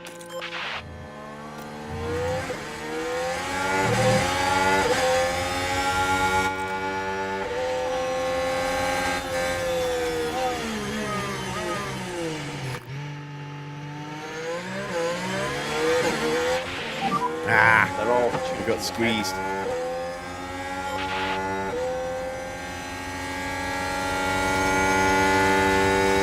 And Lennon.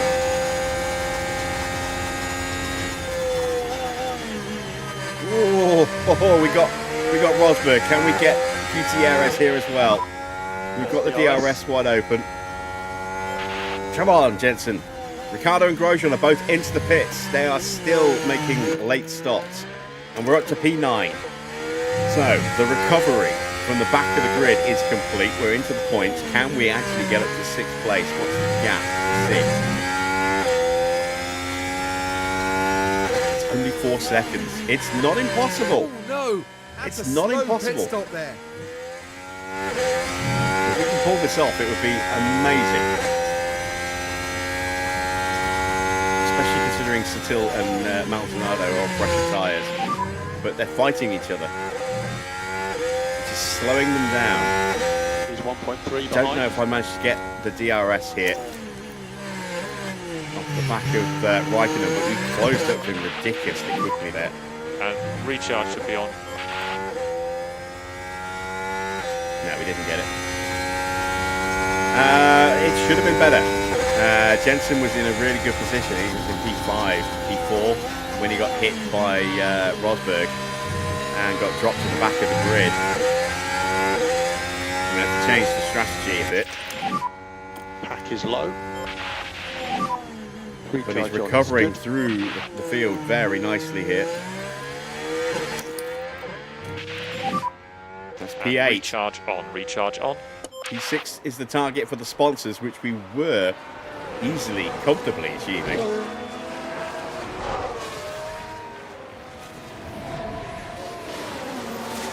We've just about stabilised the gap to Hamilton. It's going back down a touch. It's back down to about 4 seconds again.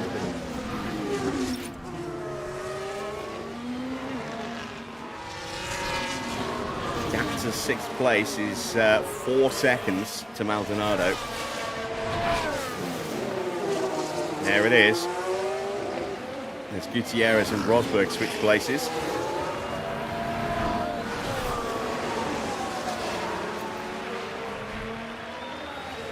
Six laps to go at the end of this one. Oh, it's going to be tight.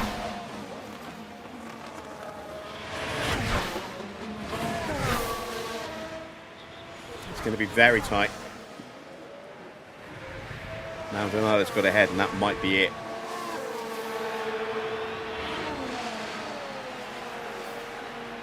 With Satil, the slower of the two cars in front, we have more of an opportunity.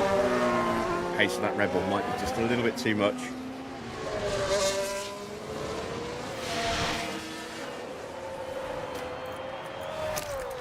Let's drop everything we've got. Let's see if we can close up. Suggest reduce a bit. Maldonado's pulling away from Satil. So we need to get close quickly before he gets dropped entirely. 5 laps to go now. And Hamilton now just 3.2 seconds behind. And Raikkonen's punctured.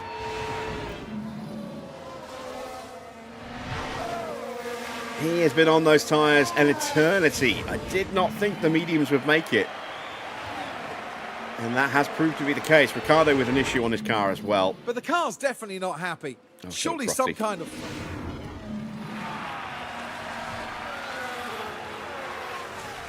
So Raikkonen dropping out of contention completely here.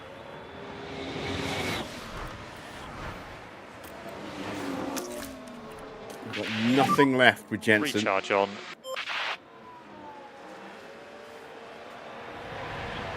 This is it. This is all we have. Is it going to be enough? Going to be wary of fuel now. Lift off end of straight. Hamilton now just 2.7 seconds behind. I need to burn the battery again, I think.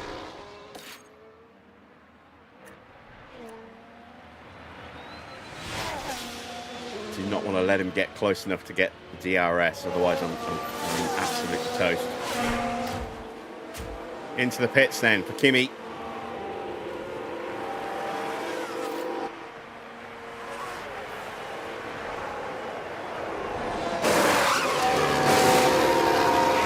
Replacement tyres. He's way at the back of the grid now. A lap down.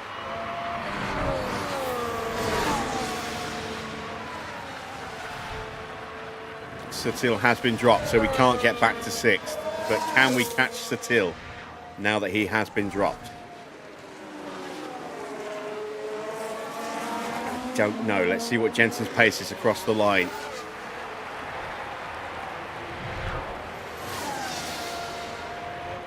It's a 15.5. It's not enough. We might have to settle for 8th. I mean, that's still a great recovery, but it's money left on the table, unfortunately. I'm going to bank that last little bit of battery, so I've got something to defend with if Hamilton does catch me. Tyres are almost out of grip. We've got 3 laps to go. I've got enough tyre wear to last. Have I got enough pace to stay ahead? Vettel in P4 is going to be scoring more points than he would have done earlier when we last looked at the as they stand things.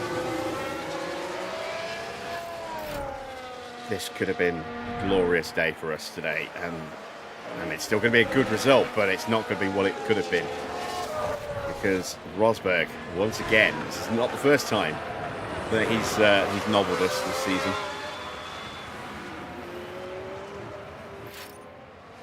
The gap is 1.6 seconds.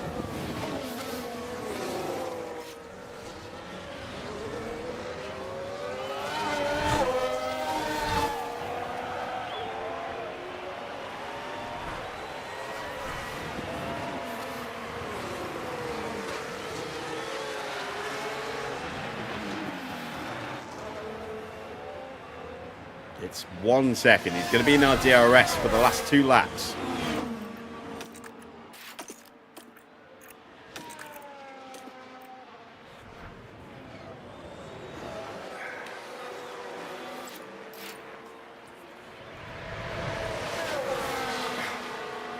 Let's double cap it. Come on, Schumacher.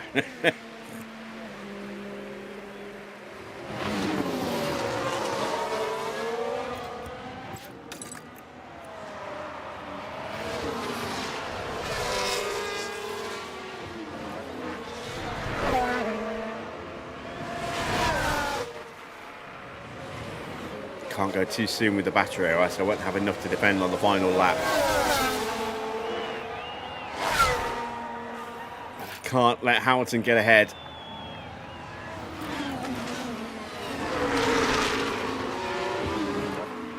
Actually, there isn't too bad. So now I'll get the DRS here. Let's turn that off.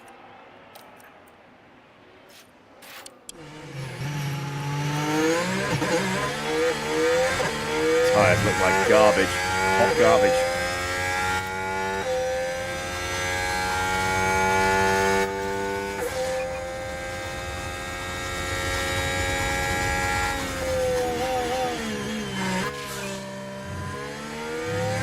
And Schumacher is going to take me off the second step of the podium. I can't catch him.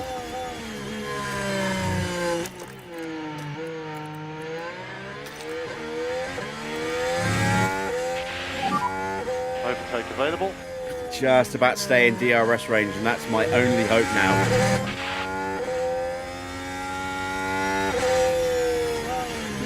We only just stayed in range. He's pulling away on every corner exit here. I think our tyres are just done.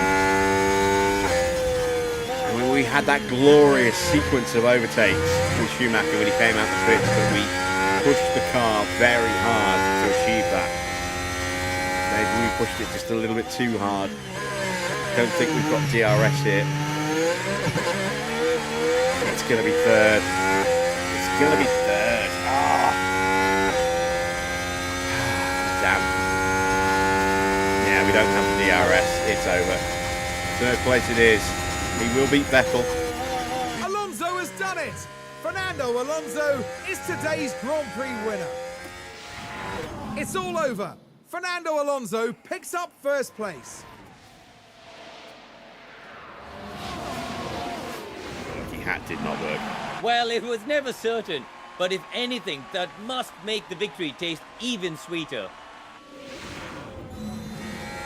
Still, the sponsor target was third. Oh, Maldonado gets past Di Resta.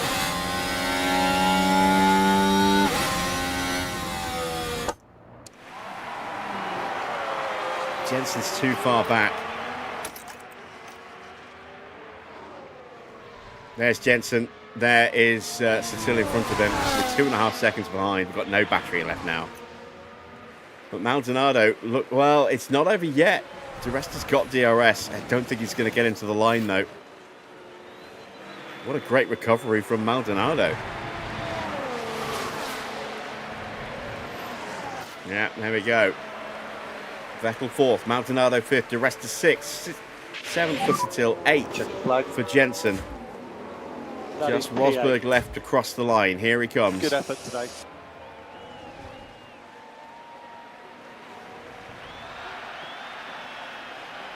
And there we go. It's the end of the Grand Prix. Kill the engine, wait 5 seconds, and then turn the car fully off. And on our screens at the moment, the McLaren driver. That marked an 8th place finish, which gives them a handful of points. Now, Karun, with that result in mind, what will they be feeling like down at McLaren? They'll certainly be pleased to have made the podium. A job well done for sure. And that's it for this weekend's F1 action here in Montreal. Next time, the teams will be forging ahead at full throttle through the Styrian forest. The Austrian Grand Prix is right around the corner.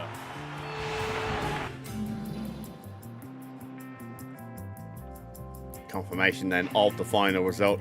Fernando with his first win on this playthrough. Didn't get a win at all last season. Hasn't won a race so far this year. Now he finally graces the top step of the podium. Hamilton is second. Schumacher is third. Vettel in fourth. Vettel will stay top of the championship, I believe. Maldonado up 5 places to finish in 5th in the end. De Resta in 6th. 7th for Satil. 8th for Jensen. You can see could have been so much more for Jensen, but you know, we'll take some points. It's better than no points. Rosberg in 9th. Curse you, Nico Rosberg. Bruno Senna picks up a point in 10th. The final point there. Ahead of Nico Hülkenberg, Esteban Gutierrez, Jaime Alguersuari, then Valtteri Perez, Bianchi, Ericsson, Grosjean, Ricciardo, Wickens and Raikkonen. Just the one retirement. Jean-Eric Vergne stuffing it in the barrier on the exit of turn 4. Enough to cripple the car, bring out VSC. Let's take a look then at the drivers' standings. Hamilton has gone top by a point. So, very, very close at the top. And with that win for Alonso, he closes the gap to 9 points to Lewis. Schumacher, with 15 points, is now 51 points behind. And we actually lost a little bit of ground to the front of the championship there. I think maybe we gained overall by a point. Let's see, we gained 3 points. So we gained 2 points on the lead overall, which isn't too bad, but we need better than that. De Resta has 59 points. Maldonado up 3 places now with 40 points ahead of Hülkenberg. Jensen also dropping down, but it's level on points now with Hülkenberg, and 2 points clear of Rosberg. And Satil has the final point in the top 10, 24 points for him.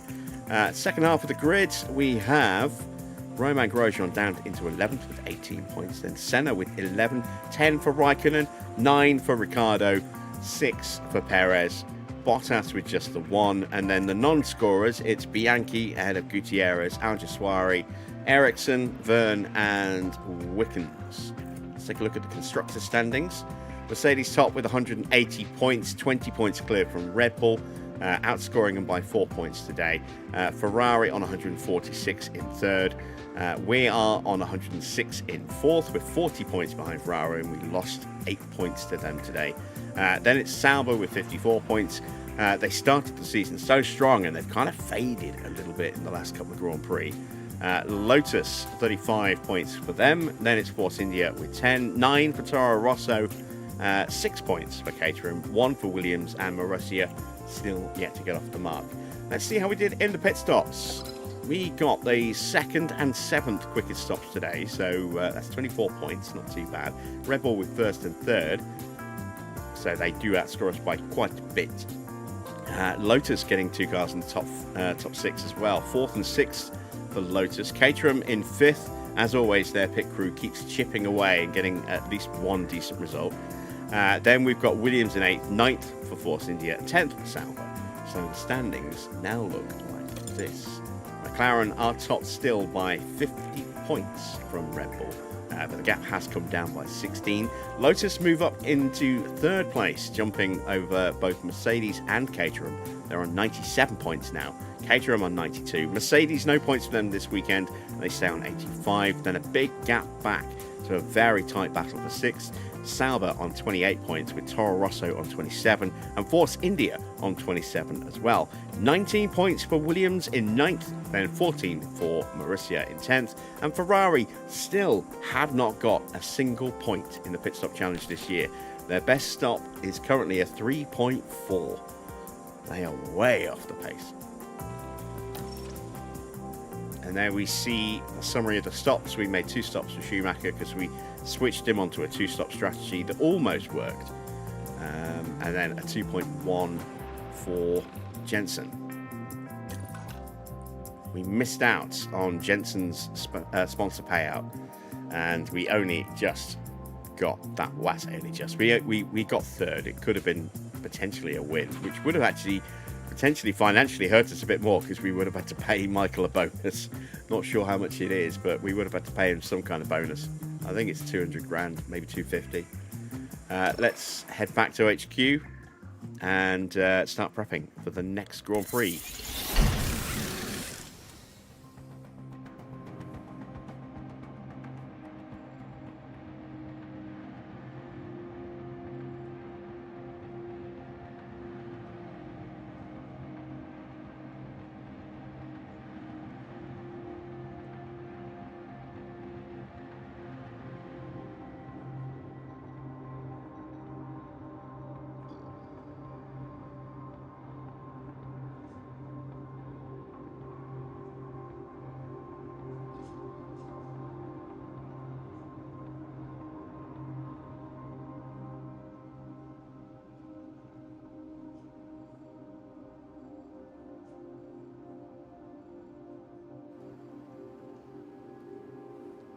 Okay, we have a spare rear wing, which we knew about. We had that on Saturday. We are just 4 days away from the next race, which is tomorrow. That's at Austria.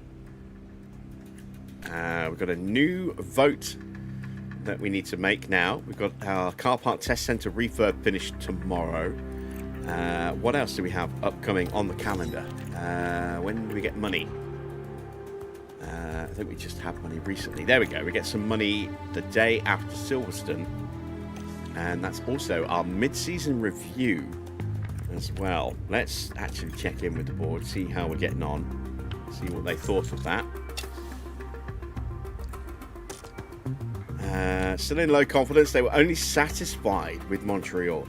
It's a shame. I was hoping we'd be better off on that. That's 3 out of 6 podiums now this season, so we need 3 more to complete the long-term objective.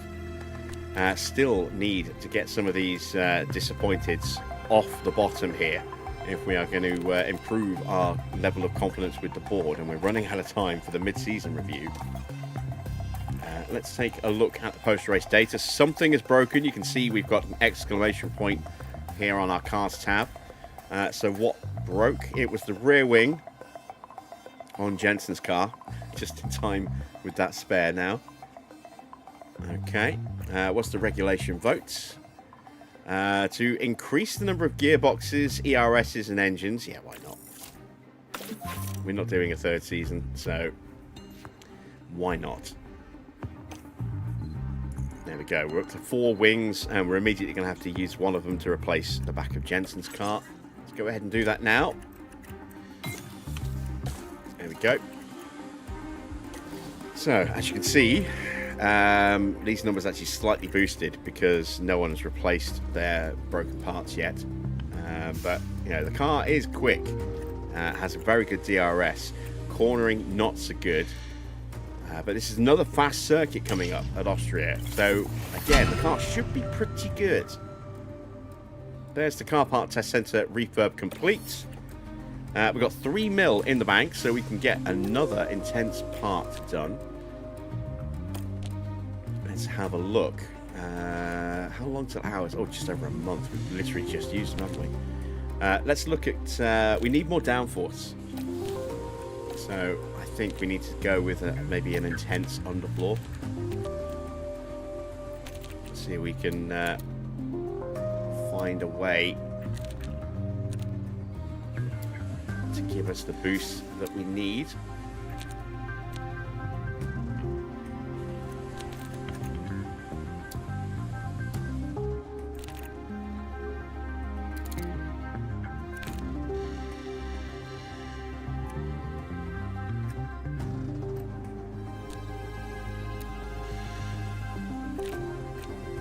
It's not much of a gain at all, as you can see, but if we go intense, it does mean that the next one, theoretically, will have a better downforce generation when we design it. So, yeah, that's a sacrificial part. We probably won't build it. We'll just get that expertise and then go straight on to the next one as soon as it's done. Save a little bit of cash that way. And of course, with the car park test centre refurb complete, you'll see that we do get that little bit of a boost now to downforce levels, which is nice. Or at least back to where they should be. We've got a spare underfloor. That means we have 2 spare underfloors. Very nice.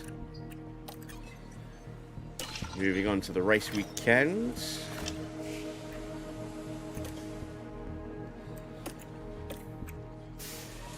So, going to be cold again, apparently.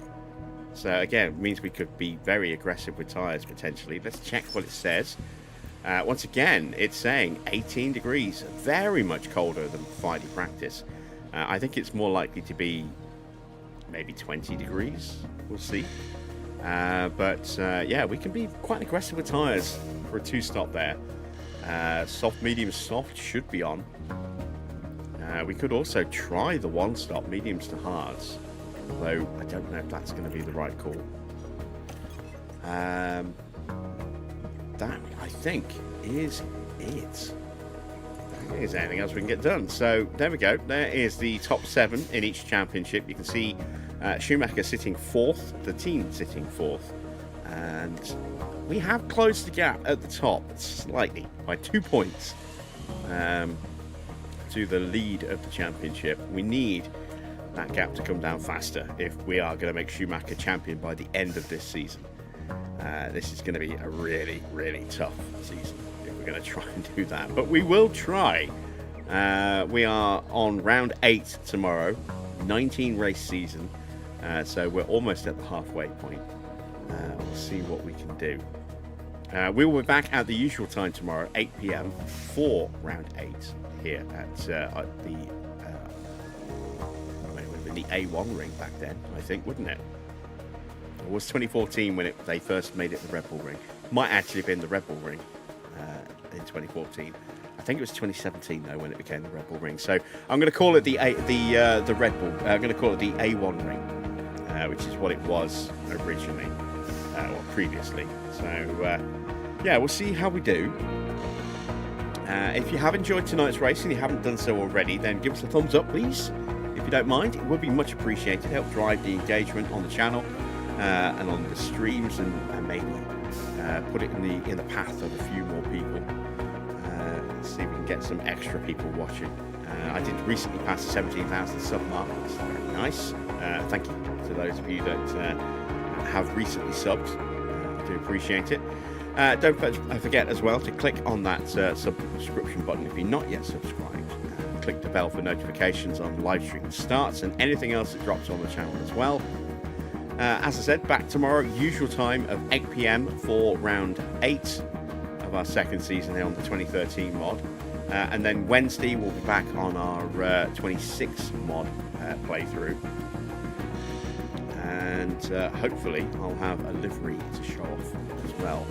I might get Cadillac running a special one-off livery on that race. And it won't be Cadillac, it'll be my own Lotus livery. So yeah, we'll see.